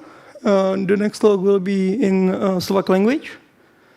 And I'd like to also mention that there is also a workshop at the same time. So, if you are interested in Argo CD, so you can go there. But this talk will be about the bezpečnosť provozu webových aplikací by Luboš Klockner. So, you can go. Tak, dobré, príjemné popoludne pre všetkých. Tak tu zaujímavý mix. Prezentujem teda ja v slovenčine. Očividne kolega dával anotáciu v češtine. A predstavenie v angličtine. Dobre, prečo som tu? Taký krátky úvod. Spoločnosť F5 pravdepodobne nepoznáte, ale pravdepodobne každý deň používate, či už sú to mobilné dáta, ktoré tečú cez mobilných operátorov, či už sú to webové aplikačné firewally, keď pristupujete do internet bankingu, robíte akékoľvek interakciu digitálnu so štátom. V podstate sme dosť neviditeľní, ale v zásade všetky tie dáta tečú cez nás. Nejaký čas dozadu v podstate F5 akvizovala Nginx, v podstate organizáciu. A Nginx pravdepodobne všetci poznáte. Áno, kto pozná Nginx? OK, dobre. Tu pred stánkom pred chvíľou sa ma niekto pýtal o Nginixe a tak som chvíľu skolaboval, ale vidím, že som dobre. Takže Nginx všetci poznáte, používate pravdepodobne, je to teda tá open source alternatíva, ktorú v tom open source podobe používa v podstate asi 98% všetkých zákazníkov, to znamená vrátane všetkých Netflixov, NBC, ABC, Cloudflareov a všetkých. Je samozrejme aj nejaká tá verzia Nginx Plus, ktorá obsahuje nejaké extra funkcionality a sú k tomu vlastne aj nejaké dodatkové vlastnosti a o tých by som sa teraz hovoriť. Keďže je toto viacej komunitná akcia, tak nebudeme to nejakým spôsobom môcť tlačiť do produktových slajdov, ale skôr spravím nejaký krátky úvod a potom skôr nejaký ukážka, že prečo vlastne rieši tú aplikačnú bezpečnosť, lebo pravdepodobne všetci, čo ste aj tu aj ostatní, tú aplikáciu každý vie nasadiť. Ale tie zraniteľnosti tých aplikácií existujú a je to pomerne veľký problém, pretože stále sa s tým stretávame. Čiže krátky úvod. Taká je tá myšlienka väčšinou takých bežných ľudí alebo networkáčov, že ako komunikujem. Keď teda chcem vlastne, aby ten nejaký môj užívateľ sa dostal nejakým dátam, aby mohol poslať nejaký request, tak samozrejme, čo je potreba spraviť? Potreba spraviť v podstate nejakú dieru do nejakého firewallu, či už je to v nejakom väčšom prostredí, alebo je to proste akýkoľvek malý deployment. Čiže vo finále je tam nejaká diera v tom firewall a cez túto dieru v podstate ten užívateľ dokáže vlastne pristupovať tým resursom na pozadí. Dneska je veľmi populárne, moderné, samozrejme mať nejaké kontajnerové prostredie, nejaký Kubernetes, OpenShift alebo niečo podobné a v tom vlastne bežia tie aplikácie. No a toto je krásne, proste je to veľmi jednoduché a nádherné. Mám potom nejaké ďalšie užívateľa, ktorý takisto v podstate chce interagovať s tou mojou aplikáciou. Ten je trošku iný, ten užívateľ, ale posiela v podstate taký istý request. A v podstate nejaký bežný sieťový firewall alebo next generation firewall, ktorý by mal riešiť tú bezpečnosť, tak pre neho je to úplne ten istý request. Navyše dneska po zásluhe Edwarda Snowdena a ďalších, proste celý internet je vlastne šifrovaný, čiže tá viditeľnosť do toho, čo sa reálne prenáša, je ďaleko nižšia. Čiže ten predchádzajúci request bol absolútne v pohode, niekomu niečo vadí na tomto requeste, alebo ste najedení. Tento request je tiež úplne mierumilovný až na to, že to bol šok útok a neviem, či ste niekedy pochytili nejaký čas dozadu, kedy v podstate Bash bol zraniteľný a dalo sa vlastne niečo z neho robiť. Čiže vlastne tí útočníci nebudú veľmi obvious to posielať nejakom payloade, ale naozaj si nájdu cesty, na ktoré často developeri spoliehajú, že je to niečo, čo je nastavené klientom a je to nemenné. Čiže ako napríklad v tomto prípade user agent samozrejme nastavuje browser, áno, mierumilovný Firefox alebo niečo podobné. Keď som útočník, samozrejme nie som až taký mierumilovný, pretože si ten user agent viem použiť na svoje účely, na také, ako potrebujem. Čiže toto nejakým spôsobom sa snažíme riešiť a riešime to v podstate tým, že tú dieru neotvárame takto, aby všetky tie moje aplikácie boli voľne dostupné, ale snažíme sa tam vlastne predradiť nejaký systém a ten systém sa v podstate nazýva webový aplikačný firewall, ktorý by mal vlastne ten request nejakým spôsobom kontrolovať do toho užívateľa a prepustiť vlastne tie veci, ktoré sú. Sú viaceré prístupy k tomu. Pravdepodobne poznáte organizáciu OWASP, Open Web Application Security Project, ktorí vydali nejakých top 10, to je také najznámejšie, hlavne keď teda prečítam, že väčšina asi študenti a tak, keď postupíte nejaké komerčné sféry, keď bude nejaké RFP alebo nejaké výberové konanie, tak každý tam má, že OWASP top 10, aj keď netuší, čo to je, každý si to nejakým spôsobom očiarka. OWASP top 10, ako vidíte, je to zoznam vlastne tých zraniteľností top, ktoré sa nachádzajú v tých webových aplikáciách. Je tam injection, cross-site scriptingy, nejaká chyba v autentikácii, zlá alebo insecure direct object reference, to znamená typicky študenti dostanem nejakú linku, kde mám svoje nejaké výsledky, mám číslo 49 na konci, čo keď to číslo zvýšim na 50, čo sa stane? A vidím z môjho spolužiaka proste, a aké sú jeho výsledky. Čiže takéto podobné chyby. A spústu ďalších. Je to poškodené celé, tá security, tak ako tento slide zámerne, že proste tých zraniteľností je strašne veľa. A možno len pre vašu nejakú referenciu, pre ktorých by to zaujímalo viacej, tak v podstate ten OWASP Top 10 je posledný z roku 2021, čiže nie je to niečo, čo by sa vydávalo proste každoročne alebo nejak tak. Čiže posledný máme teraz z roku 2021. Ako vidíte, tie zraniteľnosti sa opakujú. Stále aj keď v minulosti bol na prvom mieste injection, tie klasické SQL injection, kedy sa používa taká klasika 1 rovná sa 1 a podobne do tej databázy, aby som sa dostal. Ale sú rôzne ďalšie. Takisto, pokiaľ niekto si poviete, dneska je také moderné, mať tie moderné aplikácie, používať moderné prístupy, ako napríklad NoSQL. Mám NoSQL, čiže asi nebudem mať SQL injection, že áno. Ale bohužiaľ proste tie injection sú do všetkého. Môžem robiť injection do operačného systému, môžem robiť injection do LDAP databázy, môžem robiť injection do NoSQL databázy. Čiže tých je v podstate nekonečne a mnoho, ktoré môžem používať. Ďalšia taká, ktorá je momentálne v podstate na prvom mieste, je broken authentication. Čiže veľmi jednoducho nejakým spôsobom, či už niekto odcudzí nejaký token, alebo ten token bude proste nekorektný, alebo bude proste nejakým iným spôsobom použitý, dokáže sa dostať do časti aplikácie, do ktorej by sa v zásade dostať nemal. Kryptografické failory, to v podstate na druhom mieste celkom prekvapivo, ale je tam také väčšinou často k tomu také dobré memečko, kedy sa hovorí, že proste za žiadnych okolností proste nebudem vytvárať novú kryptografickú funkciu. Proste nie. To by bol veľký zázrak, keby ktokoľvek nový zrazu prišiel a vymyslel nejakú novú funkciu alebo niečo, čo už doteraz nebolo vymyslené a začne špekulovať. Sú na to overené postupy, metódy, takže tie treba používať určite.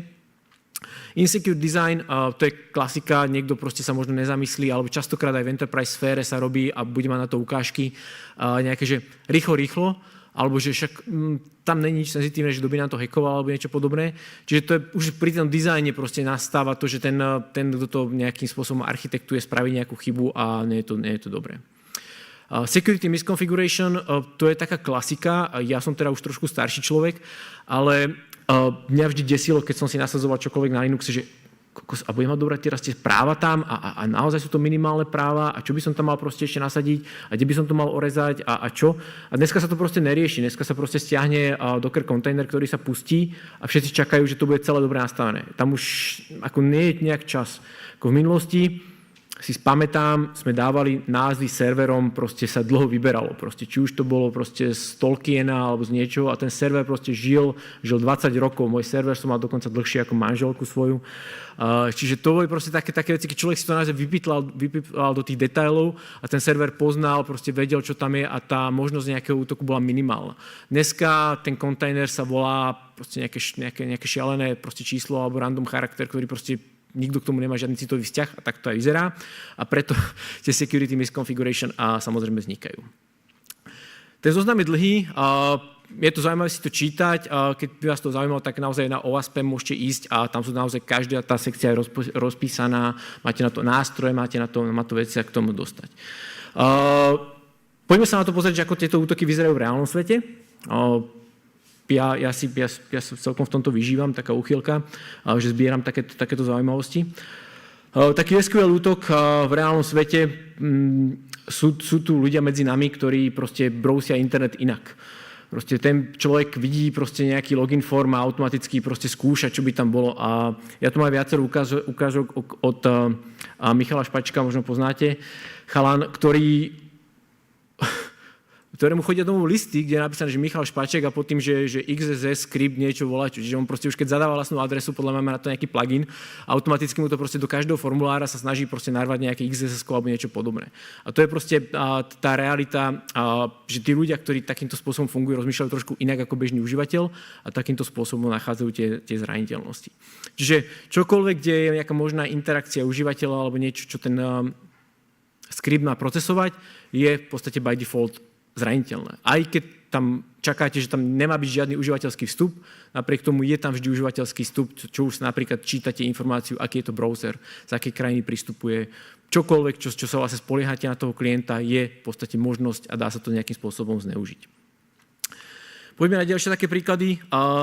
Toto je bol taký zaujímavý bypass, ako spraviť SQL injection na nejaký Akamai firewall, WAF.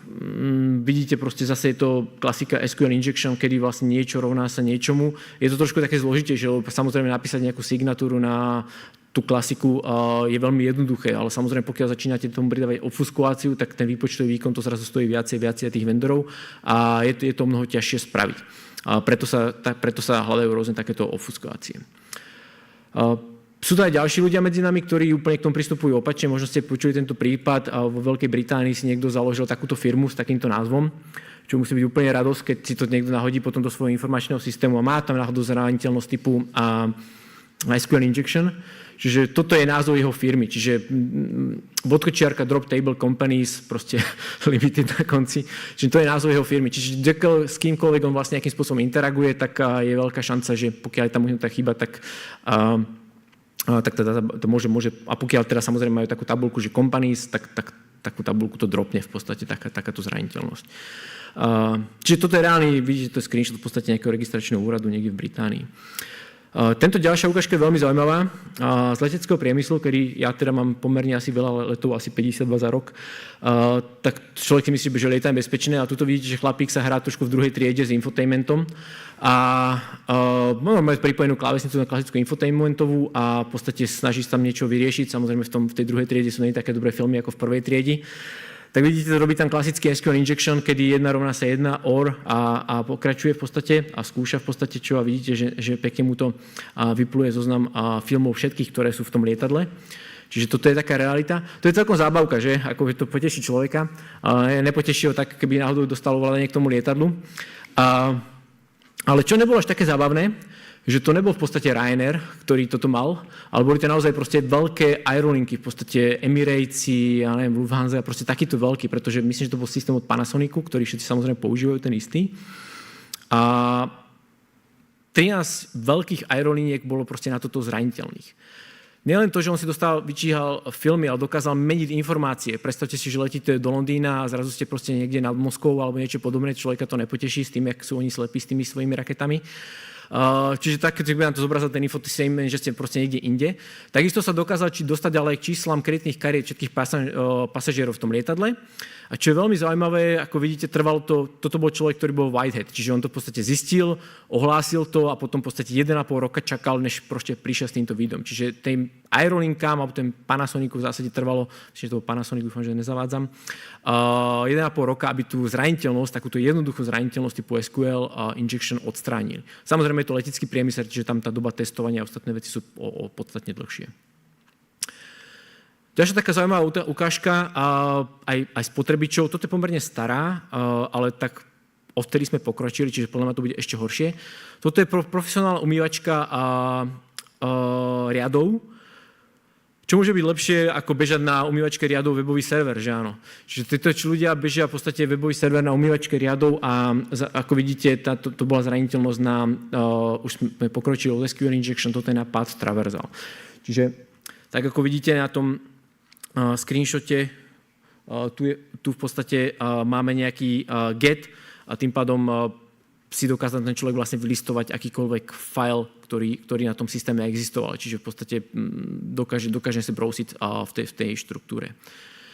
Z našich bližších lúk a hájov je to taká dopravná spoločnosť, ktorá vozí ľudí medzi krajinami. Oni majú tiež v tých autobusoch nejaký infotainment systém a pravdepodobne tiež sa nejaký študent nudil a proste to isté, keď vidíte vlastne do linky, keď zadal takisto dvojbodky lomítko, ako fakt to musí byť nuda, ako dve bodky lomítko a som vlastne hacker.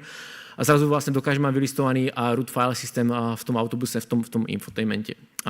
Čiže takéto zraniteľnosti dejú sa, sú medzi nami, hovorím, toto je konkrétne z tej československej firmy. Path traversal, čiže keď niekto neošetrí dobre vstupy od toho klienta, zase dokážem vlastne si vylistovať niečo iné, pokiaľ samozrejme tá aplikácia nejakým spôsobom interaguje s tým file systémom. Ďalšia taká ukážka, komicko-smutná by som to až nazval, je tu zo susedného Maďarska. Tiež študent, hacker, v podstate čo spravil, strašný hackovací nástroj, otvoril si vlastne konzolu v browseri a dokázal v podstate zrazu modifikovať všetko, čo bolo v tej aplikácii. Ako vidíte, tam je to aj popísané. Dokázal si v podstate za pár centov kúpiť lístky v hodnote proste niekoľko viac. Je to dopravný podnik v Budapešti. Dokonca je to náš partner, s ktorým aj spolupracujeme, ale zase taká klasika, že ľavá ruka nevie, čo robí pravá, čiže developeri niečo predali, ten security team do toho ani nevidel, rýchlo. A stalo sa vlastne presne to, že čo sa v minulosti používala sa táto technika pomerne hojne a to bolo, že sa vlastne ukladali informácie na strane klienta. To znamená, veľa rokov dozadu, keď naozaj každá operácia v databáze bola veľmi drahá, tak Amazon robil napríklad to, že keď ste si kúpili DVD prehrávač alebo VHS prehrávač, alebo neviem, čo bolo v tej dobe, tak on si tú cenu toho produktu uložil u klienta do nejakej premennej. A vy keď ste proste išli do toho košíku a ešte si to proste zaplatiť, tak ten server si jednoducho nemusel ísť do tej drahej Oracle databázy, ktorú tam mali a každý ten dotaz stal proste nekonečne veľa peňazí v tej dobe, tak on si len vyčítal v tom requeste od toho klienta, koľko to stojí. A samozrejme, pokiaľ tí útočníci, to neboli útočníci, tiež proste to až tak proste zmenil masu musím napísané, že ten proste DVD prehrávač stojí nejakých $220, tak keď som zmenil u seba ten parameter v browseri na 1, tak zrazu som mal ten DVD prehrávač za $1. Oni to už nekontrolovali, pretože pre nich bolo stále lacnejšie tým pár ľuďom to predať za ten $, ako keby vlastne mali tie requesty robiť do tej databázy. Ale to bolo proste, ja neviem, 25-30 rokov dozadu. Momentálne sa toto nerobí, ale toto bol presne ten prípad. Cenu lístkov si uložili vlastne na strane klienta a tým pádom klient čokoľvek vlastne zmenil, prepísal, tak mal k dispozícii. Bohužiaľ, tá smutná časť toho príbehu je, že naozaj proste tam polícia si prišla pre toho študenta a vyvliekli ho doma v pyžame proste od rodičov. Celé zlé, potom sa do toho obula komunita, zistili, že úžasná kapča, ktorá bola implementovaná, je priamo viditeľná v zdrojovom kóde. Čiže vlastne ani sa nikto nemusel si kupovať nejakú službu Dead by Captcha, ale rovno proste si len otvoril zdrojový kód a videl tú kapču rovno tam. Čiže celé zle. Toto je naozaj aplikácia, toto je vec, ktorá sa stala v podstate v týchto rokoch, je to pomerne čerstvá vec, čiže stále sa takéto zraniteľnosti dejú. Keď sa pozrieme ďalej, také veľmi populárne, XSS-ko, keď poznáte, XSS-ko myslím, že objavil chlapík z Microsoftu, 1980 niečo rok. Čiže a XSS-ko je tu stále medzi nami. Proste XSS je, pokiaľ poznáte, XSS-ko je zraniteľnosť na strane servera, ale ktorou útočím na klienta. Čiže ja s tým XSS-kom až tak moc nespravím, mám tu ukážku aj na niečo zaujímavejšie, ale až tak moc nespravím na strane servera, ale robím niečo na strane klienta. Čiže väčšinou je to skôr, že dostanem sa do toho servera a potom cez dôveryhodnú stránku tomu klientovi dokážem podvrhnúť nejaký kód. A pokiaľ poznáte projekty ako Beef, Browser Exploitation Framework, to je, keď naozaj dokážete tomu klientovi, ten JavaScript, ktorý má tento projekt, dostať do jeho browsera, tak máte plnú kontrolu nad jeho browserom. Tiež to myslím, že robil ešte Michal Špaček tiež na takýchto prednáškach, že pripojte sa mi, mal tam ešte to Pineapple Wi-Fi a všetci sa pripojili na nejakú Wi-Fi, ktorá bola zaujímavá a on samozrejme to pod kontrolou, každému injektoval JavaScript a zrazu celej sále prehrával proste Star Wars alebo niečo na mobiloch, na notebookoch, lebo proste mal plnú kontrolu s tým JavaScriptom, ktorý tam bol. Čiže XSS-ko veľmi nebezpečné, hlavne pre klientov. Tu sú len ukážky, keď poznáte možno tento account XSS Payloads, veľmi zaujímavé, tam proste pomalím na, nechcem povedať dennej, ale minimálne na týždennej báze zaujímavé zraniteľnosti. Ale XSS na vyhýbanie veľkým firmám. Tu napríklad vidíte pomerne, myslím, že to je z konca minulého roka, tiež zraniteľnosť priamo na Apple.com. Čiže aj veľkým firmám sa to deje a XSS je proste princíp v odzovkách, že ako vlastne funguje HTML a HTTP protokol, čiže referencia jeden objekt na druhý. Čiže ťažko sa tomuto aj predchádza. Tiež nejaké ukážky z ďalších firiem. Toto bol, myslím, že Bitbucket. Svoje SSH kľúci môžete pomenovať ako chcete, samozrejme, to vám nikto nemôže odoprieť, pokiaľ si ho pomenujete takýmto nejakým štýlom, a toto je fakt, že veľmi také akože priamočiare, žiadna obfuskuácia, nič, no tak potom vám to Bitbucket takto vypíše naspäť krásne, že teda, OK, tak tam všetok zdrojový kód, ktorý mám, zrazu mám a viem teoreticky niekomu tú linku, keď niekomu pošlem správnu linku, tak dokážem dostať pod kontrolu jeho veci. Ďalšia ukážka, LastPass, tým sa moc nedarí, teraz samozrejme aj ste počuli nedávny útok, kedy im vlastne líkla celá tá databáza, tam bol zaujímavý ten útok, že vlastne cez starý Plexový server dokázali nejakému developerovi nainjektovať nejaký kód a potom mu ukradli jeho credentials. Ale toto je ukážka, že vlastne sa to s nimi ťahá už dlhšie, tuto vidíte zase takisto absolútne neošetrený, absolútne neobfuskovaný, proste nič úplne proste na debila, narve tam človek script do password reminderu a potom v podstate na LastPasse mať takýto klasný cross-site scripting, zase kontrolu. Toto je ukážka, že kedy viete spraviť niečo aj na strane servera v odzovkách a možno poznáte Ashrana Sharana a vesmírny lidé. Toto bola ukážka, kedy vlastne bol priamo na mol.cz cross-site scripting a v podstate takýmto krásnym štýlom dokážete proste spojiť dve stránky. Myslím, že v Čechách je to taká tá scéna väčšia, myslím, že aj nejakých politikov vlastne sklúčili dohromady a podobne ich stránky. Ale toto je veľmi pekná ukážka, ja mám naozaj rád, že ten Ashran Sharan takto sa dostal vlastne na mol.cz, čiže krásne vesmírny lidé spojení v jednom. OK, ukážky ofuskující. Prečo to sem len dávam? Dávam to sem preto, že keď sa na to pozrite toho kvantum, vychádza to proste kvantum. Tuto som si našiel dokonca zoznam, tento chlapík má kvantum toho, keď sa pozriete, to je, myslím, že tam je nejakých 3000 riadkov dokonca cross-site scriptingu rôzneho typu.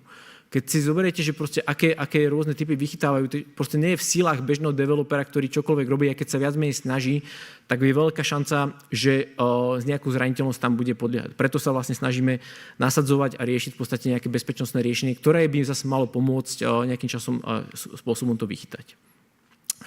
Koho to inak zaujímavé, tak tento chlapík má tiež veľmi dobré referencie na rôzne zraniteľnosti a podobné veci, čiže oplatí sa ho takisto sledovať. OK, predtým, ako sa posunieme ďalej, možno čo je taký ultimátny goal všetkých počítačových hackerov, či už sa to jedná o software, alebo proste nejaké appliances, alebo čokoľvek, kopírky, tehotenské testy, keď chcete nejak uhackovať a ukázať, že ste to uhackovali. Samozrejme spustiť na tom Doom, že áno. Doom musí bežať proste na všetkom. Na čom beží Doom, to je uhackované. Čiže toto je tiež ukážka cross-site scriptingu, kedy proste pokiaľ by ste mali nainštalovaný Doom a lokálne ako tú binárku, tak v zásade vám ju spustí. Čiže toto je tiež krásna ukážka toho, že čo všetko sa s tým dá dokázať. Keď by sme išli ešte viacej do histórie, tak tento chlapík dokonca spravil Space Invaders priamo v tom. Takýto krásny vám budú blikať proste na takýto riadok kódu v tom. Čiže takéto krásne ofuskuácie a to je tak krása a hrozba toho HTML zároveň, že je to naozaj veľmi flexibilné, tak ako to bolo navrhnuté v minulosti, v CERNe. Je to krásne, ale tá voľnosť vždy prináša nejaké riziká.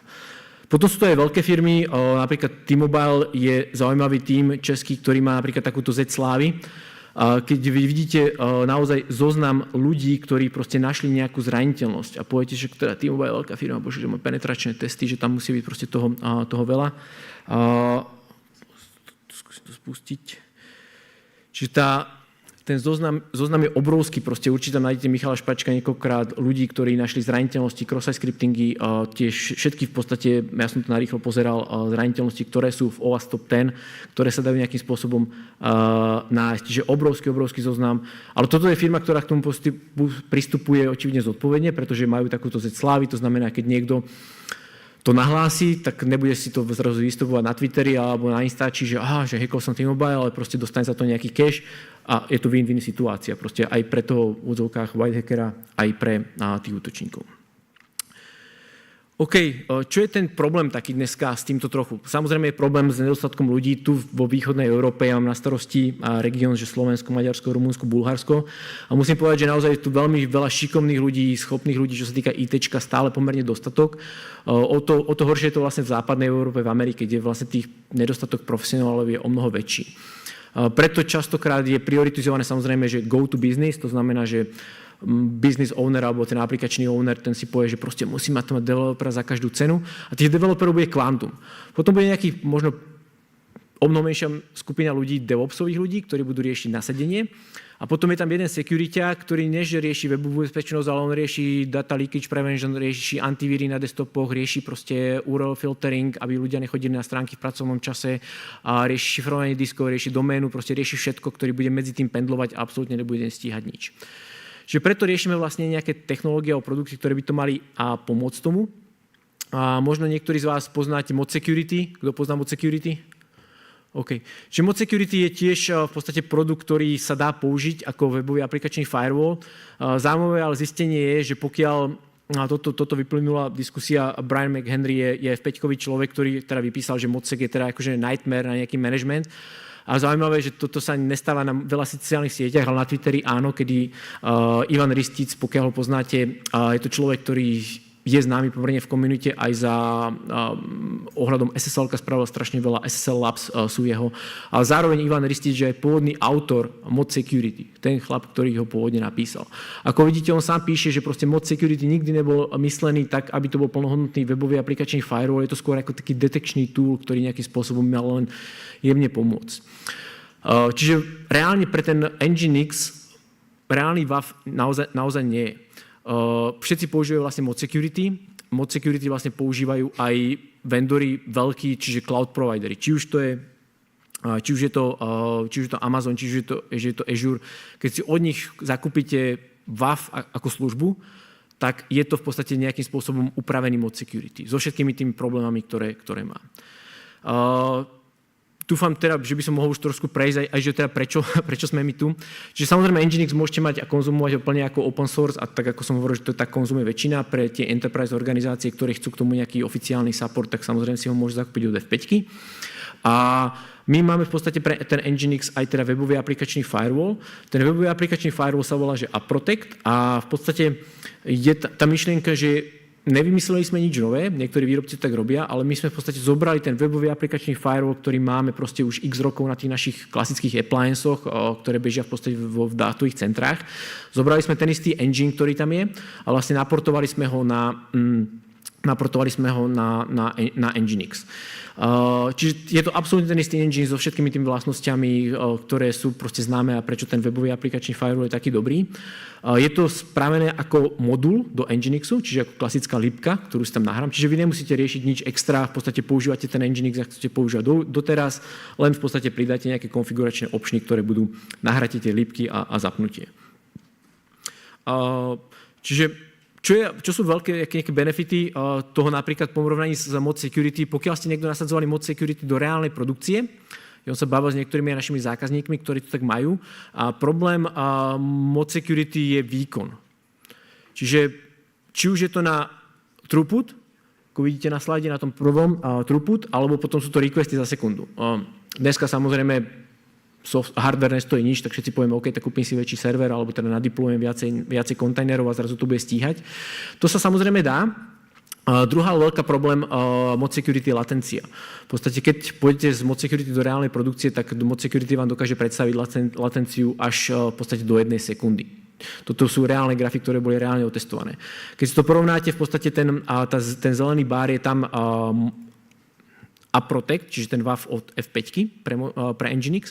Vidíte, že ten výkon a počty requestov za sekundu klesnú možno na polovicu proti pôvodnému Nginxu, ale je to ďaleko vyššie, ako výkon pri Mod Security, tie modré báry tam ani nevidíte. Ale hlavne aj tá latencia. Dneska v podstate, pokiaľ ten klient nemá dobrú odozvu tej aplikácie, tak samozrejme ho to prestane baviť, odíde. Čiže ako vidíte, v podstate ten AppProtect voči Mod Security v podstate nepridáva žiadnu latenciu do toho. Čo sa týka nejakých vlastností, len naozaj v krátkosti, je toto dizajnované ako produkt nie pre klasických sieťových špecialistov, ktorí proste celý deň sedia v banke a nejakým spôsobom organizujú to, ale je to pre ľudí, ktorí naozaj rýchlo potrebujú konzumovať pre naozaj DevOpsové nasadenie. Čiže v prvom rade snažíme sa mitigovať naozaj tie zraniteľnosti, ktoré sú v OWASP Top 10 a prípadne nejaké publikované CVčka. Čiže pokiaľ vidíte nejaká zraniteľnosť, neviem, na Apache, na čokoľvek, my v podstate k tomu vydávame signatúru, ktorá to bude mitigovať a sú tam vlastne signatúry klasické, alebo také dvoch typov. Jedné signatúry sú také všeobjímajúce, ktoré hovoria, že OK, tak asi není úplne dobré, aby niekto robil také, že cut etc pass svd, to fakt nechceme. A takisto asi nie je dobré, aby niekto robil také, že 1 rovná sa 1, alebo nejaké apostrofy posielal, to nechceme. Takže to sú také všeobjímajúce signatúry. A potom máme signatúry, ktoré sa nazývajú ešte, že thread campaigns. Tie sú také zaujímavejšie. Tie sa vydávajú o mnoho častejšie a tie riešia takú situáciu, že je zraniteľnosť Apache. A my teraz vydáme jednu signatúru na tú zraniteľnosť, vydáme na konkrétnu skupinu, ktorá to robí, či už to budú nejaké Číňania, alebo Rusi, alebo kdokoľvek, a aj na konkrétny účel, na čo to oni zneužívajú. Čiže bude jedna zraniteľnosť, ja neviem, Apache, proste Jakarta, alebo čokoľvek. Príde prvá skupina Ruska a začne proste inštalovať nejaký blockchain minery alebo čokoľvek, tak vydáme jednu signatúru. Ale keď vyjde proste druhá skupina, ja neviem, hoci čo Američania začnú robiť proste DDoS útoky, cez tú zraniteľnosť vydáme ďalšiu signatúru. Možno vám to niektorým zapaluje, že tie všeobjímajúce signatúry samozrejme predstavujú veľa false pozitív, lebo častokrát nahrávam súbor, čokoľvek, takže môže sa stať.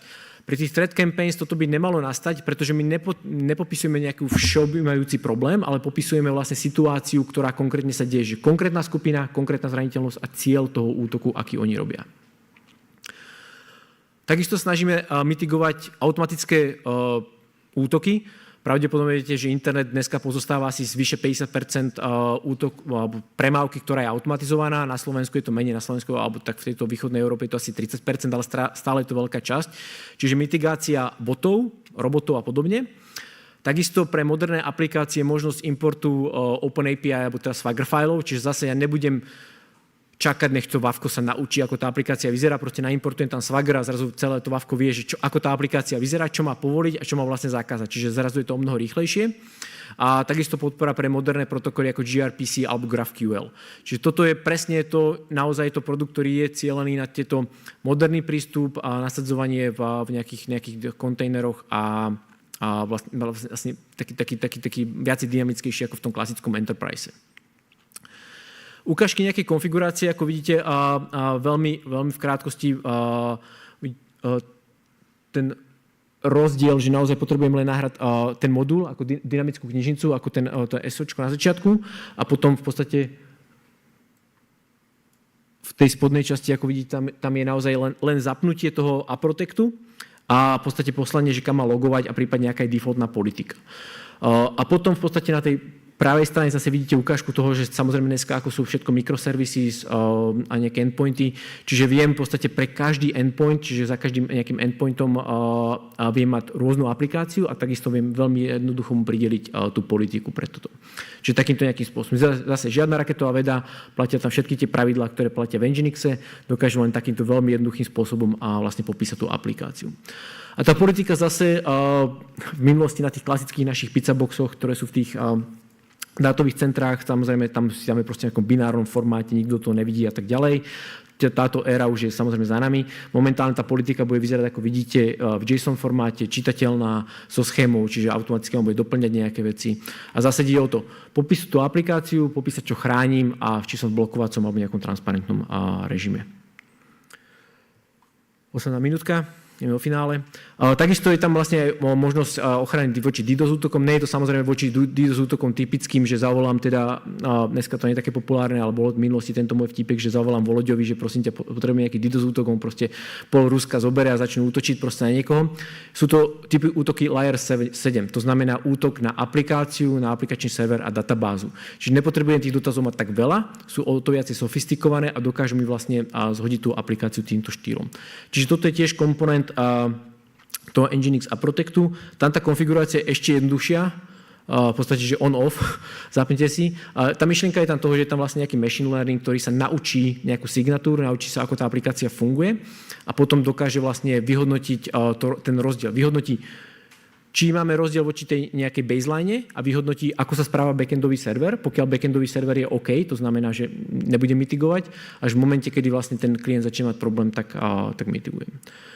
No a čo sa týka posledné nasadenie, to nasadenie naozaj môže byť, či už tu mám nejaký veľký softwarový load balancer, organizácia, ktorá používa, môže byť nasadená táto ochrana ako nejaký API gateway, môže to byť takisto ako súčasť ingress controlleru, alebo to môže byť priamo súčasť tej aplikácie ako také, že vlastne to Vavko bude priamo bežať ako sidecar proxy a priamo s tou aplikáciou. Čiže toto sú tie možnosti. Čiže končíme. Nejaké otázky, keď máte? To väčšinou dávam, že väčšinou po takémto brainwashingu to vyzerá u každého takto. Pokiaľ nie, ja sa tu budem ešte nejakú chvíľu motať. Bohužiaľ musím utekať potom na chatu, ktorá bola naplánovaná. Máme tu otázku na slajdu. Už přibývají další. OK.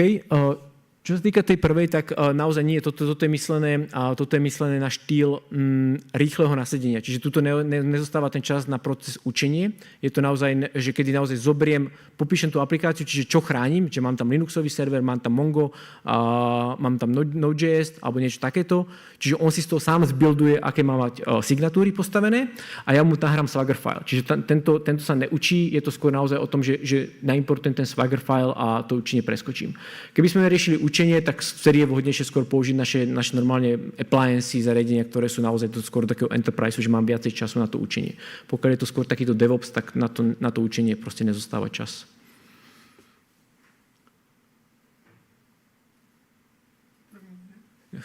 Prvú máme. A druhú, čo sa týka dekrypcie SSL-ka, všetko sa deje on-prem. F5 v podstate robí SSL-ko proste roky rokúce. Všetky v podstate hardwareové boxy naše mali od nepamäti proste dedikované SSL čipy, proste nejaké nitroxy, ktoré robili proste SSL dekrypciu priamo v hardveri. A vždy sa toto dialo. Dneska tí zákazníci sú senzitívni viacej, keby sme toto robili napríklad v cloude, špeciálne takí zákazníci, že bankoví alebo nejaký government slovenský, tak to proste cez to nepôjde vlak. Pokiaľ sa to robí on-prem, tak všetci s tým sú absolútne v pohode, lebo ten box proste musí vidieť dovnútra. Ako keď niekto tvrdí, že robí nejakú security nad zašifrovaným trafikom, tak je to proste ako zveštenie z kávy, asi niečo podobné. Tá realita, pokiaľ chcem naozaj mitigovať nejaký útok, tak musím do toho vidieť. A dneska vlastne všetci security vendory, či už je to WAF, alebo či je to odchádzajúca komunikácia, v podstate dešifrujú tú premávku, pozrú, čo je vo vnútri a znovu ju zašifrujú. Pokiaľ sa to deje vlastne priamo na tom boxe, tak a priamo u toho zákazníka, tak nikto s tým nejaký problém nemá. Čiže toto je v pohode. Jo, děkuji. Veľmi pekne ďakujeme. My máme v podstate ešte zajtra po obede nejaký workshop, ktorý robí kolega Marek, ktorý by ste to chceli vidieť naživo, aj ten deployment, tak čisto len krátka pozvánka zajtra po obede. Veľmi pekne ďakujem za účasť.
Cybersecurity is an infinite battlefield. The bad guys are getting slicker, Stealthier. Engineering their own super weapons. We can get lost in that darkness, in what we are all against. Or we can focus on what we're all here for. People. Congratulations! Oh my God! Each other. For our neighbors. Our kids. People with an I or T in their job titles. For new leaders dragging century-old giants into the future. For wild thinkers. Designated warriors. For the people they protect. We're never going to get old, are we, Grandma? I'm not. People with passwords like password 123 exclamation point. For people who trusted strangers and lost everything. For titans of industry. Titans of taco trucks. Titans with toddlers. For people. For each other. We can focus on the fear, or we can keep reminding ourselves what security is really about.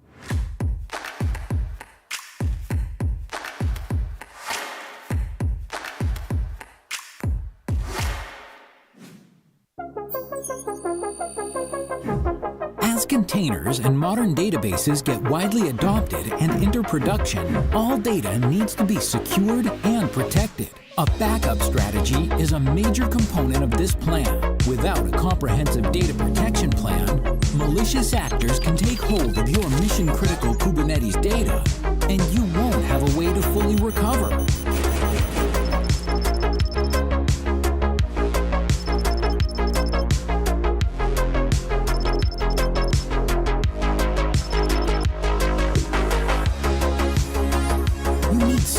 Who can back up and restore complex Kubernetes data, configurations, and objects, and ensure business continuity.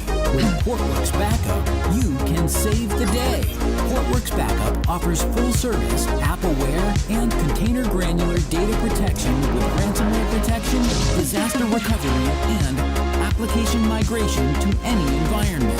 This helps you securely restore data with a single click. Portworx Backup, the easy button to protect your Kubernetes workload.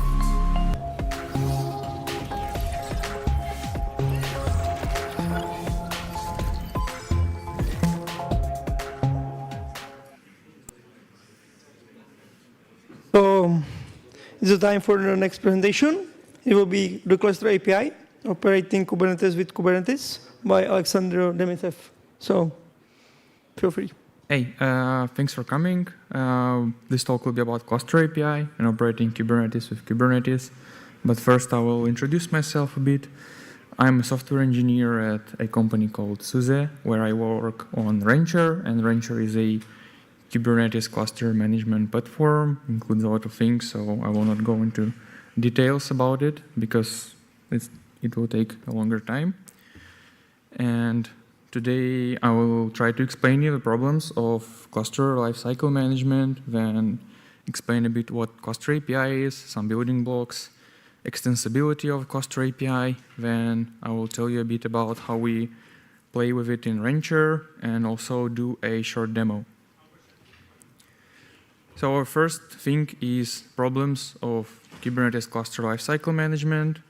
There are multiple problems, but I chose 4 because I think they are related to KEPI. So we'll try to explain what each problem looks like. So first will be configuration management, infrastructure management, cluster upgrades, and just the general complexity of existing tools. So the first problem is configuration management. It's very easy to lose track of your cluster configurations if you have multiple clusters, and then if these clusters spread across different infrastructures. So if you're running something in the cloud or something like on premises, it's not easy to keep track of all of it. And you also want to be able to have a declarative way to describe the desired state of your cluster, and something has to match cluster that state. Then also, if you're running on different infrastructures, you also want a consistent way and a single operational model to run your clusters in the same way. Like if you're running something in GCP, you want to run your clusters on VMware in the same way, using the same API, so it has to be consistent. And also, there is a chance of manual errors, and you need something to reduce this chance of manual errors. And also, tools that you are using, they should be customizable, So if your infrastructure provider is not supported, maybe you want to be able to implement it. Then the second problem is infrastructure management. So before you run your cluster, there has to be something that provisions your supporting infrastructure. There are multiple tools to do that, but if you are operating your Kubernetes clusters, ideally you want something that does it in a similar way for every infrastructure you are running. Then the third problem is cluster upgrades, and it's a very complex topic. Manual upgrades are time-consuming if you have multiple clusters. There is a big chance of causing downtime if you do a mistake, and everywhere where manual intervention is required, the risk of errors is much higher. So you need something to take care of your cluster upgrades.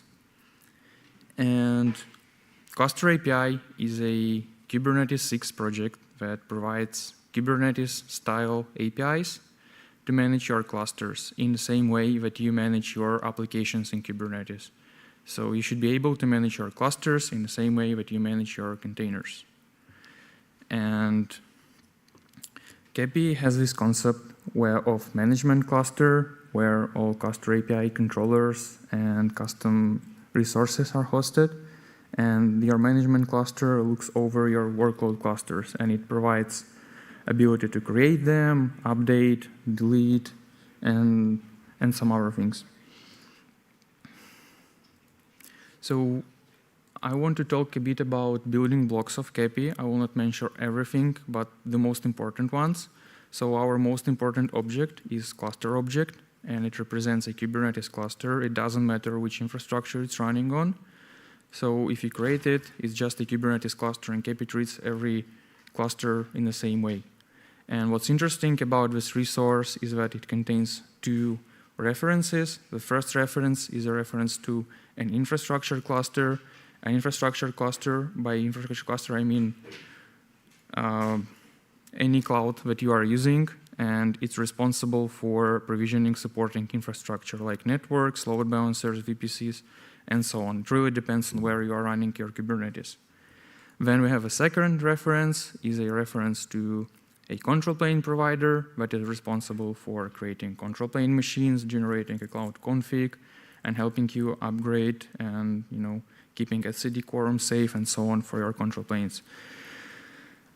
So once you created cluster, once your infrastructure is provisioned, your control planes are also running, then you are able to start adding worker nodes, right? And before I explain you how to add worker nodes, I want to take a look at a concept in KEPI that's called machines. And machine is yet another CRD, and it represents the underlying compute resource.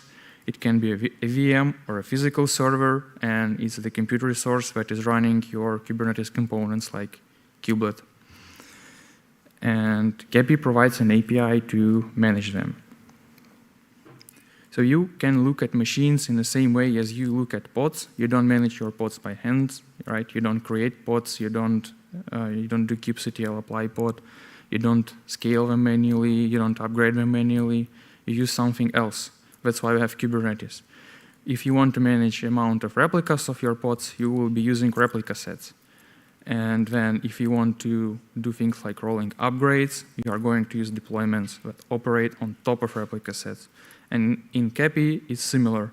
We have a machine, then we have machine set to operate amount of replicas, and we have machine deployment for rolling upgrades and so on.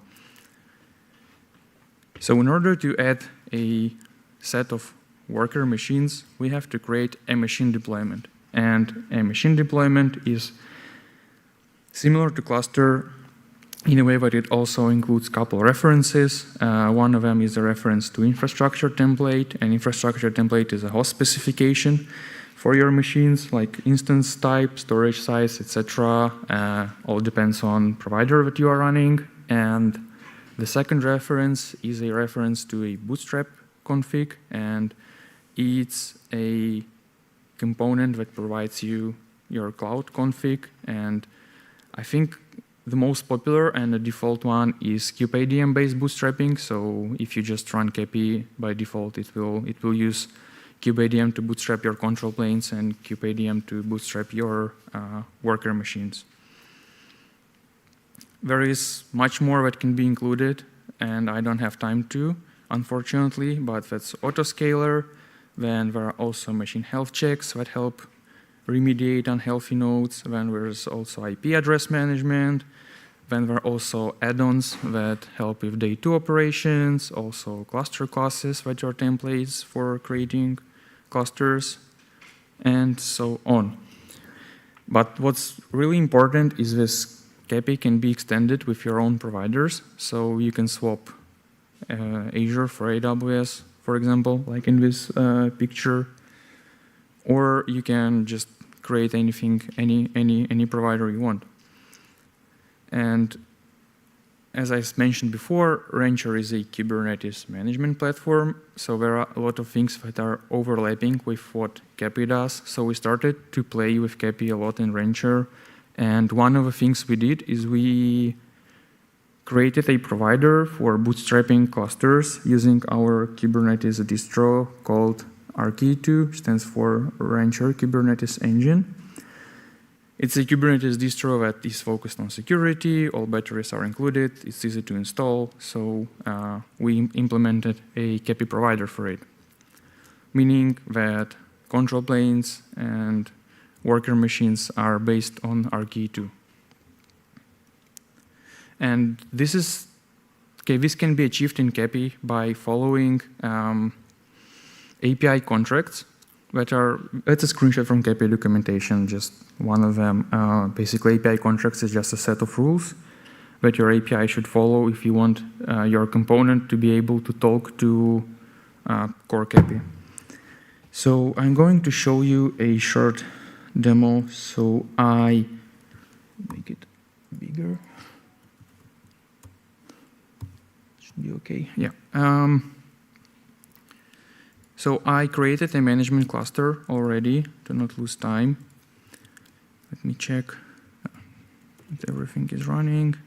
Yeah, I created a management cluster where I deployed KEPI, all KEPI components, so everything is up and running.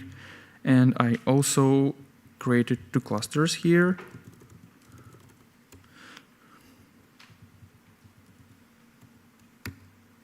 So one cluster is running kubeadm and it's on Azure. The second one is RK2 based and it's running on AWS. And I wanted to show you how this manifests look like. So first is the cluster object. As you can see, it includes 2 references. One is to infrastructure cluster. In this case, it's AWS. And it contains specifications for infrastructure that it will provision. And then the second reference is a reference to a control plane provider. In this case, it's RK2 control plane. And if we look at RK2 control plane, we can see that it contains things like configurations for your Kubernetes components and also the version of the cluster you're running, and one reference to infrastructure machine template. So AWS KEPI provider knows how to provision your machines, right? Then after this is created, we may start adding worker machines, and this is done using machine deployment, where we have, again, 2 references. One of them is a reference to machine template with host specifications, and the second one is a reference to our configuration for Kubernetes. And then I also have a couple resources called cluster resource set, which is an add-on for day 2 operations and applying manifests on created clusters. Then I also created an Azure cluster. It's similar to RK2 one, but the control plane bootstrapping is based on kubeadm. And if I wanted to upgrade my control planes, for example, the only thing I have to do is to change the version from 1.25 to 1.26, save the changes, and it should start rolling out new control plane machines. And one other important topic is images that it's using for machines. So in this case, AWS KEPI provider will try to look up for an appropriate image using parameters that I specified plus the version that it takes from a control plane object. And I actually had to build AMIs. I can show them. So on my AWS account, you can see there are two AMIs for RK2 125 and 126. And the idea here is that we should include all dependencies in our image, so we don't have to download anything when machine boots. We can just start running Kubernetes. And this is actually achieved through a tool called Packer that we are using, and also Upstream KP is using it to build images. And for RK2, it's easier because everything should be included in a tarball that we can then use for installation. So if we want to provision an image for RK2, we need to install things like OpenSSH and Cloud Init, and after this, just download a compressed tar, and then we can run RK2. And also, I can try to extract kubeconfig for one of the clusters and see if it works. I'm going to use a cluster control tool provided by Kepi to do this.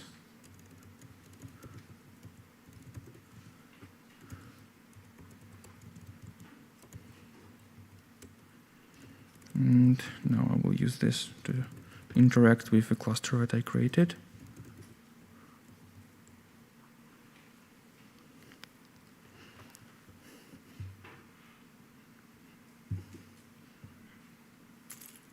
Okay, I think the internet is slow, but it worked 5 minutes before.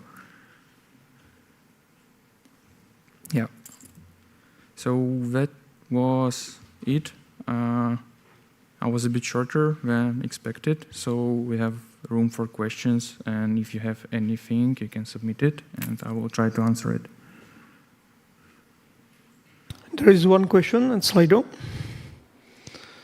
So according to your experience, what is the minimum amount of clusters to take full advantage of KPI? Could it be overkill with a single cluster? Might not be actually an overkill for a single cluster, because you can make cluster manage itself, so it can provide you just a nice tool to manage a single cluster too, right? It's not running KP does not take a lot of resources, and it can help you. Of course, you have just one cluster, maybe you don't really need it, but if you want to use it, there is nothing that stops you, and it will definitely help you.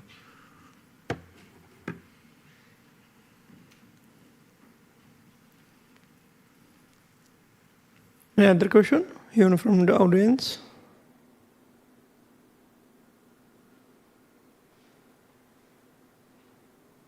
One more minute.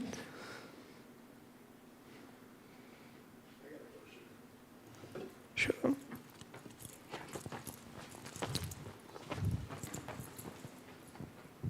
Thanks, Alex. That was a cool talk. I noticed in one of your slides there about one of the objects you showed for the RKE control plane, you had a pre-RKE2 command, and you're running sudo there inside of it. So your image is set up to run sudo with no password challenge? This one is yes. We're still the provider is still in development. We didn't, really make it GA, still in alpha, so we're still playing with it. There are some challenges in running not KPI but the RKE2 itself everywhere in the same way, so still going through it. And what distribution is that using? Is that using the Ubuntu image you were showing before? Yes, it's using Ubuntu. Cool, thank you. It's actually using the same base AMI as upstream KPI for kubeadm. Any other question? So you mentioned those self-managed clusters. This requires this cluster cuddle move command, right? Yeah.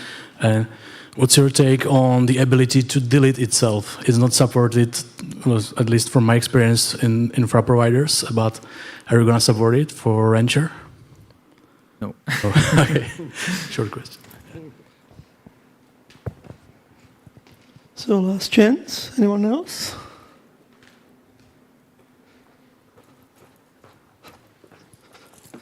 So I will just check the Slido. There is nothing, so I'd like to thank you. And so there will be 25 break, I think, because and it's just 10 minutes early. So just take some coffee. Yeah.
Cybersecurity is an infinite battlefield. The bad guys are getting slicker. Stealthier. Engineering their own super weapons. We can get lost in that darkness, in what we are all against. Or we can focus on what we're all here for. People. Congratulations! Oh my God! Each other. For our neighbors. Our kids. People with an I or T in their job titles. For new leaders dragging century-old giants into the future. For wild thinkers. Designated warriors. For the people they protect. We're never going to get old, are we, Grandma? I'm not. People with passwords like password 123 exclamation point. For people who trusted strangers and lost everything. For titans of industry. Titans of taco trucks. Titans with toddlers. For people. For each other. We can focus on the fear.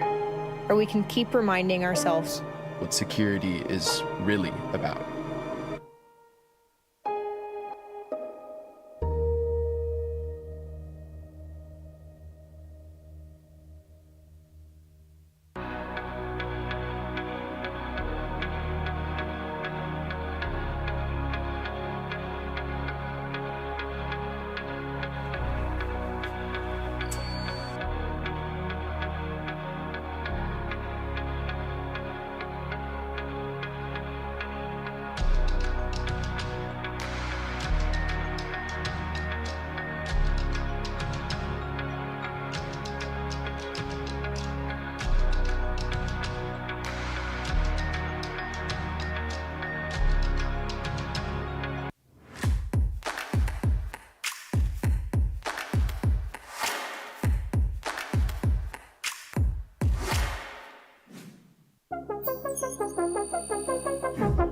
As containers and modern databases get widely adopted and enter production, all data needs to be secured and protected. A backup strategy is a major component of this plan. Without a comprehensive data protection plan, malicious actors can take hold of your mission-critical Kubernetes data, and you won't have a way to fully recover.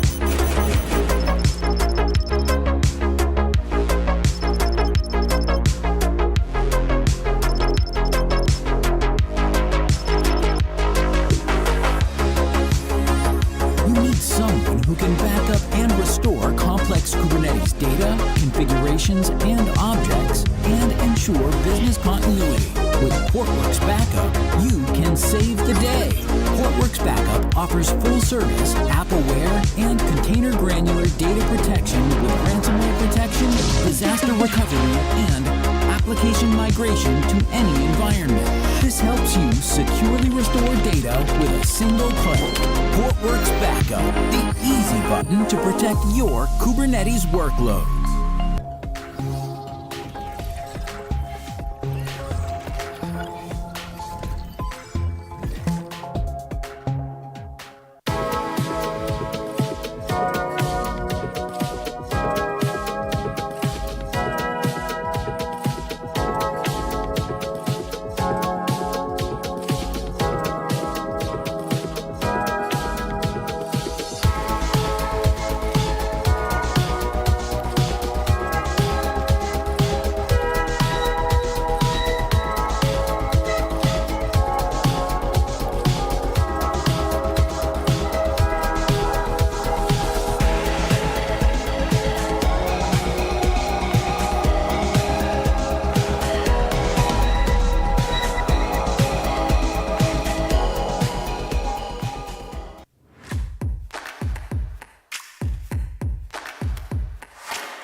Cybersecurity is an infinite battlefield.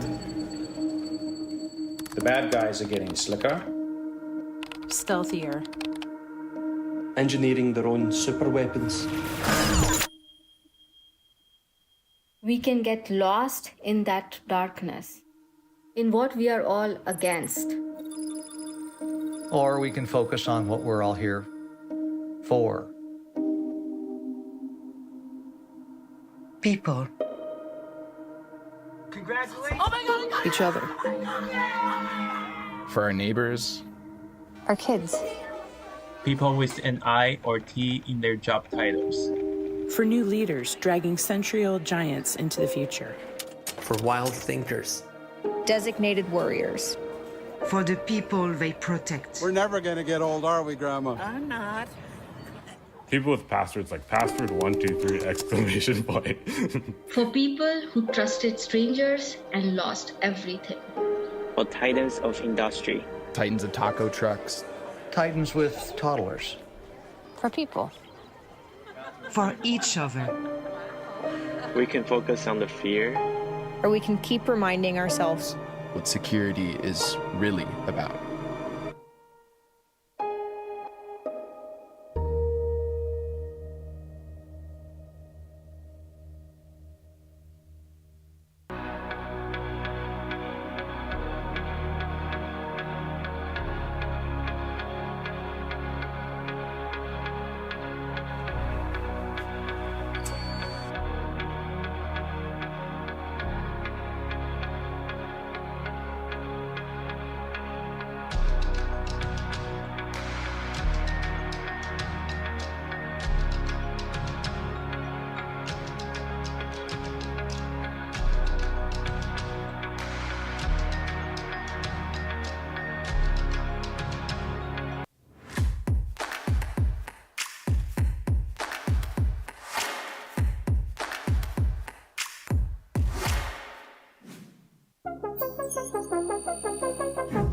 As containers and modern databases get widely adopted and enter production, all data needs to be secured and protected. A backup strategy is a major component of this plan. Without a comprehensive data protection plan, malicious actors can take hold of your mission-critical Kubernetes data, and you won't have a way to fully recover.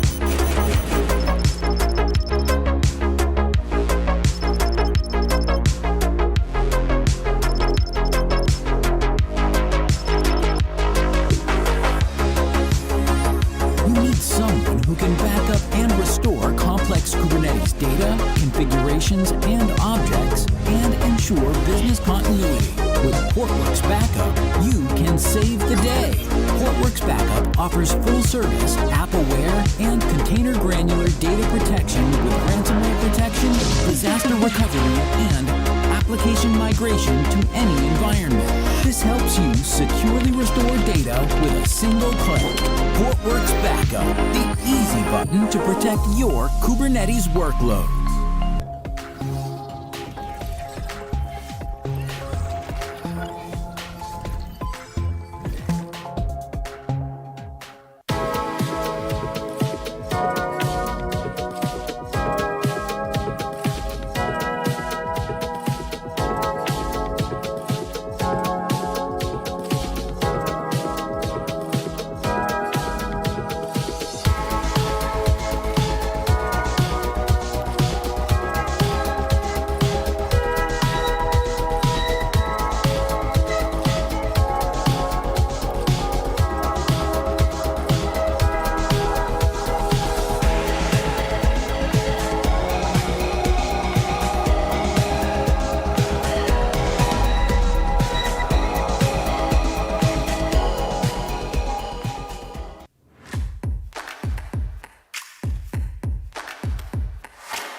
Cybersecurity is an infinite battlefield.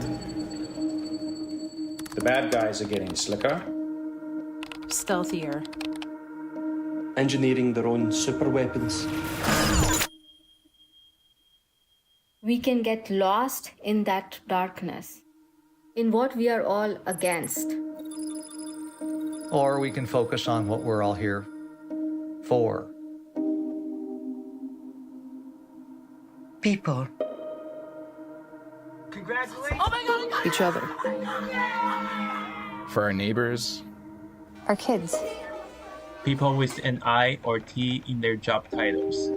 For new leaders dragging century-old giants into the future. For wild thinkers. Designated warriors. For the people they protect. We're never gonna get old, are we, Grandma? I'm not.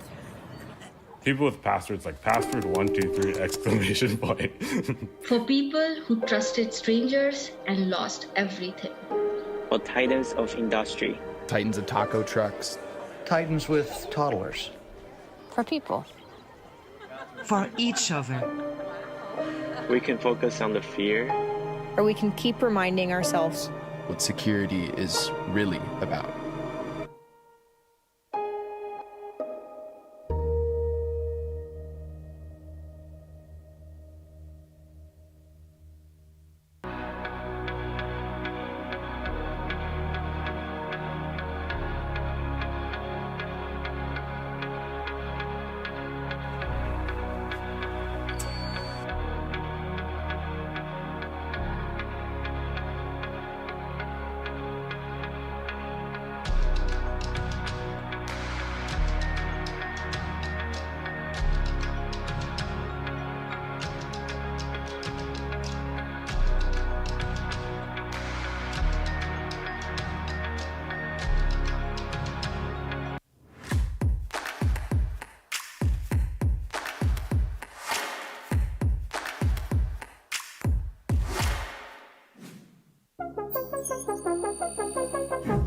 As containers and modern databases get widely adopted and enter production, all data needs to be secured and protected. A backup strategy is a major component of this plan. Without a comprehensive data protection plan, malicious actors can take hold of your mission-critical Kubernetes data, and you won't have a way to fully recover.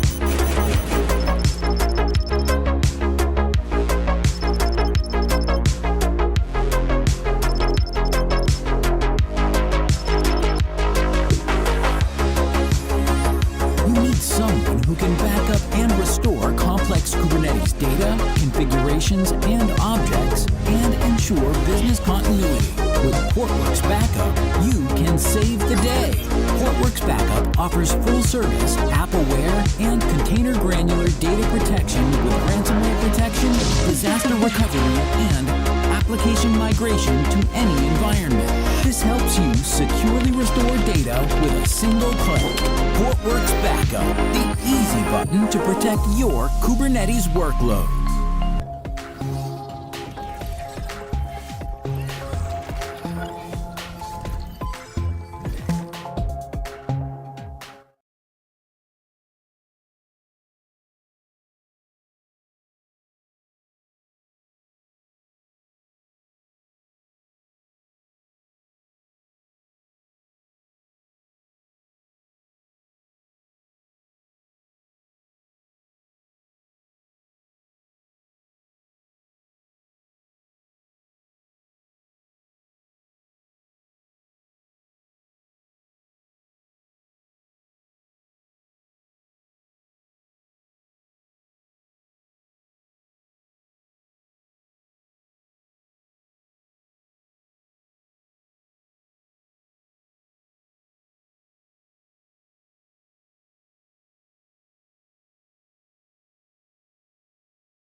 We can start with the next talk.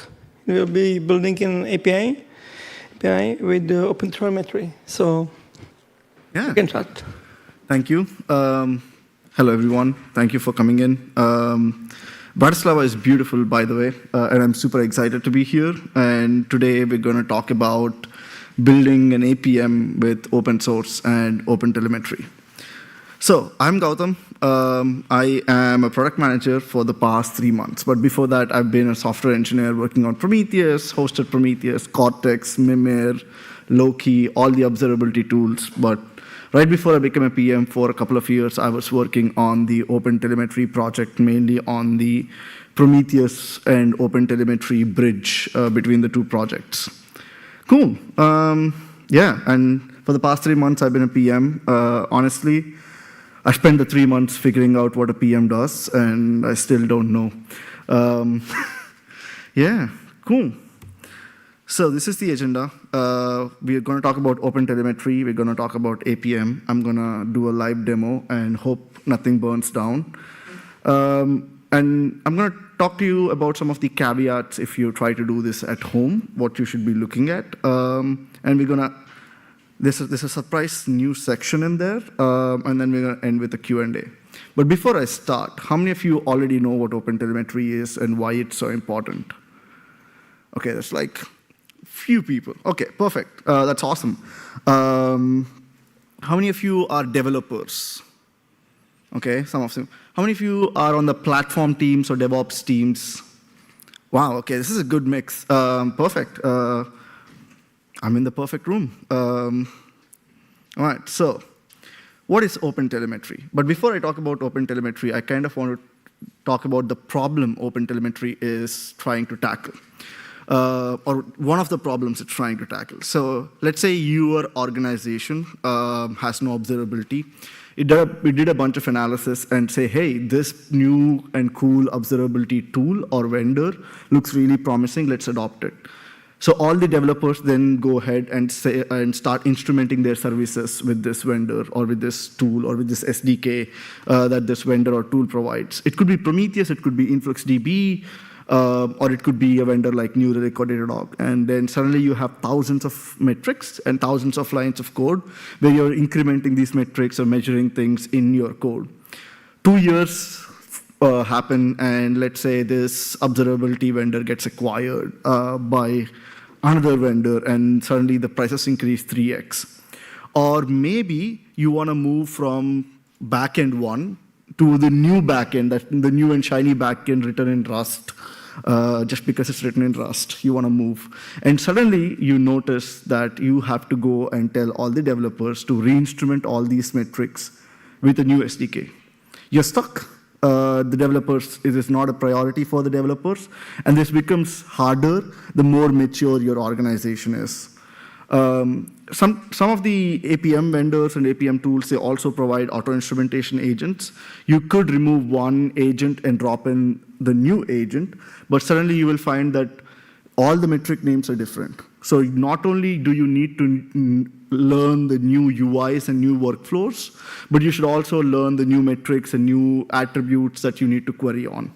So this is the kind of problem that OpenTelemetry is trying to tackle, the problem of vendor lock-in from a code perspective. So OpenTelemetry is a collection of tools, APIs, and SDKs. You can use it to instrument, generate, collect, and export OpenTelemetry data. So this is basically a very generic explanation of things. But what it does is it gives you a standard set of SDKs and auto-instrumentation agents that you drop next to your applications in your applications. And then you export one standard out. It's called the OTel protocol or OTLP. And the idea is you're able to forward this standard to any monitoring and observability vendor that you're using. And all the vendors will support this standard. So if you want to go from vendor A to vendor B, all you need to do is change a small piece of config in a central location, not in the apps. You never change anything in the apps. You just change something in the observability pipeline. We'll get into that. And suddenly all your data is going to both vendor 1 and vendor 2, and then you can train your developers into how to use the new vendor. And at a certain date, you can do a cutoff.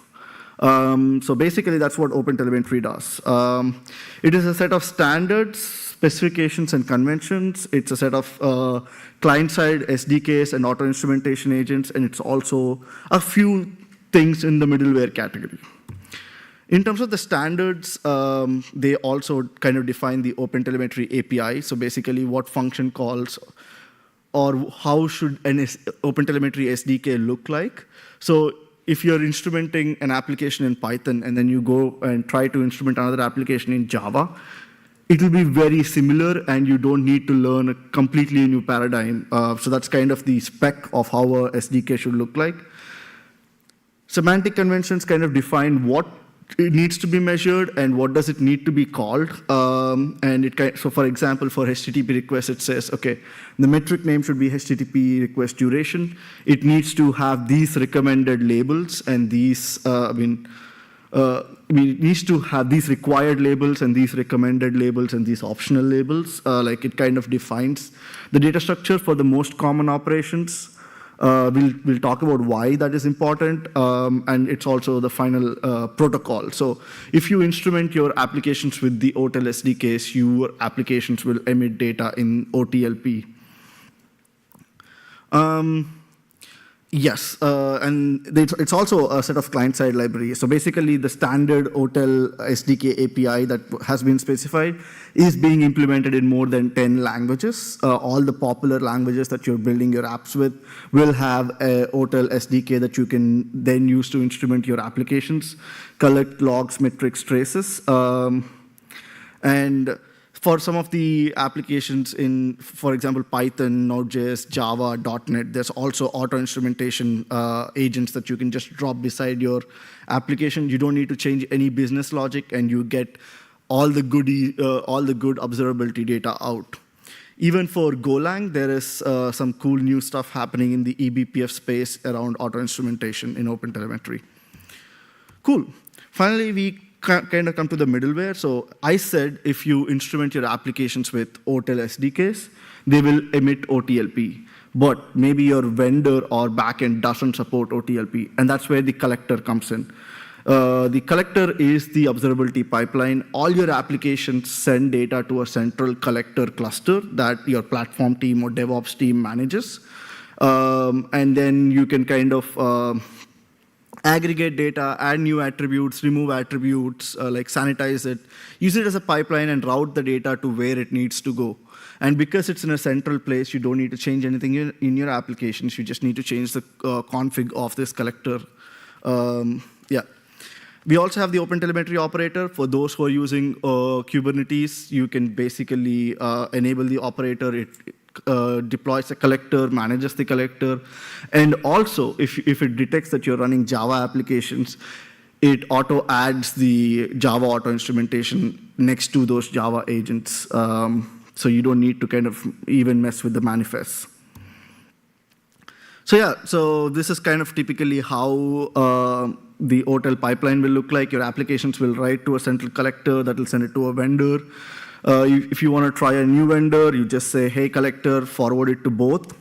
You can evaluate vendors, multiple different vendors this way, and at some point, if you really like the new vendor, you can just turn off the config in the old vendor, and boom. There is still vendor lock-in in that, maybe all your alerts live in this vendor and they need to be converted to the new vendor, but it's a lot less lock-in than before. Yeah. So there's a bunch of, this is a popular XKCD whenever somebody tries to come up with a new standard.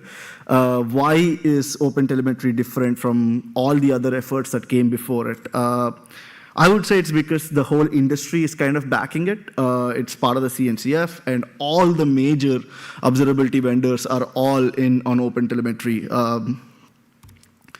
And it's very clear if you look at kind of the activity graph for OpenTelemetry. So this is basically on the x-axis, you have the number of commits. On the y-axis, you have number of PRs and issues. And the most active project in the CNCF is Kubernetes. The second most active project is OpenTelemetry. You can kind of see that there's been, 20,000 commits in the last year. This is basically the whole community end users and vendors all starting to develop all these SDKs in different programming languages, auto-instrumentation agents, specifications, all of this. And yeah, like if you take Neuralink, Datadog, Dynatrace, any of the popular major vendors, all of them have excellent support for OpenTelemetry. So you don't kind of even need a collector. You can just directly send OTLP to a vendor and it'll work. Cool. So that's basically what OpenTelemetry is and why it's important. Let me check time. Okay, cool. So what is an APM? So if I go to 5 different vendors, 5 different people define it as 5 different things. So I decided to go to the best source on the internet, which is Wikipedia. And it defines it as monitoring and management of the performance and availability of software applications. It's kind of so generic and so vague. You pick any observability tool or vendor, and they do APM, including PagerDuty. So yeah, for my talk, for building an APM, I'm going to define it my way because I'm giving the talk. And for this talk, I'm going to talk about the definition of an APM is basically something that lets you easily instrument your applications. It probably has like an auto-instrumentation agent, and it exports high-quality telemetry, dashboards, and alerts out. The really hard part about building an open source APM before OpenTelemetry was the auto-instrumentation agents. You had a lot of different backends that kind of let you collect the data and analyze the data, but the agent part was really missing. And most of the major vendors, they put a lot of effort into it, and hence the agents were closed source. You couldn't just take an agent and then say, oh, send it to Prometheus. That's changing with OpenTelemetry. Vendors are donating their own agents into open source, into OpenTelemetry. Thereby, you get the Java auto instrumentation is already kind of production ready and being used in production, for example, and things like that. Cool. So I'm going to walk you through the demo. So first, what is the demo? Okay, I'm going to try to make this bigger. Let me know if it's big enough. Yeah. Cool. So it's like a web shop, and it has a bunch of different services like card service, currency service, feature flag service, checkout service, product. So this is like typical over-engineering that happens in a startup. Instead of building something and getting it into market, you build 10 different things and try to get one thing to market. Anyways, there's even there's a recommendation service already for no reason. But also, if you notice, they're in 5 different languages or 6 different languages. Okay, this is not like a startup. This is just over-engineering. And this is kind of how it looks. So they're selling telescopes. And let's go shopping. And I am an impulsive buyer, and my impulse is to buy the most expensive things. So this looks expensive, so I'm going to add this to cart. Okay. No, this is cheap. Never add that to cart. Hot products. No, I want all products. Okay. There's one product. Oh, yeah, there it is, 3,600. I really want to buy this for no reason at all. And then I place the order, and then it goes back. Yeah, so anyways, I don't generate a lot of load on this, so there's a load generator generating all this load. And all of this is open source, and it's kind of used to showcase what does it take to instrument an application. It has live examples. Java uses the Java auto instrumentation, also augmented with the manual instrumentation. And I'm sending this data from the hotel collector to Jaeger, Loki, and Prometheus. I tried to use non-Grafana products, but there is no good open source logging solution out there. So I used Loki. But you can use any of the backends and any of the vendors for this. And I kind of built some Grafana dashboards out of this. No, not this one. Okay, so first, you can kind of see the service map around this. Again, typical over-engineering. Why do you need this? For no reason at all. So there's the load generator that is writing, okay, I'm going to try to make it bigger, yeah. To the front end, which is calling the cart service, which is calling the checkout service, which is calling fraud detection service, and all kinds of crap. Yeah, so this is the service graph for this. If you want to visualize this, I'm going to try to go to the service. Okay, now let me look at the dashboards. Look at the service list. So you can kind of see the list of services that are running, all the different services, the different languages that it's in. People are still writing PHP. I don't know what people are writing it in Erlang, for example. I'm curious what Erlang is. So the feature flag services in Erlang. So there's feature flags as well for this. Anyways, so I'm gonna try and pick the checkout service. Okay, this is last 6 hours. I haven't been running this demo for 6 hours, so let's do 15 minutes. You can kind of see that this is all metrics. It also has a bunch of logs. And in the form of, there's also traces in the form of exemplars, and you can kind of jump from the metrics to traces, all from Prometheus to Jaeger. What else? You can see the downstream services that the checkout service is calling. It's calling a bunch of services, and you can see the front end is calling the checkout service. Let's see if it has any errors. It has product catalog service and checkout service. These two have errors. Let me see if any downstream services are causing these errors, or if these errors are inherent to the checkout service itself. I can see the product catalog service is causing errors. Do I want to debug what the error is? Let me try to do that. Let me do product catalog service, error equals true. Yeah, I see a bunch of traces. Let me try to pick this one. Gonna be like, I don't want to see this.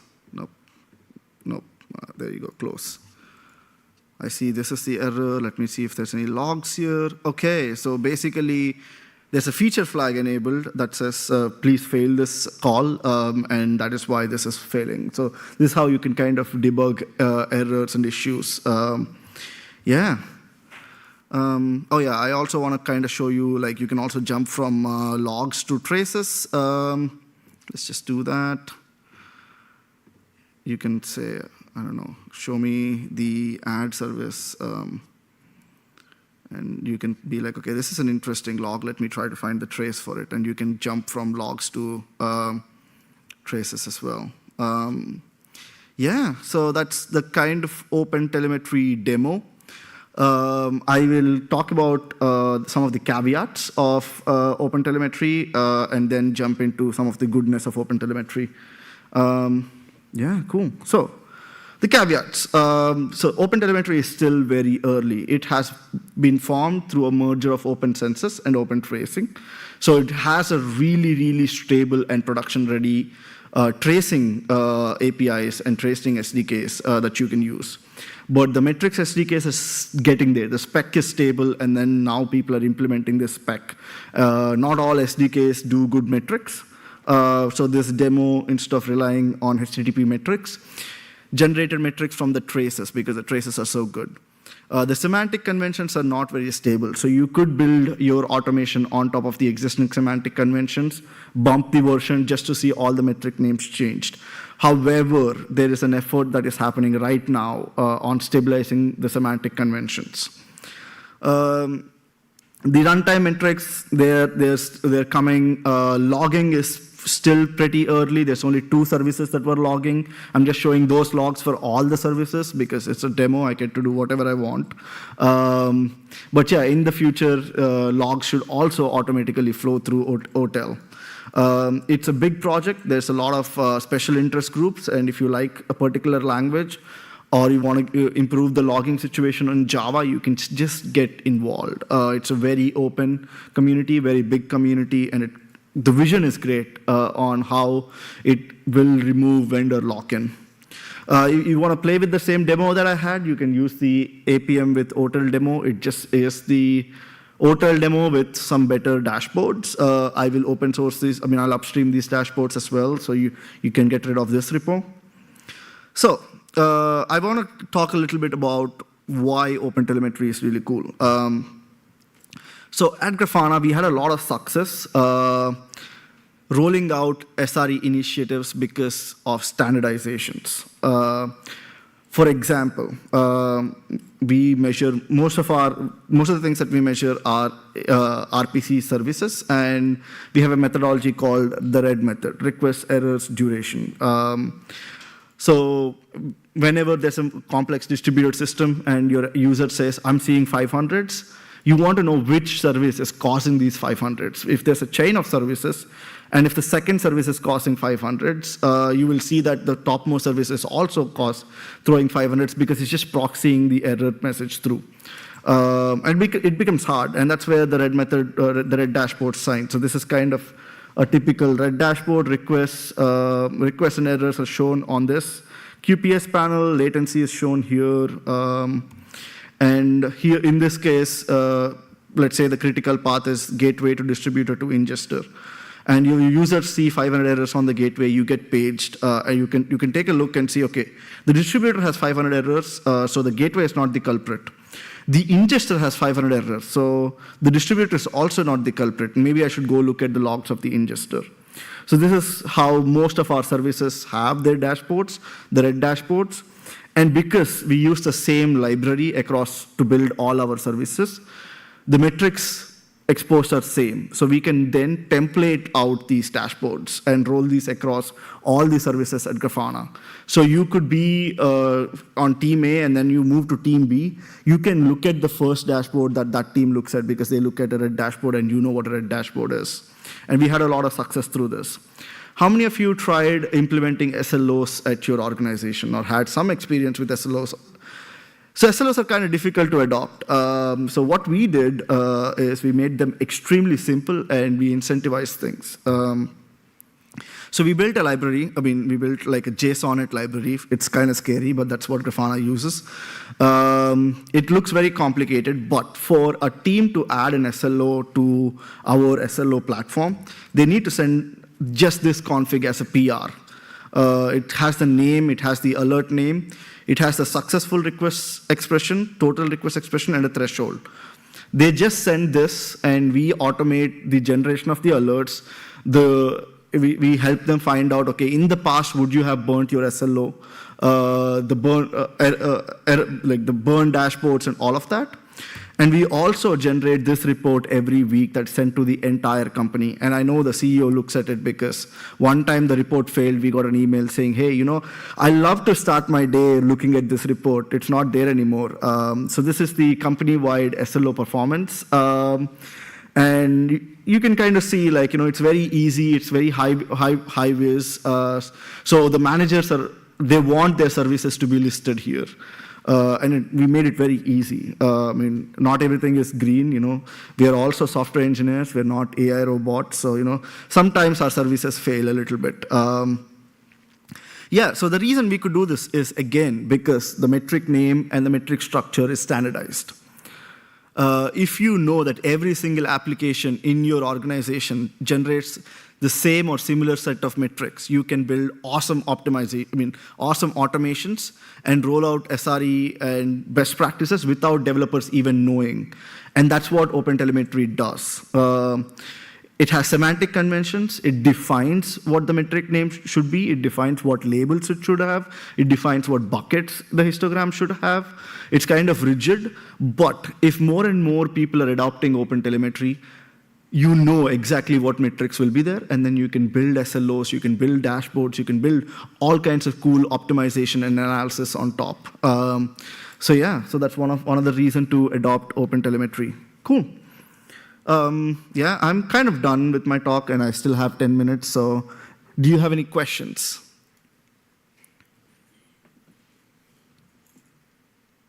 Any questions in the audience? So right, that means there are two questions in the Slido. Okay, let's go for it. So can you compare hotel versus Prometheus metrics? That's a good question. So hotel metrics and Prometheus metrics are compatible with each other. Prometheus uses mostly a pull format, while hotel uses a push format.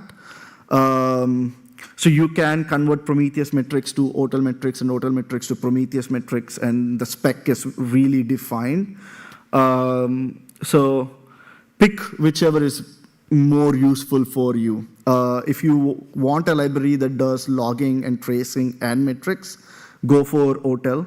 It's a significantly more complicated SDK to work with.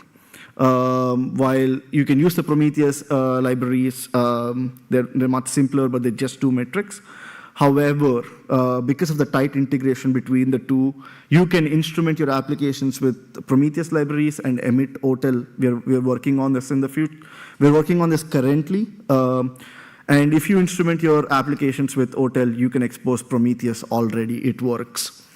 And if you already have applications in Prometheus, you don't need to change them. You can say, hey, collector, go scrape these Prometheus endpoints, and that will convert it internally to OTLP and send it to whatever. So as to comparison, pick whichever works better for you, but they're both interchangeable and convertible. So that's quite good, at least for the ecosystem.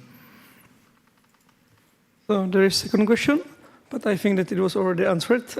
Does OTel use push or pull model for communication with backend? OTel uses push, but if you can instrument with OTel and expose a Prometheus endpoint, it comes default with the SDKs already, so it also does pull, but with the Prometheus format. Cool. So there's... Yep.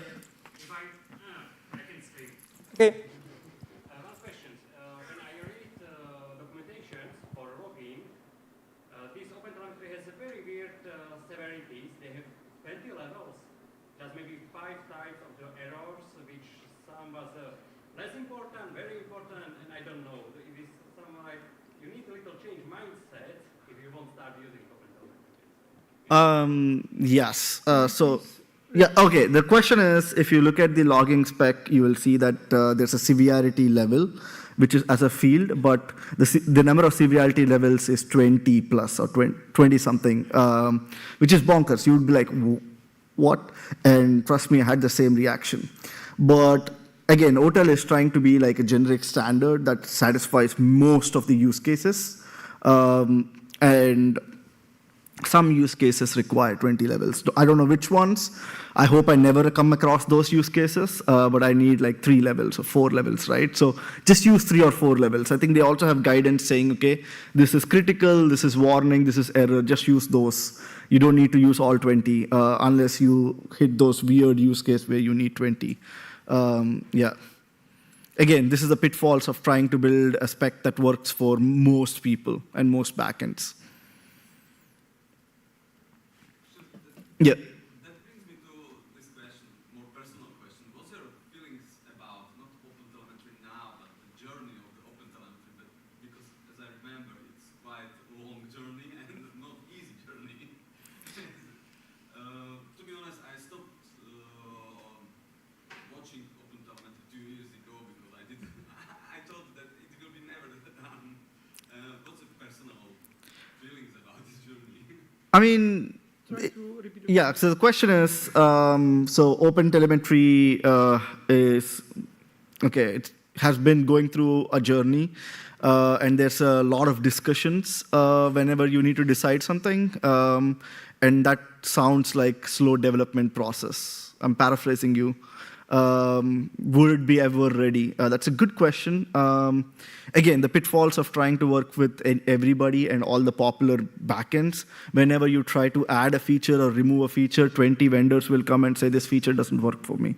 So you need to kind of make sure and build consensus with all these 20 people and make sure you come up with a solution that works for most use cases, for most of these backends. And that's a slow process.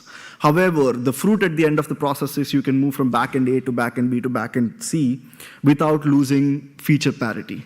Yeah, I mean, I think that's the trade-off that they're trying to make. They know that, okay, if we only support 3 backends, we can be done in 3 months. But no, they're trying to support 30 backends because the impact at the end is much higher. And I agree, it's a slow process, but the specs are mostly stable now, and now comes the implementation part. So I think the arguing and long GitHub threads are mostly done from a spec perspective. So just now that you know what the spec is, let's just go and implement it. Things will come up. There'll be an OpenTelemetry 1.1. There'll be discussions even more, but I think they're getting there.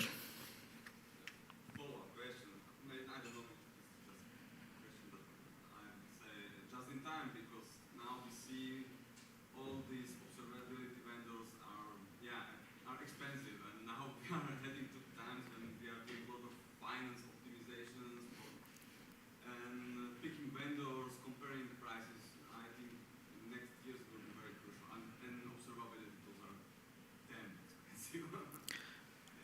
Yeah, I mean, I completely agree with you. As an observability vendor, we commonly see people say you're expensive, and I'm like, we're open source. What do you mean you're expensive? But yes, it's basically more of a value to money trade-off.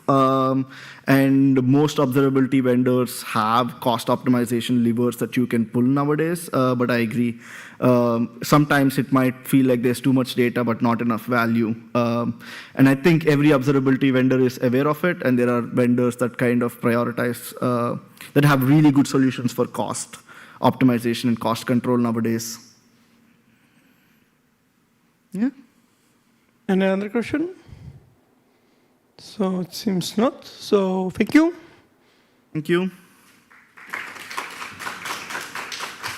There will be 8-minute break, and there will be lightning talks. So just come.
Cybersecurity is an infinite battlefield.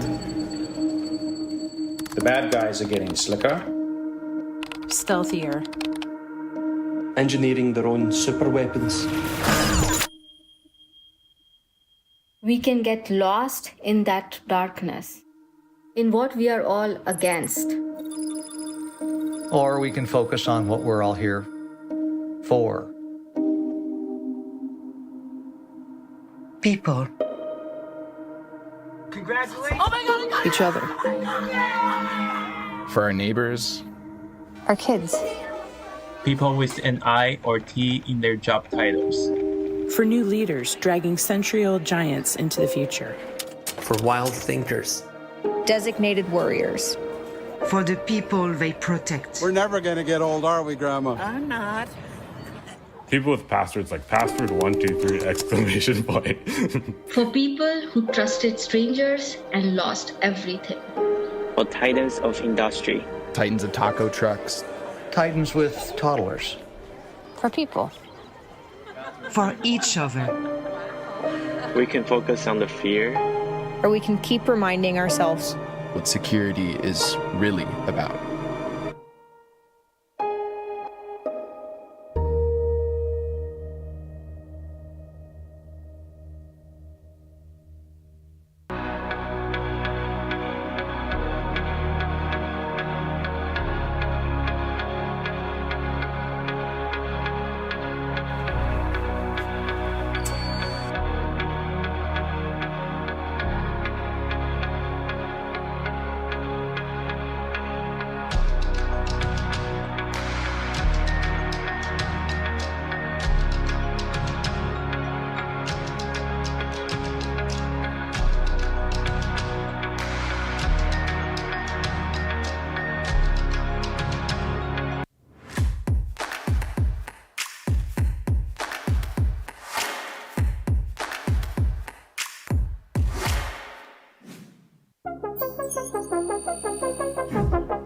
containers and modern databases get widely adopted and enter production, all data needs to be secured and protected. A backup strategy is a major component of this plan. Without a comprehensive data protection plan, malicious actors can take hold of your mission-critical Kubernetes data, and you won't have a way to fully recover.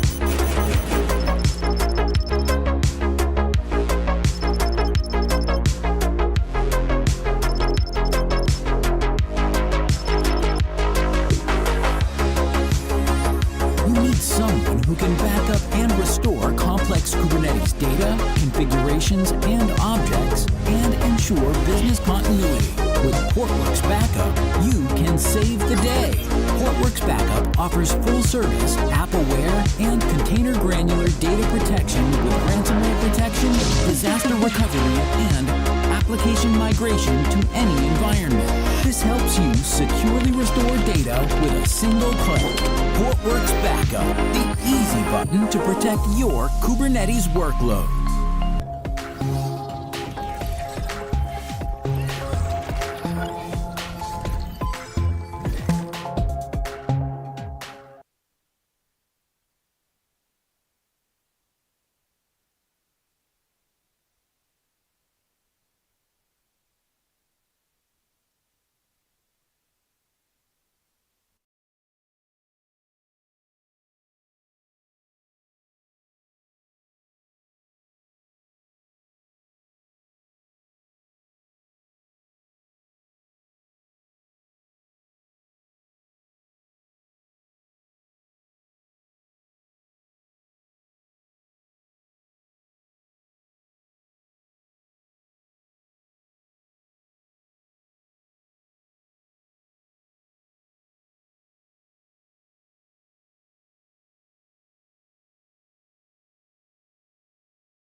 Tento asi small talk bude veľmi rýchly.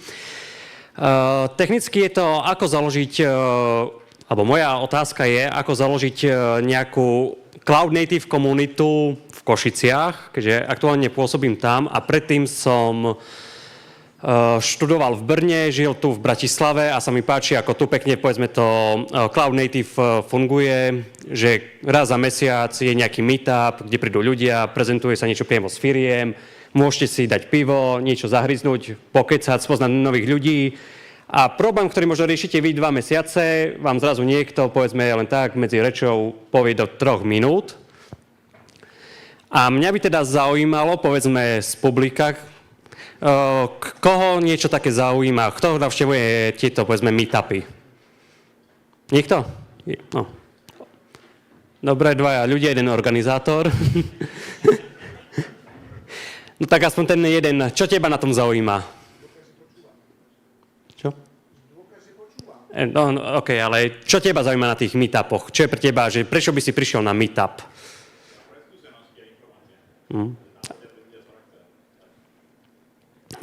OK, to je dobré. A čo by ťa povedzme tak zaujímalo? Lebo čo som tak premýšľal, najhoršie je urobiť marketing k tomu, ako to dať ľuďom vedieť, že sa niečo také akože chystá. Jak si ty prišiel povedzme k tým meetupom?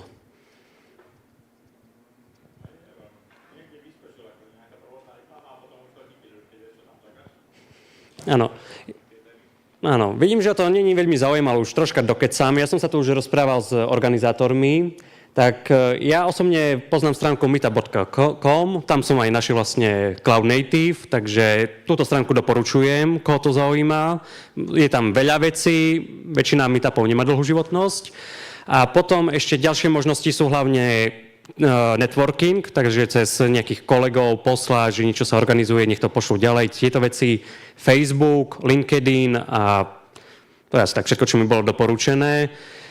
A najväčší problém sú väčšinou priestory, čo som tak pochopil.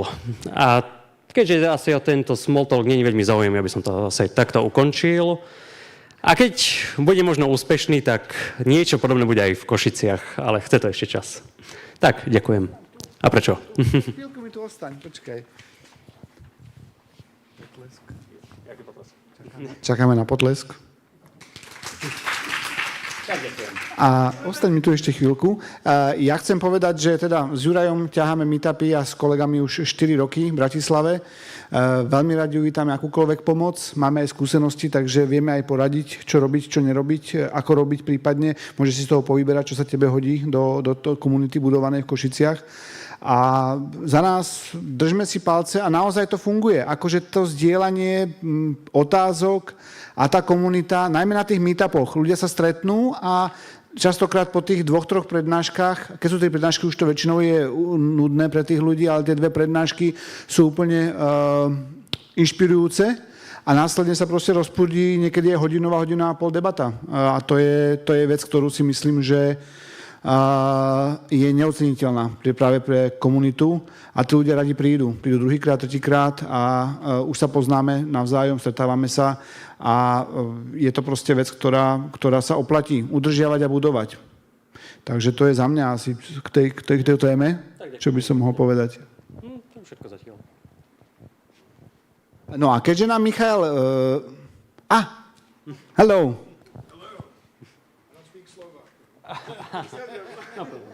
I don't speak English either, so welcome. Can I plug the laptop in? Yes, try to. There should be a HDMI for you. Ready? Yeah. I'm ready as I'm gonna be.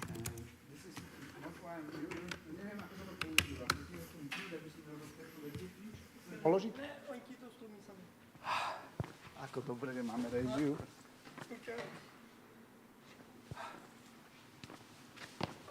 44 sekúnd, chvíľku počká. All right. Well, hello, everyone. My name is Michael McCune. I'm a software engineer at Red Hat, where I work on cloud infrastructure stuff and work on Kubernetes. And I'm going to talk to you today about a project I'm working on called Hyperbaric, which is a pressure-driven node autoscaler for Kubernetes. So first of all, Hyperbaric, This is a hyperbaric chamber. It's something that you use for adjusting pressure in people, like when they go too deep in the ocean and you need to bring them back up, you use one of these to adjust pressure. So that was kind of the inspiration for the name of this project. So why am I doing this? One of the things that happens often, I participate with the SIG autoscaling in the upstream Kubernetes community. We get this type of question frequently. I've seen it several times over the last few years. People say, how can I get the cluster autoscaler to scale up when I'm at 80% CPU usage? And unfortunately, the cluster autoscaler does not really work like that. But what if it did? And that's the inspiration for hyperbaric. So hyperbaric is a node autoscaler that uses a CRD called the node group. And node groups can define a resource and then a minimum and maximum that hyperbaric will watch to adjust the node group. Now, what does that mean exactly? Imagine you have a node group that's set for resource memory, and the maximum is 90% and the minimum is 60%. And you can see I've got 3 nodes here that have about 1,000 gigabytes of RAM, and I have a bunch of pods that are running, and they're currently at 901 gigabytes of RAM. So that's greater than 90% of the resources. So what will hyperbaric do in this situation? It will add a node, increasing the capacity and bringing the memory usage of the pods back within the scale between the maximum and the minimum. Now the question is next, how does it work? Well, a node group is a CRD that has a reference to a scalable resource. And at the moment, each node group has only a single scalable resource that it can point to. And the scalable resources all align with cluster API types. You might have seen some of the cluster API talks today. Alex gave one of them earlier. And every scalable resource type has its own scalar implementation built into hyperbaric. So for example, machine deployments might scale in a different way than machine sets. And likewise, machine pools could scale differently. And this allows each different type to scale in a way that's appropriate for its own implementation. And I'm also working on a gRPC interface so that this can be ultimately expandable in the future. Now, what's the current status? Well, it's experimental right now. I'm still trying to build it. I'm working on max pods as the initial resource, and then I'll follow with CPU and memory, and hopefully GPUs in the future. And it's also a passion project. So I'm working on this just on my own time, just kind of having fun and seeing who in the community is interested in working on it. So I invite everyone to check it out. I've got a bunch of issues there. There's some code that's working currently. And if you want to stay in touch with me, I use Mastodon. That's my handle. You know, feel free to reach out. And yeah, I'd love to talk about it or work on it or hack on it, whatever people want to do. So yeah, that's it. I guess I finished a little early.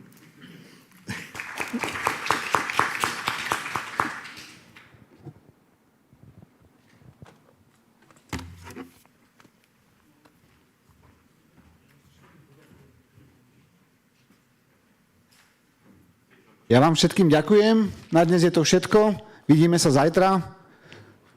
Ahojte. Pekný zvyšok dňa.